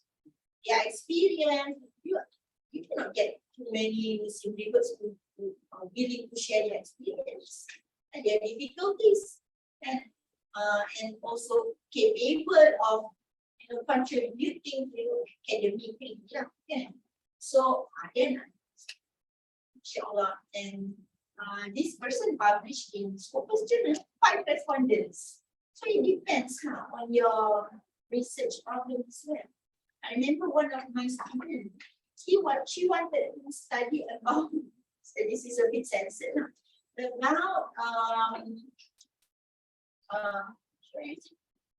about homosexuality in IUP. So do you know this before? Because I expected it would be but she got this ring. She, are you going to interview me? And then she said, the doctor, because the doctor got the information and it's confidential. You can, those are secondary. You should get the materials from the primary. So she didn't continue. I mean, she insisted in my research methodology class, which is if I do proposal, I will be dependent, so I propose her. But then, carry on, you want to do, you carry on. But then she didn't continue because obviously that is not doable. Even though she has very good research, literature review, the literature review is there, but not doable because the respondents and the IIM students who get involved in that behavior willing to be the respondent, of course. No? Let's say who didn't respond, how? Then you have to keep anonymous research ethics, and now we have research ethics committee. You have to consult the research ethics committee. To what extent that you can conduct this, how much that you can reveal this person or not to reveal this person, whether legal unit has the right to charge this person, a lot of things. But last time we have Professor Hazizan Mahmoud, he conducted research on epimenecy. Okay, epimenecy, so he has published a book. Very good. Okay, okay, next. Okay, so for quantitative research, survey, you have to conduct a survey. I remember in my last quantitative research too, we had 5 workshops just to design the case. We had professors, and then we had academics from IKIM, the Zaidi, the Farid Shahran, the Sani. These are all very ambitious people. So everybody is not happy with the way the word in. We had like 5 workshops to finalize a survey that consists of 10 sections and consists of 10 pages. Yeah. Okay, qualitative research, library research is also qualitative. And then interview, I think this is known. Focus group discussion. Focus group discussion is very good. I've conducted research using this method 2 times and I love it. Yeah. Because you have all the respondents at the same time, at the same place, and everybody can benefit from each other's response. Yeah. Observation is also good. Maybe you go to IIM mosque and you sit down and see people going out to the mosque on Friday and see how they behave. Yeah. And also I learned one Delphi method. Delphi method is when you ask experts, say for example, you want to ask Mufti. Yeah, it's a Delphi method. So when you write your methods of research, your qualitative or interview, but you enrich it now. Delphi method, focus group discussion, in-depth interview, not simply interview, but in-depth interview. And then you can enrich it, maybe online interview, phonic interview, virtual interview, right? So you have exhaust the means in terms of the methodology. Okay, let's take a look at the data analysis. I hope you can see it. Data analysis. Okay, I only share some of them, not all yet. So the quantitative method, I cannot see from here. I have answered the problem. No. Again, very bad after the online things. I left my classes in. So for quantitative, well, you know what? I was novice researchers like you also before. Don't think that we are in the task. Now, even now, I'm not. I don't regard myself as a good researcher. You know, when I first, from Islamic studies and then very ambitious to use SPSS. Yeah? So I only adopt descriptive methods to analyze my research data. That one I presented in Jabatan Mufti Negeri Sembilan, but they were impressed. I do not know what to say. When I look at my research findings, I didn't contribute anything new, but actually Jabatan Mufti wants the percentage. For every question I give them the descriptions of what I found. This research question, what I found, this survey, what I found. Very descriptive. Yeah. So what I would like to say for people who are not experts, they appreciate descriptive analysis. We just describe the percentage. Yeah? But for people who are expert in statistics, of course, they want you to go beyond, adopt inferential analysis, predictive analysis, exploratory, causal relationship. Yeah. So, of course, if you want to publish in reputable journal, they look for the inferential analysis, the advanced analysis. So the tools, maybe after this, you can try to learn Smart PLS, because my friend who is now using Smart PLS, I don't know, Prof. She said that Smart PLS is friendlier than statistics. I don't know, because I only know statistics. I learned at the end many times, but I'm not good at it. The more I learn, it got so amazed of the numbers. Yeah, so you may want to try learning SPSS or Smart PLS. And quantitative research, you adopt content analysis, narrative analysis, discourse analysis, grounded theory. Oh, grounded theory is also good. Grounded, maybe after this we try to offer grounded theory. Because last time Almarhum Professor Ishtiaq, he offered grounded theory. I missed his session here, but grounded theory is very useful for Islamic studies, civilizational studies, and you are doing field research, because grounded theory, in grounded theory, you go to the ground first, get the data and develop your framework, and then test your framework. Yeah? And then what else? NVivo, SSTI, annotations. I used in NVivo in the past, but my friend said that SSTI is friendlier. So now I'm learning SSTI too. Right? Next. Oh, annotations is also the same software, but I think these days people use either NVivo or SSTI. Actually, there are many more now. But at least we should know one for qualitative and quantitative. Oh,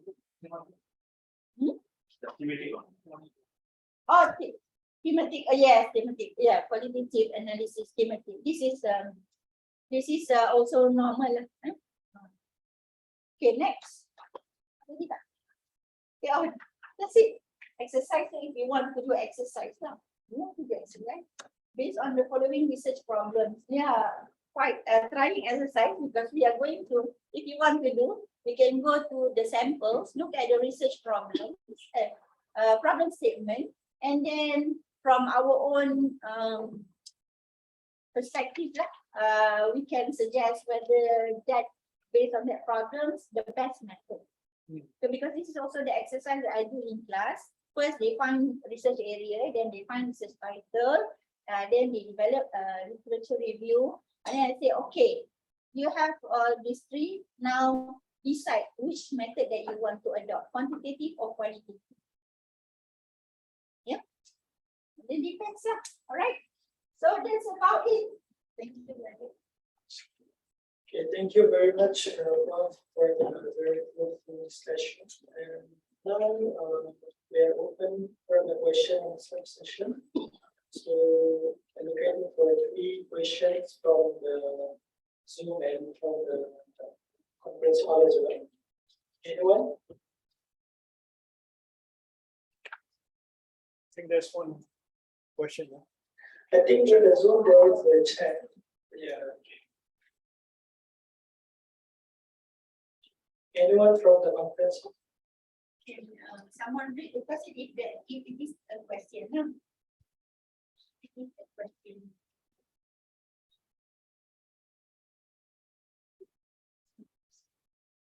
Question. Are there any other data collection methods? Are there any Are there any other data collection methods for quantitative research other than survey? For Quantitative, qualitative research. other than survey. Other than survey. Of course, qualitative. Quantitative. Quantitative. Quantitative. Well, not that I know. Only survey, questionnaire. Yeah, probably, do you know any supply or no only survey? Survey questionnaire. For quantitative. Oh, okay. For quantitative interview. What I know, if you still want to adopt a little bit of qualitative in your quantitative, which I did also when I do survey, involves understanding of religious pluralism and Hiba. So at first I asked them, have you heard the word religious pluralism? Have you heard the word Hiba? And then I said, okay, please explain your understanding. So that's is quantitative, yeah, yes or no. And then I asked them to explain. Then I use NB4 to extract the most used term for the definition of religious pluralism and the most used term for the definition of Hiba. So that's not a good combination because I want to test them if they say they understand it. So I want to test them if they really understand. Let's see what they understand from the word religious pluralism. And then I found many of them say, well, religious pluralism is religious plurality. And that's how I published a paper, religious pluralism is not religious pluralism. Because that's how the public, the learned, the non-learned people understand religious pluralism, whereby religious pluralism is not religious plurality. But based on my research, I found people think that religious pluralism is religious plurality. So on that quantitative research. Yes. The student need to choose this methodology research qualitative or quantitative. How they can choose for what is the tip that they can choose.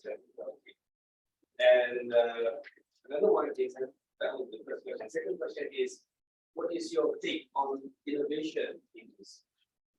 Innovation is where we conduct research yet, but what are the values, especially with innovation?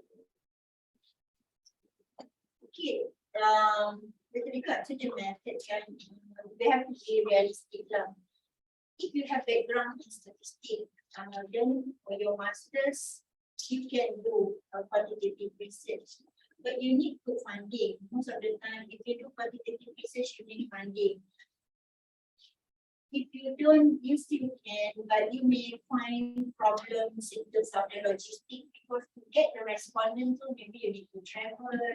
You need also to give some momentum to your respondents. I remember the reason why we get good turnout for our research with Chakil 2019 because you know what, we give good momentum. We give T-Life voucher. And the young people, because we were researching on the young people. Oh, they love so much. I don't know, they love so much T-Life. Wow, they come and all. But it costs us 10 ringgit, one voucher. So just imagine we have 600 respondents, so it's 6,000. Can, but if you are a master student, not without funding, if your supervisor does not have grant, there comes a problem. If your supervisor has grant, then you can be helped with that money, isn't it? I do not know how the people in the past did it, because as far as I'm concerned, in the past, people were not so much into this kind of thing. But they conducted quantitative research and they have good respondents. But if you are determined and you have no financial problem for your master study, then go for it. Because you will be able to master the skill, the research tool. And you know what worried me for masters, because in masters, especially if you are big smoke, then you have coursework, and then you have one semester to defend your proposal. You are left with 1 year to conduct your surgery and everything. Quite excellent. But for PhD, you go for it because you have like 4 years, 3 to 4 years. You have ample time there, not so much ample time, but you can do it, inshallah. Because in the real research, after you graduate, if you're funded, you're given the most 2 to 3 years to finish your research. So 4 years is doable. So you have to understand the time factor, the expense. If your supervisor does not know SPLS or smart PLS or any quantitative research, I would advise you to have a co-supervisor who knows. Because your supervisor will not be able to help you with the software. Kalau if you do not have anyone who does not know, you better not to use it because you will be on your own. You can ask others who are experts now, but sometimes people are busy, they cannot coordinate. They can help you, but they cannot coordinate. You can. Dr. Ahmad, but young people, I know these young people, they can learn from YouTube. I cannot. But my daughter, she's an engineer, and then she said, Ma, not everything we learn in university. So how do you do it? Because she's now an engineer, and she's doing she's doing structure. I was like, my jaw dropped. My daughter, civil engineer, doing structure. How do you learn? I said, you make sure good structure nothing, the house the Bangalore collapse, young people you can. So I believe you people also can. My students using the online study, I teach my students zero. Oh, they learn from online. I was struggling how to teach online. My students get it or not, I do all the things that at home, so I'm going to get teach them because that time we don't have whiteboard again on the Zoom. No, so I give them too long.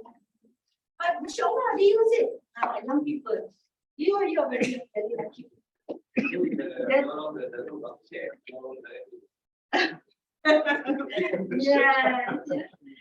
Yeah, this what you find here is open sky. And then your second question, innovation. Or you can, but then you need to have passion. And that's what creativity is like. Because you develop your expertise based on your PhD. Now I develop myself mediation. Religious mediation, because there's a lot of mediation on, commercials, so now we want to mediate interreligious issues. So to mediate interreligious issues, you need to understand religion.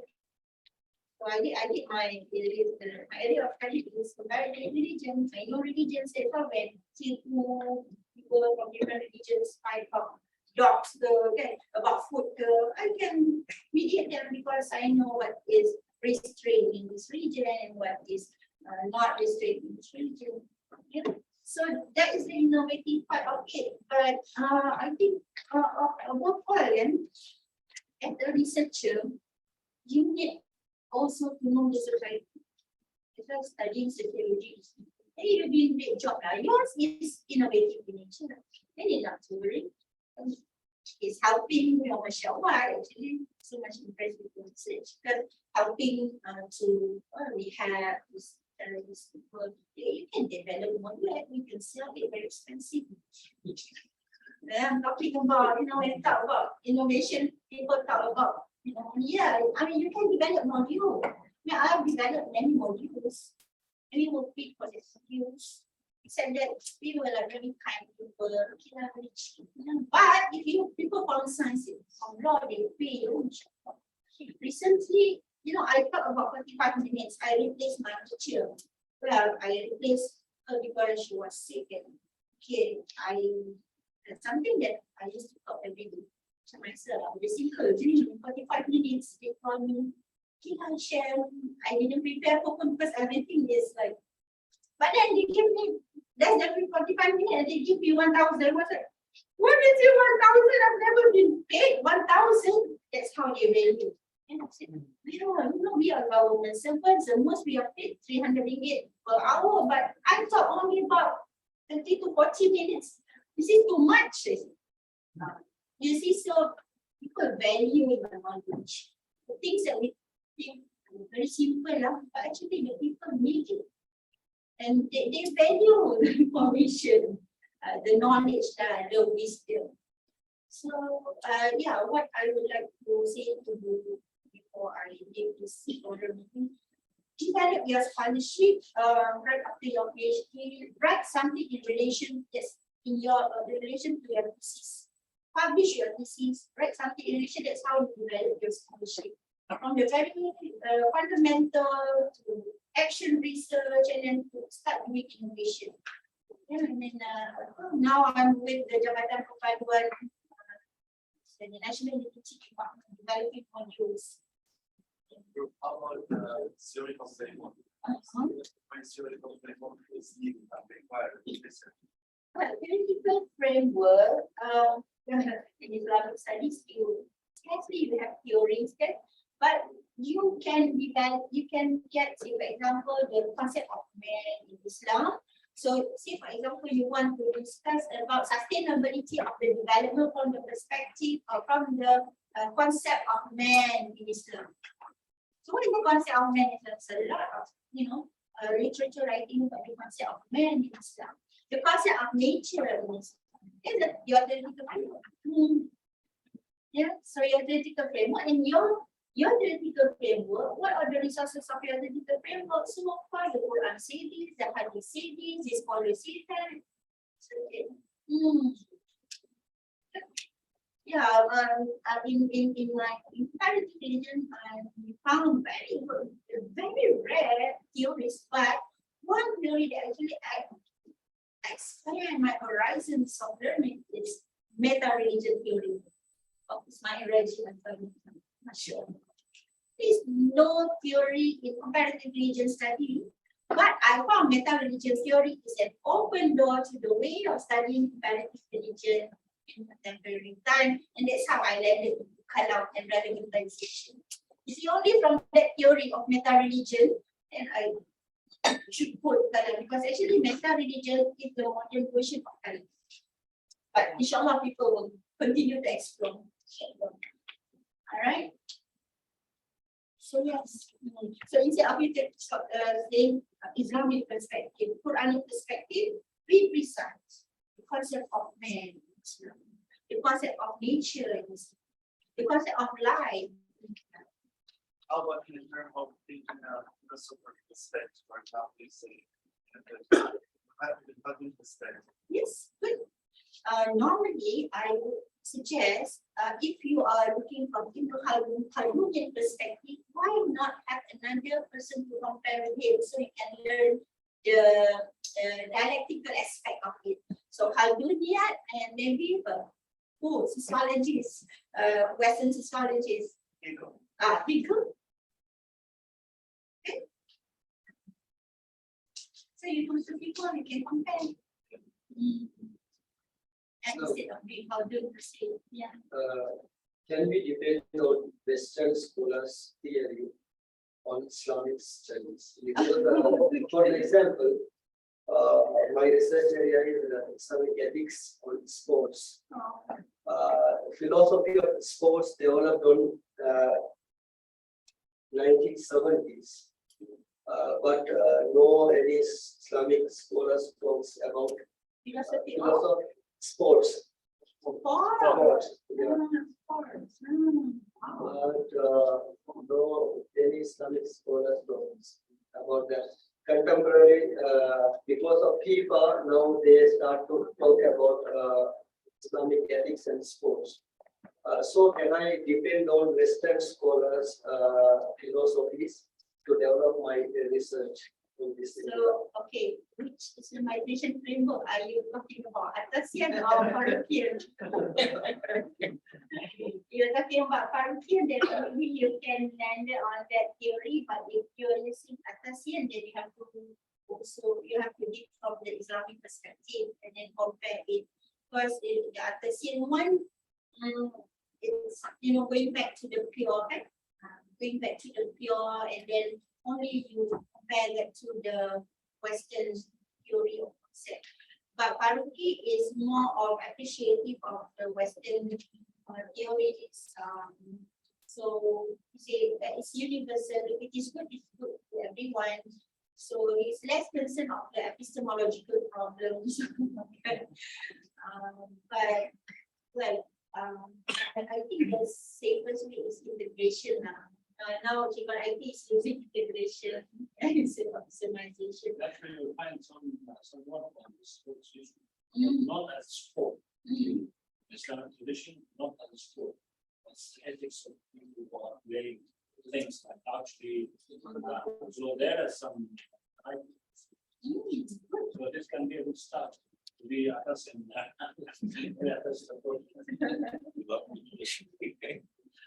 All right, thank you. Okay, is there any other question? Oh, okay. So we are close. And then thank you very much once again for your inviting. I'm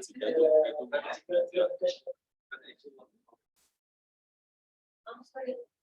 I just want to like to follow because my field was about ethics. So if you need to check with the modern study about ethics, for example, you can check with the Kayal, that's the one center in Qatar. They, mashallah, they have so many studies, modern study in different fields. I went there for 1 month. They have like summer school or winter school. Everything's related to ethics. So if you need, just check out the them. Sorry. If you need, related to your study, you will find just do research about that. That's send on the platform.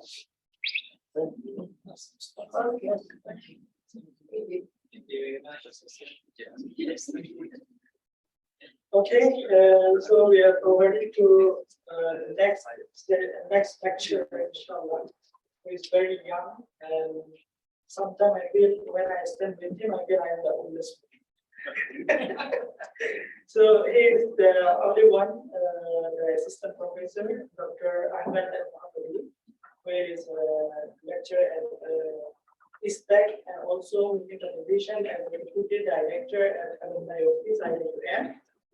And he is currently also holding the position as the associate fellow at the International Center of Counterterrorism, Netherlands. And he is also holding the position as the associate research fellow at the Accounting Research Institute, the University Technology Mahara, Malaysia. And he is holding the position also internationally. Another organization is namely International Advisory Committee member at the Global Peace Institution, United Kingdom. So he have done a lot of research and also the academic work on the peace and security studies. So the professor, Dr. Al-Hamdi, to talk about the topic today is tips on the preparation of research proposal in Islamic thought and civilization. And inshallah, we will also have some the tips from him how to get the research grant, inshallah. Okay, Dr. Assalamu alaikum.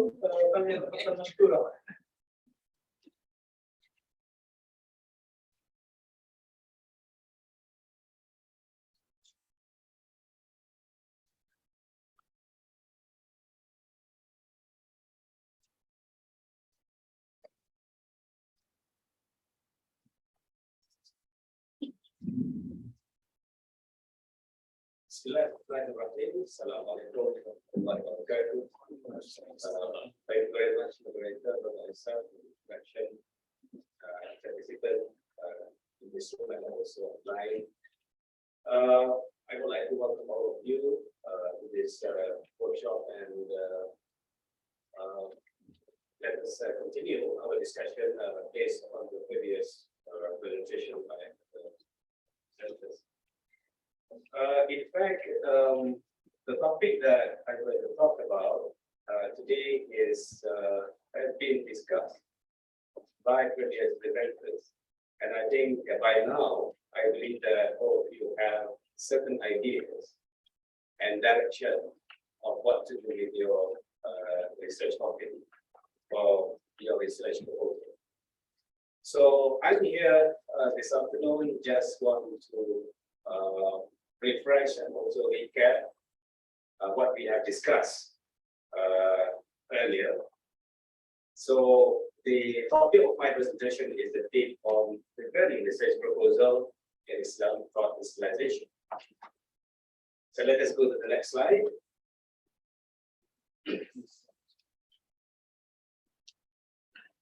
Next slide. Okay, yeah. Go on. All right.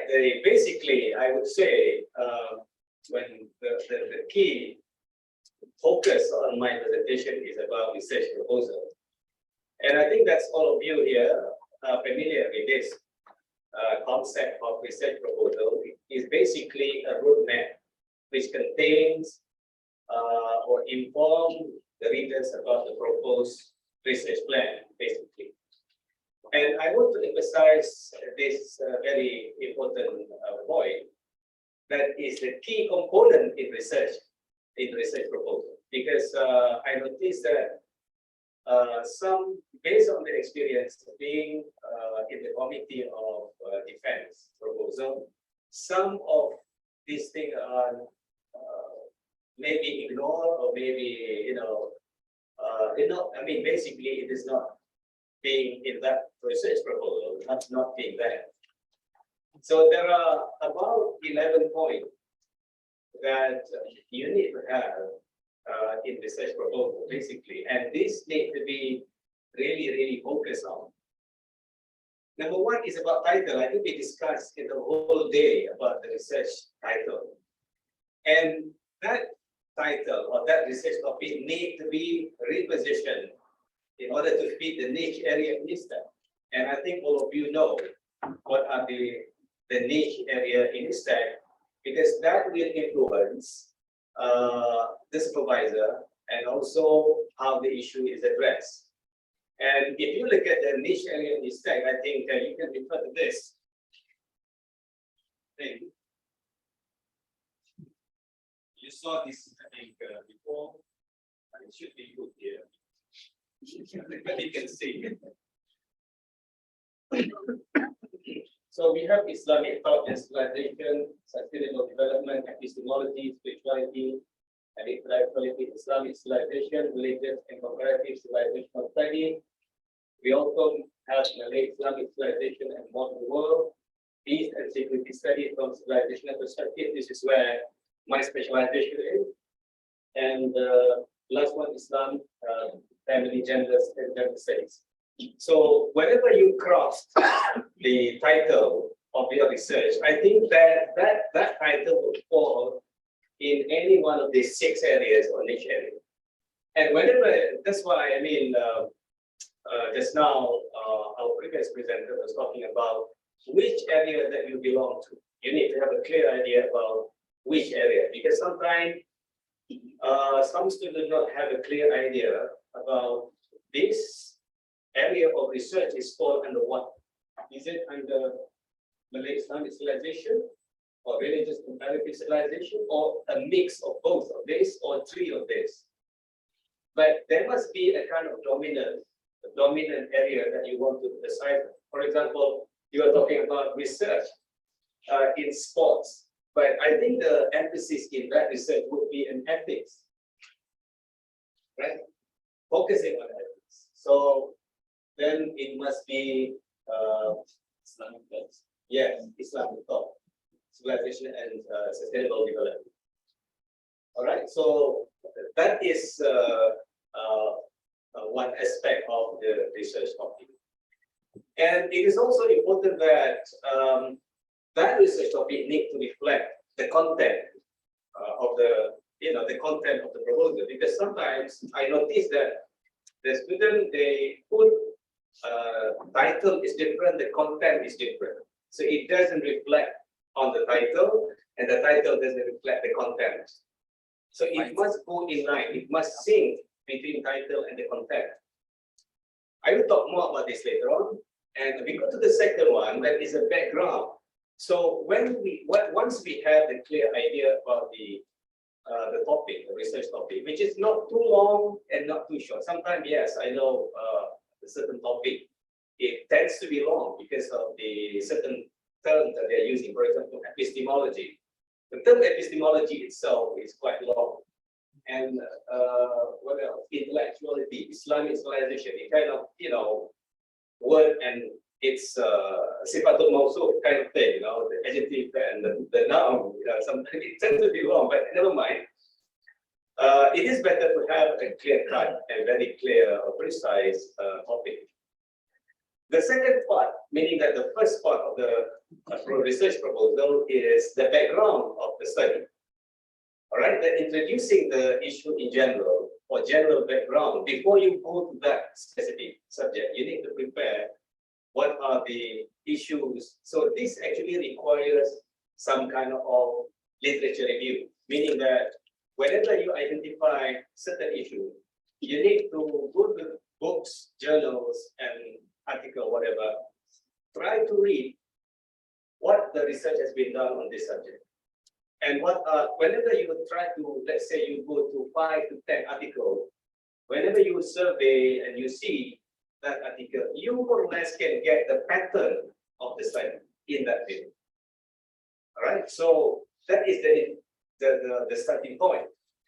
Now let us go to the next slide and see how it's, yes.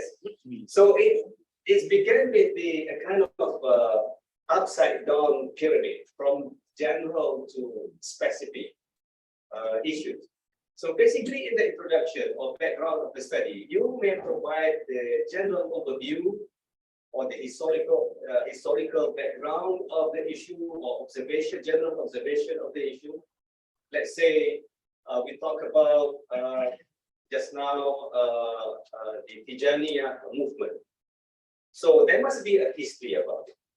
Number one, there must be historical background, how it's started in Nigeria and why it started, where it started. So just a few basic facts about the Tijaniya movement. And then once you have when you prepare the background, you bring that issue to a little bit the current situation, why it is a problem. So you are hinting on the issues, like a moving closer to the actual issue that you're dealing with. By providing in another paragraph, okay, now it is better for you to have like maybe subtopic, for example, under this background of the study, like maybe the historical movement of the Tijaniya movement or history, and then later on, Tijaniya movement in the contemporary Nigeria is a second one, subtopic, right? Hinting that you are moving the reader, putting the subtopic as a signpost, showing that, look, I am moving from this subject to another subject, right? Showing them directly, just like a signpost on the road, so that the reader, whenever they read it, it is very much easy for them to understand the logic of it, from one general things to a more specific issues. So now we bring it to the current situation, addressing, for example, there is some debates about Tijaniya issue in terms of the wrongness or the rightness of the group, or deviation, or political involvement, or the leadership, or whatever issues that involved in that movement. All right. So you become like moving more focus on specific area, because Tijaniya could be, you can discuss this from historical background, from the leadership, from lot of aspects that you can see the problem. But now the second stage of that is to focus, to angle the lens to a specific issue. Now the third level is to address the problem that you are dealing with as hand. So I think this is how the introduction is crafted. That is from the general observation to a more specific problem that you are dealing with. So whenever the reader, especially the supervisor or the whatever, read your thesis, they can see, oh, okay, the problem is here, but you provide the background, and then moving closer, a more specific focus on specific issues before you addressing that deviation theological thing as you suggested earlier. All right. Now let us go to number 3. Next slide. Next slide. Sorry. Right. I didn't discuss the whole morning about the statement of the problem or the problem statement. So basically, the problem statement is sometimes it's short, sometimes it's long, but most importantly, it must be clear. It must be clear. The clarity is very important. Usually, it starts with, okay, yes, we admit there was study done on this, but there are some aspects of this study has not been covered or being ignored or understudied. So then you see that my focus, the problem of the study is this, deviation.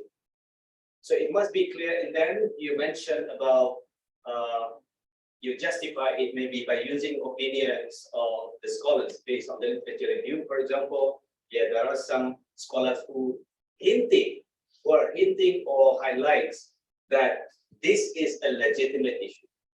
As the Dr. Hazlina mentioned, is now the prima facie, why the research is legitimate to be studied or validate to be studied. So it must be clear. I mean, problem statement is very, very important because that is the heart of the problem. Because that is the focus of the problem. Yes? Sorry, so for example, for the introduction, you gave like something trying to state a scope problem or something like that. So in the introduction, I mean in the background study, I need to put is it like some kind of a status quo there or? Could you repeat again the question? I saw in the introduction, I mean the background study, yeah. You put in the third number as some kind of problem. I mean, you need to mention there under the current status quo. So when it comes to this problem statement, so I mean, what would be the different? Okay, so whenever you come to that, like looking or addressing the problem that you're dealing with, you may mention briefly that we are looking at this specific issue because there is a shortage of the studies or this problem is understudied. And then you go to the research problem, you expand a little bit more. Why and how it is understudied and what are the focus of that. You may repeat the same thing actually.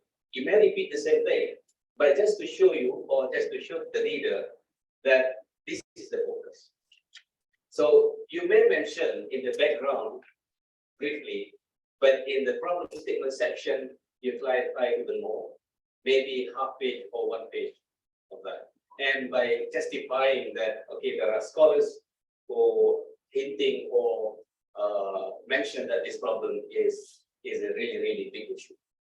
All right. So once we have a clear problem, let's say in the context of Brother Hakim, we want to study about the theological deviation. So theological deviation is the focus. But he did not, I suspect that he's not only focusing on the theological deviation of the Tijaniya movement, he also tried to identify at which point that the Tijaniya theological deviation departs from the mainstream Islam. Is that correct? So that is the statement of the problem, meaning that it must be mentioned that this study also mentioned at which point that the Tijaniya theological teaching is deviated from the mainstream Islam. And I think when he used the word mainstream Islam, I think this again need to be briefly explained. What does that mean by mainstream Islam? Does that mean that there is the fractional Islam, or there is a deviation from that? So maybe then here you may highlight the study of Firqa, as you know, mentioned by Al-Farq Bayn al-Firaq, Abdul Qahir Baghdadi, Al-Bilal wa Nihal al-Shahrustani, in your context, for example, and then later on maybe being elucidated by other scholars in modern times or in the medieval time. Yeah, including this time, yeah. So the term mainstream Islam can be, I mean, if I talk about the conceptual framework, mainstream Islam can be one of the conceptual framework in that, meaning that you have to clarify what does that mean by mainstream Islam, and how and who is using this term, and on what basis this term is used. What does that mean by that? Is that referring to the manhaj Salafus Saleh? What is the difference between that then? Okay, so that is a problem statement. So it must be clear, it must be precise, and it must be justified. Now, the problem statement, this is very important. This is what I many times saw in the research proposal. It's not happened. The problem statement must be in line with research question. It must be in line, meaning that the problem statement must reflect in the research question. This research question, for example, in the context of Brother Hakim, the thesis, studying about maybe what is the teaching of the Tijaniyah movement, or what are the theological doctrine of Tijaniyah. So this study is going to find out or examine, or to construct the theological doctrine of the Tijaniyah movement. And second one, to identify the point of deviation in Tijaniyah. And then third one is to prepare the Islamic responses of this deviation, for example. Usually, there are 3 questions, usually, okay, masters or PhD, there are 3 to 5 questions, not too much, not too short. I think 3 to 5. 5 is quite a lot, actually, because you have to address each one of these questions in the chapters. If you have more questions, then there would be more deliberation in to be done. Yeah, for the question, for example, for the PhD thesis, it's like 6 chapters. So is it suitable for me to take like 3 questions and need to deal with 3 questions in like 6 chapters? Depends if that requires, because let's say one question you can divide the chapter, because sometimes the question is, you need to treat the question in depth. You can divide into 2 chapters. I have the same experience. One question I divide 2 chapters actually to address the same question. Something can happen that way. However, the most important thing, it must be in line with this statement of the problem, research question. All right. So usually between 3 to 5. I do not encourage more than that. I think the lesser is better because you have some kind of control over that. But that question must be crafted carefully so that it touches or it addresses the actual problem. Okay, and then you can arrange this chapter later on according to that research question. Now we go to number 5. Research objective. This is again, you know about it, but it must also be in line with research question. It must be in line, meaning that there is a synchronity. It must be in sync between title, problem statement, research question, research objective. As I said, it must be in line with RQ.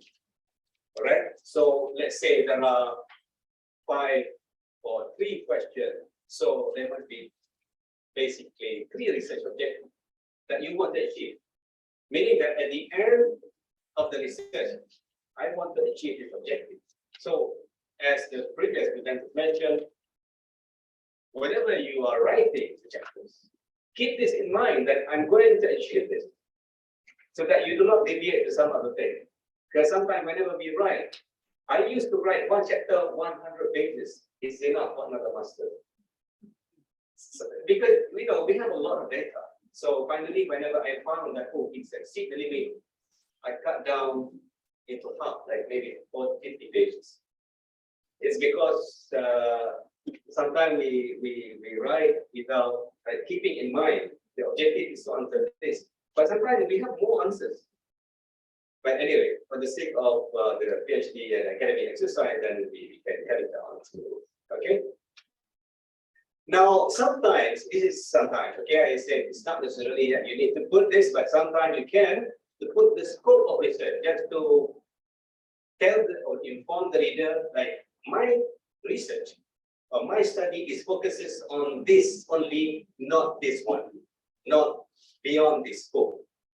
So sometimes we need to inform, for example, the year of research, you focus on between, let's say, 1995 until 2000. That is the scope, meaning the scope of, in terms of the period or the time frame. It can also be in the form of issues. I'm focusing on theological issues only, ethical issues only, and not beyond that. Not beyond it, because you need to inform. Sometimes people tend to think like, okay, are you going to address this issue as well? So if that is not the case, then we have to inform the reader the scope of the research so that you do not go beyond that, what it is not being covered. And sometimes it is also good, like, just to keep our focus sharp. I mean, to sharpen our focus is to mention the significance or the value of the study. You need to know sometimes, what is the value of your research? So when I write my thesis, I wrote, like, I do not want to write a great work. No, it is not my intention to write a great work, but I'm going to write something useful for me, and also for others to understand the issue, and also in my work. If you keep this in mind, like to write something useful rather than to write a great piece of work, you put a less burden on you, I think. And I think it is going to make the knowledge output more relevant and useful to others. And I think it is also in our dua, we also mention, and sometimes we mention a lot, we make a dua to Allah, Allah make me as a ilman nafi'an, right? Ilmu yang bermanfaat, beneficial knowledge. So when you are doing or writing the thesis, it is not for the sake of coveting for distinction or being recognized or being famous. I do not think that is the objective of all scholars that wrote a great work like Al-Ghazali or Ibn Khaldun. But they want to write something useful for their people. So I think that is the mindset that we need to have. So what is the value of the thesis? So I think if we know the value of the thesis, meaning that, okay, I want to study about this because that is going to clarify the deviation, that is going to clarify the misunderstanding so that it can be used as a guide, for example. So that would be good. So now number 8. So I have covered already until 7. We go to literature review, we discussed, I think that would be, yeah. So what's the difference between problem statement and significance? Because I think you have to mention the importance of your work in problem statement as well, right? Yeah, okay, good question. Yeah. I would say sometimes there always an overlapping or repetition in the whole thing. Yes. Problem statement, research question, research objective, scope and justification. There always being a kind of repetition about same thing, but you can put it in different way. You can put it in, or you may add up a new value to that beside. Yeah, talking about the same thing, maybe repeating the same sentence, for example, or you may put it in a different way, but you still maintain that why your study is important because 1, 2, 3, 4. You have to keep this in mind. Keep it simple. Like this study is important for a reason. All right. So keep the philosophical explanation away. Just keep in your mind. My work is important because I want to solve this problem. I can use this as a guide, and I can clarify where is the deviation, for example, and so on. Okay. Now, to me, literature review is the most challenging, in my view, my experience. Sometimes people get drowned for months and years in the ocean of literature review. And same goes to me. I think I spent so long actually swimming in literature. I'm sure many of you will swim in the ocean like that too. However, what can we use as a guide in order to do literature reviews? Now, I think it is important for us to go back to, you try to find about the research that has been done before, and you start from there. So whenever, let's say, I can give a very simple thing. You find 10 to 20 articles related to your topic, 10 to 20, and you try to survey all of them, and try to establish the pattern of issues that they address in those 20 articles. I'm sure you may discover orientation of the issues or the pattern that emerge from this research. And from there, you can now situate that finding into your topic, like where is it my topic would fit into the discourse of this article or of this field. So it can be literature review perhaps would address. One is the issue gap, the gap in terms of issues or theoretical issues, I call it. Theoretical gap. You may address the theoretical gap, meaning that a gap that explains the phenomenon or issue gap. So those articles that you found do not address this one. Maybe there was a study done before, but not in the recent years because there were developments. If there is a development, you try to find out like where is it the cutting point of this new development? Because sometimes you study about the same thing, right? Study about the same thing, really, but in different time, in different angle, in different country, in different setting. As Prof. Shukran mentioned, zeitgeist, space and time is different. Maybe 10 years ago there was a study. Now the situation has changed. All right, so sometimes you can trace the development and the issues and something new that emerged from that. The second one is the methodological gap. Sometimes there is a gap also in those research, theoretical gap. Maybe previous researchers, they use a different approach.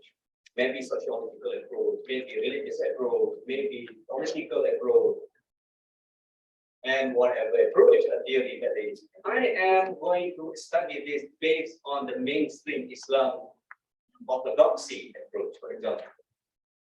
So that is the methodological gap. So meaning that your contribution to the knowledge, the body of knowledge is theoretical, methodological gap, beside theoretical gap. So in literature review, you are going to find out these two things, these two gaps, theoretical and methodological gaps. But there is another benefit for literature review. What is it?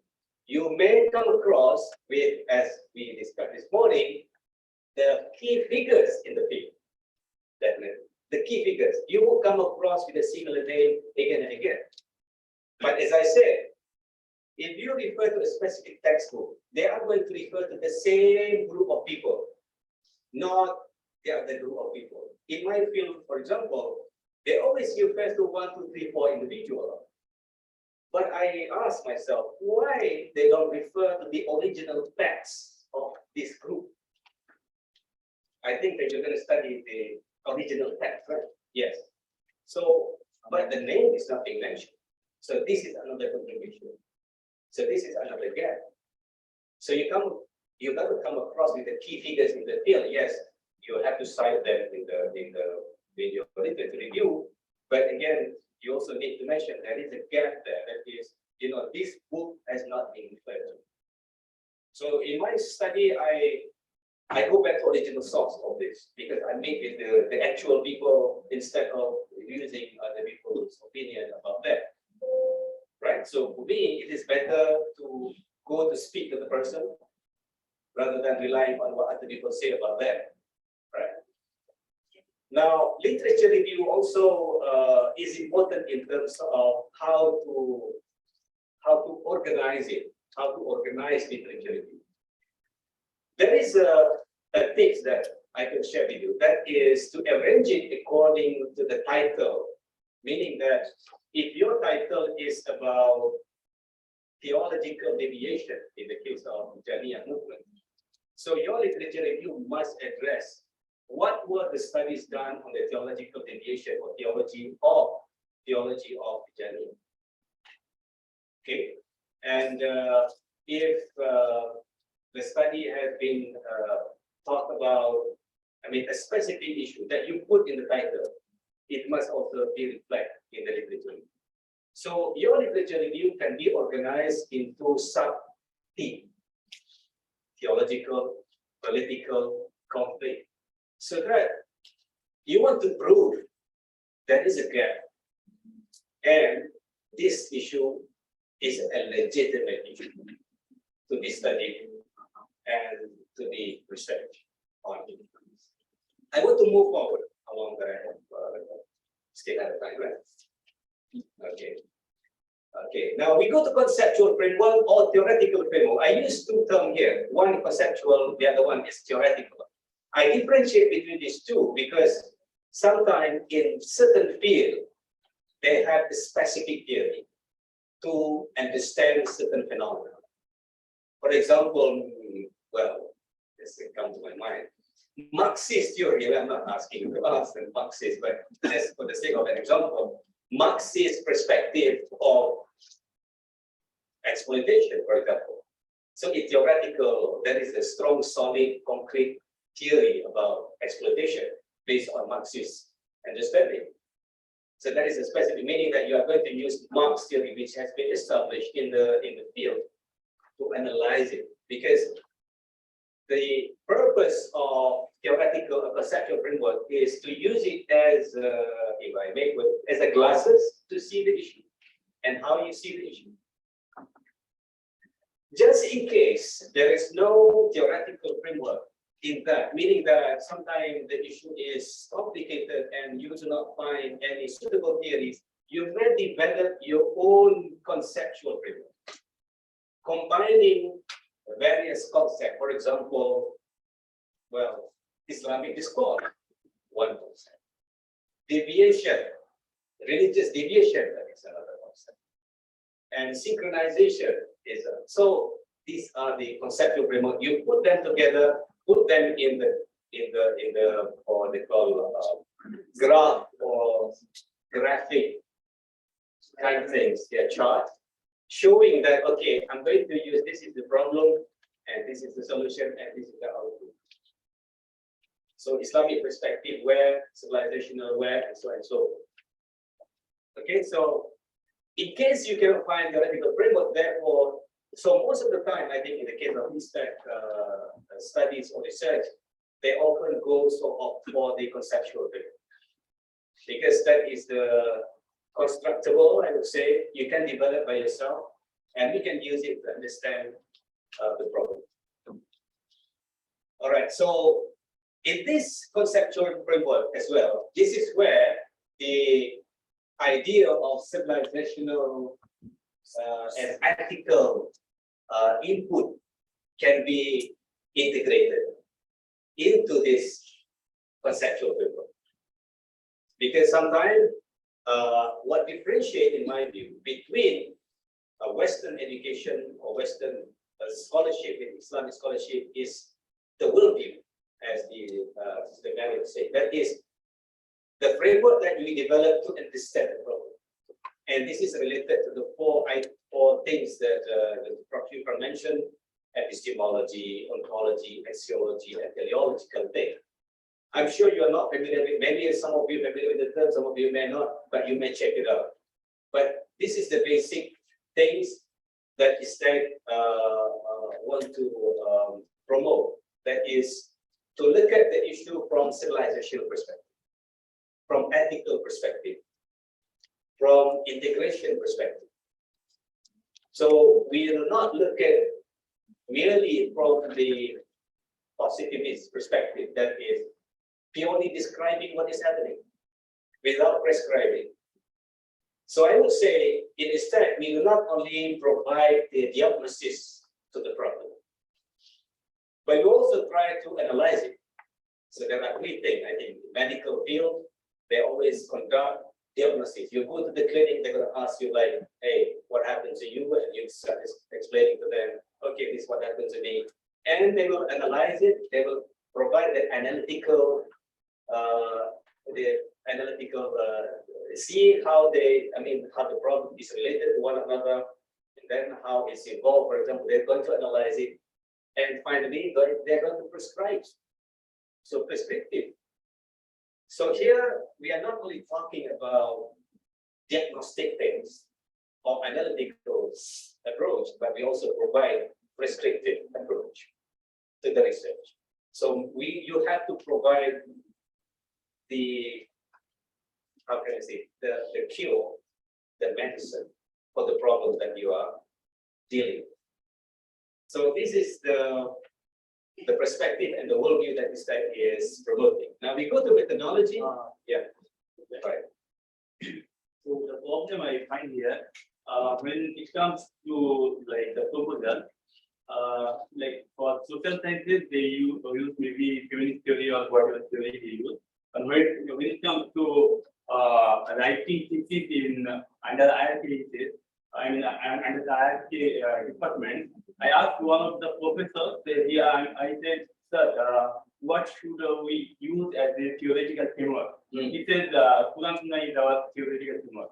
But the problem is when it comes to like writing our theoretical framework as in a research proposal, then you actually need to formulate some kind of, you need to formulate some kind of idea. You cannot simply say like, I am using this whole concept, as you say, like theological and others, this whole concept.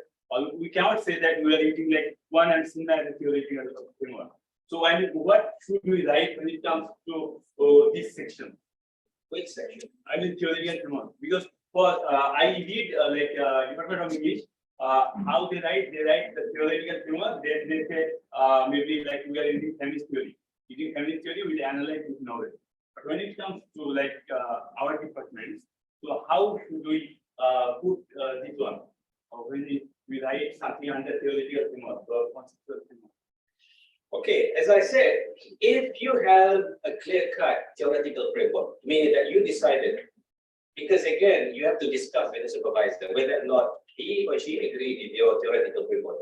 Because sometimes you may have thought that, okay, this is the most suitable theoretical framework that you think that you can use to understand, examine the problem that you are dealing with. But he has a different thinking. He said that might not be a good idea. However, let's say that he agrees with you after discussion, then you can select or choose one theoretical framework or one established theoretical, let's say feminist perspective. But what differentiates between Western scholarship and Islamic scholarship is Islamic scholarship do not only look at feminists and use the feminist framework per se. It's also come up with the critiques against the feminist framework. Because as I said, many other presenters also mentioned that no theory or approaches is bulletproof. There must be some kind of limitation. So in the case of feminist framework, there are also some limitation, and this is where Islamic perspective is important that can be incorporated into that. So meaning that one is to provide the framework to analyze the issue, but at the same time to find out what are the limitations of the feminist framework. And this limitation is addressed based on the Islamic paradigm. So this is how it is positioned. No, so in that case, in the research proposal, should we put this one or should we just eradicate this section? Okay, that's a problem. Actually, comment on this because this question has been coming down, second time, the third time today. We have to differentiate between two things. Number one, in Islamic tradition, we don't have the idea of theory. Theory came later. The idea of theory came. But the concept is there. Means, for example, Ibn Sina has a theory about the self, nafs. So he has a theory. He talks about the nafs is like this, like this, like this. Is it Islamic 100%? We cannot claim so. This is his theory. This is his understanding from what he read, whether in Quran or other tradition. So in this case, it is a theory. So if you have the information clear cut, somebody building up a theory in a certain way, or somebody dig into the tradition of scholar, like for example, there's a very famous book published a few years ago about the legal theory in the Taymiyyah works. So this guy digged into all the work of Taymiyyah, and then he picked up a framework, legal framework. So it is a theory. So in this case, this is a theory. But if you cannot build up this theory, you yourself, or you don't have anybody who did it before, then we use the second level, which Rahmat mentioned, the conceptual level. And now we talk about concepts, because Islamic tradition concepts are more familiar, more rather than the theories. And in this case, you can bring up a concept. But the idea, or some people think that there is no theories in Islamic tradition. It's not correct. We have a lot of theories, by the way. But the issue is how to build it, where to find it, and how to dig for it. Then there is a if you cannot find it, then you may use a conceptual framework. And of course, the theoretical framework, because sometimes theoretical frameworks from the Western perspective on some ideas will create a lot of havoc in the writing. For example, the issue of feminism. The issue of feminism, even some scholars, by the way, some British scholars, they consider feminism is not a theory at all. They say it's not a theory. There's a famous philosopher, a Cambridge philosopher, who actually went against. But the thing is like this: if I try to add it and try to make it create what people can call Islamic feminism, now I'm doing a lot of upside down scenario, because now you are trying to give a hat to somebody. His size is never like his hat, so you are forcing him to have a hat which doesn't exist. So we have to be quite careful whenever we approach Western perspective theories and put it with the Islamic concept. We have to be very, very careful. Otherwise, at the end of the day, sometimes we see in some of the research proposals, yeah, I'm sorry to say, very funny concepts. Very funny. Actually, how you can fit this with this? There's no scientific basis for this thing. But yes, there is in some tradition a lot of theories, but the issue is how to get it. This is the problem. This is the challenge. Hopefully, clarify your point. I mean, the issue I'm saying that, so should we put in the research proposal the concept framework, or we couldn't put? We can put, actually, we can put, because developing conceptual framework or theoretical framework is one of the requirements that we need to have in the proposal. But as I said, proposal is a proposal, meaning that it is a kind of evolving paper. It can be upgraded from time to time. Even actually, whenever you are writing, I remember when I write my thesis, I still have to reposition the issue, reposition the title even. Yeah, so it's a kind of evolving process. So keep your mind open, because being an independent researcher, we need to have this growth mindset instead of a fixed mindset, meaning that you are not ready to shift or change or to see from another angle, from this angle. Because whenever you jump into it, you are going to discover a lot of new things. If you are not ready to adapt to it, ready to see from another angle, you cannot learn. You cannot learn so much. Because PhD and master is a kind of self-discovery journey. Because you are going to discover a lot of things. You are going to discover that you are dumb too. You are going to discover that you don't know this before, and you are going to find out it's a very humbling experience, actually. All right, it is not like whenever I graduate, I become super smart. No, actually, if you have that kind of mindset, it is a very disaster for you. I think in the years to come, you're not going to learn anything. All right, so don't worry. Be ready to adapt something new, to learn something new. In my case, since my research is dealing with the actual issue, I go to the ground, sit down and drinking coffee with the people. I have a lot of inspiration, a lot of inspiration, because dealing with the actual issue requires you to go down to the ground and talk to the people. If you are sitting at the library, you're not going to learn anything. There is a movie I watched, it's Dr. Jones something. Jones, Sydney Jones. Oh. The one who go into the jungle. Oh, yeah. What is that? So he said that you want to learn history, get outside the library. So this is where you can find knowledge. So I found that dealing with people and living among people, we can learn so much. And I think that is the tradition of the prophets. He walked on streets on regular basis, meeting with the people, dealing with people, talking with the people.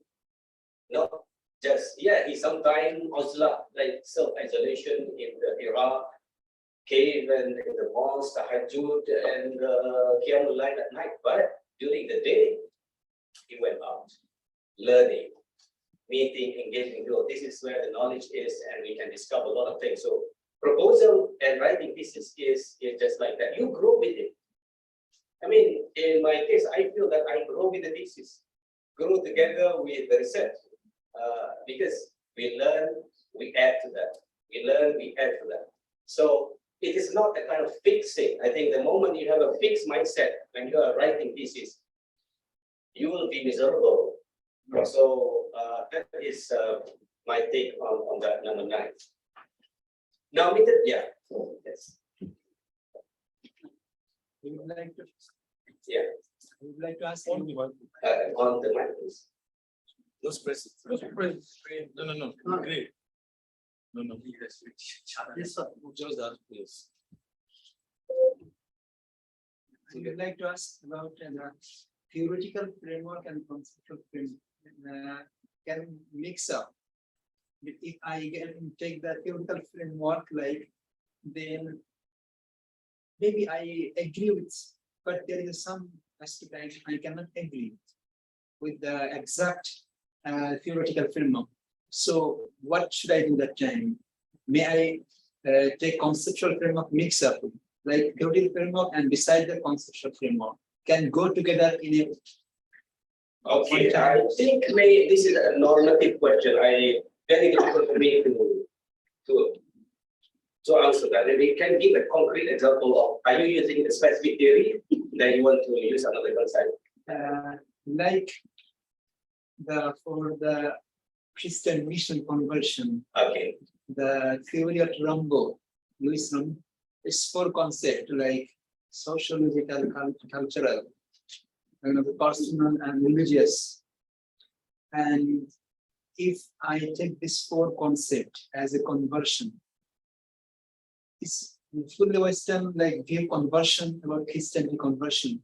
And after I study like these views, I got like something they go beyond in the field in my country. How they apply the conversion. So they're like fraud, like some kind of the things for conversion, frauding.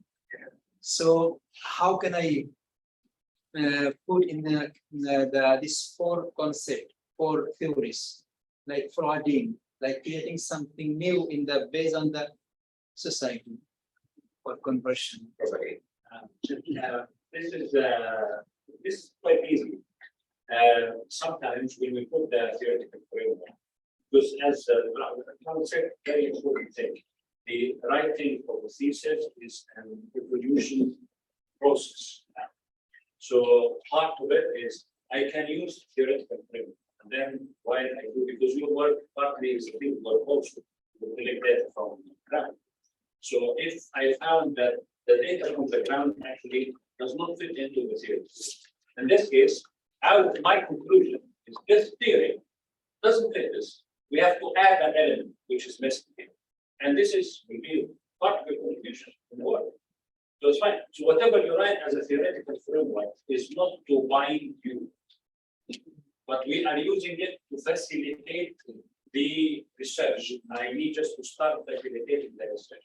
For example, I mentioned here, somebody studied the theory of Messina about nafs. Okay. And then while I'm checking the others, I'm checking most of the resources, I find that Messina view on this aspect is not correct. Then part of my conclusion that his theoretical framework is not complete or is missing parts or something. So it's okay. We can use one framework, or Dr. Hasina, the morning she mentioned about the Hex, the guy who's working on religious plurality. So this guy has a theoretical framework. When she worked on it, and then she discovered that there is one element doesn't take that, which she put all religions are equal or something. Then she added. So it's okay. You can start with the theoretical framework. Why we say theoretical? Means it's not final. The word theory means it's not final. It's up to be improved, added, amended. Even sometimes we can throw it away completely. It doesn't work. So it's part of your. Exactly. That's what I want to say.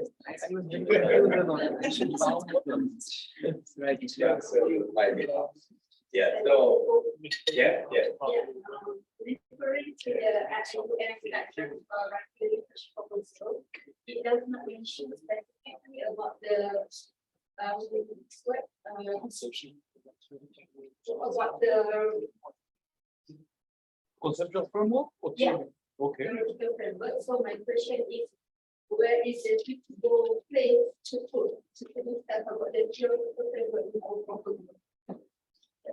Well, about location, I think. Yeah. Those. Yeah, should we put it in background or methodology? Oh, okay. Yes. It's a separate topic, right? Yeah. Separate section. A separate section. Sorry, I don't know where actually. I'm aware that the REM research proposal structure includes just the way you put it, theoretical framework and conceptual framework. I will get that. Which guidelines? The online guidelines or which one? Guidelines on writing for research proposal. The most recent one, 2020? Okay, because I need some papers. So far I know that if you take, for example, Department of English and other department, they use that one. As I mentioned, like they use like feminist theory. By using that one, they will analyze the novel. Or maybe they have the lecture paid about the Marxist theory. They use the Marxist theory and they analyze the novel. So that's how actually they work. So you can check other departments. But when it comes to Islamic, I mean, I checked, but I can't, I didn't see. But I will check it out. I'm not sure. I already forget. Sorry. Then you want. Yes. I think the issue here is, should we, I mean, is it compulsory to have conceptual framework in your this? Is it compulsory? Meaning that like it or not, you need to put it. Conceptual framework in certain cases is optional, meaning that maybe you don't have even one conceptual framework. Then I think that's the reason why it is not being cited in the guideline. But in certain studies, we need it because that is to guide the research. Because we cannot jump into it without any kind of guideline to see what aspect of issue that we are dealing with. Because conceptual framework, theoretical framework provide the certain angle and issues that we are focusing on, and we operate based on that. Let's say 4 issues. So throughout, we are dealing with 4 issues, not beyond that. So that is the use of conceptual framework, and it is not being put, and usually it's not being put in the background. It is in separate subtopic. Yeah. Yeah. So this thing you can discuss with your supervisor whether is it necessary for me to have conceptual framework or theoretical framework. I think this is kind of ongoing discussion. Yeah, depend on the topic and issues as well. Yeah. So I would say your research is very unique. So at these postgraduate studies like master's and PhD, especially PhD, you are designing the research. You are designing the whole thing of the study based on the research that has been done. So one research is different with another one. So it cannot be the same. Sometimes maybe some similarities, yes. But usually your studies is for your own use. And it is designed for your research topic, your issues, and sometimes it can be more than say more than anybody else, like maybe 7 chapters, 2 volumes. Sometimes it can be. I remember Dr. Parish No, he published his thesis 2 volumes. It's like 2 volumes of thesis, for God's sake. Like, oh, wow, it's you know, it's like a 600 pages, I mean 700 pages. Okay, anyway. So keep this in mind. I mean, your PhD level research and master research is quite unique. And it is only you can decide what to put and what not to put based on the discussion with your supervisors. Okay, that's very important. I think I have addressed the methodology, but I want to highlight this one. Methodology is again, you have to know what to use. I mean, what kind of methodology that is suitable to you. I asked this question to the community just now, how to choose research methodology. Again, it's dependent on the issue, the objective, the research question, and so on and so forth. So again, it is unique to your research. Right. So, and you also need to know why do you use these particular methods? Not only just you need to know, like you use the specific technique, but you also need to know why you are using it. Is this method is leading you to achieve the objective of the research? Doctor, can we say that the methodology is a continuation of the conceptual or theoretical framework? Definitely, it's it has been influenced by the statement of the problem, research question, research objective. It must be all in line with it, because methodology is, how can I say? If I can make an example with the food, if you're going to cook something, you are going to use different methodologies. Let's say you want to cook biryani, it has specific methodology with different ingredients. But if you want to prepare roti canai, it has different methodology, and you need to use a methodology for a specific purpose. Like biryani, you need to go through this process. Why? Because that will produce different things as compared with roti canai, that is going to produce different things. Depend on the way you're doing it and the purpose of doing it. Yeah. So sometimes we are in confusion.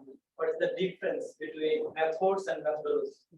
Oh, first is the different words. Word is different. Way you method is you spell differently, and methodology is spelled differently. Well, basically, anyway, that's just joking. Methodology is broader than methods, because method is a specific way of doing research. Let's say survey, interview, and what else? There's statistical analysis, whatever. However, when we talk about methodology, it's combination of all these methods. That's number one. Meaning that it is not only just referring to survey. Survey is one of the methods, but methodology is, yes, the use of survey in order to find out certain type of information. And we are using this because it is suitable with the objective of the research, that is to study about this subject and to answer this specific question. You see how it is related? The research question, research objective.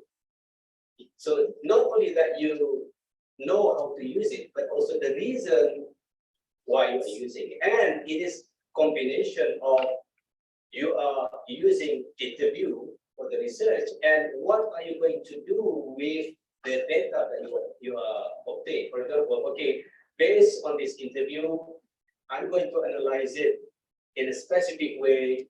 We are going to use in vivo, SPSS, or whatever. Just now, there is a new method, the smart PLS something. And we are going to find out, we are going to arrange this data according to such and such way. So that is the difference. So in short, I would say methodology is combination of all the methods that you use. How you are going to use that methods, and for what reason you are using that method. You have to know. That is, again, going back to Dr. Aslina's presentation earlier, epistemology, ontology, because that is how you will develop knowledge based on the interview and how you develop that data, analyze the data, and produce the conclusion. All right, so that is methodology. Now I come to the last two, that is chapterization, how to arrange the chapters. Usually the chapters is reflecting the research objective or research question. So one research question, maybe you can dedicate one chapter to that, to address, or to focus, to devote to answer that question. So usually PhD or masters, it's somewhere like 5 to 6 chapters. Sometimes it goes to 7, but usually it's somewhere around that. Yeah, well, Of course, it depends again on the maximum 7 chapters. yes, that's it. So What's the minimum? What's the minimum? Everyone was looking for. I can show you one PhD done in Stanford on philosophy. It's 40 pages long. Oh, yes, yes, that's correct. But the contribution is huge. So it depends on, sometimes we just need to write to make it look, I have done everything. If there is a significant contribution, you can make it 1 chapter if you want. But usually it is around 4 chapters, and maximum research.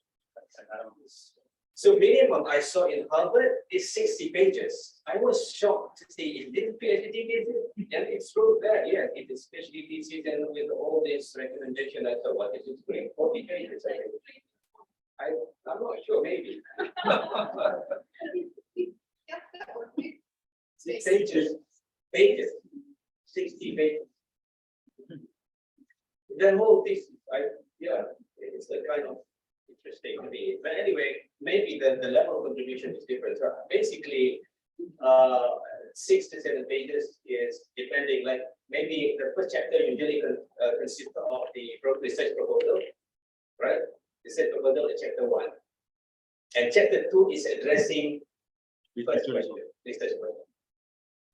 Third chapter is maybe the second research question. Okay. So the 4th chapter is the next question and conclusion, the last one, and the references. Yeah. Okay. So thank you very much for yes. very enlightening explanation of the topic. And I think question session was also inside our discussion, so there is no need to further explanation. Online, is there any question? Yeah, we go only to Zoom, allowing 1 question from the Zoom only. If there is any question from the Zoom. You have to stop sharing.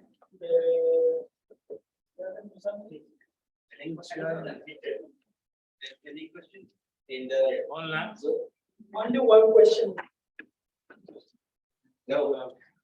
Okay, good. Okay, that's very good. That means the explanation was clear. The last question is the limitation of each study. That one could be included, or that one could be included after the thesis done. Okay, yeah. Sometimes they use scope, sometimes they use limitation. All the time. I think it refers for basically the same thing. Scope or limitation, meaning that this is the parameters that you are researching on, not beyond that. So basically, that's the idea of scope and limitation. You may put it, say, the number 6. Thank you very much, ladies and gentlemen. Hopefully, it's beneficial. Assalamualaikum warahmatullahi wabarakatuh. Thank you again, Rob. Thank you very much for your very clear information on the research the proposal. And I'm going to remember one sentence only. I'm not going to write a great work, but I will do a good work for usefulness only. That's the sentence I will remember. So again, I have one announcement for the participants from the IUM from BART. The bus is ready at the lobby. By 5, the bus will leave. And for the tomorrow announcement, the same time, the bus will be at the main staircase. So inshallah, see you everyone. And thank you very much for the participation in the Zoom and by the physical here as well.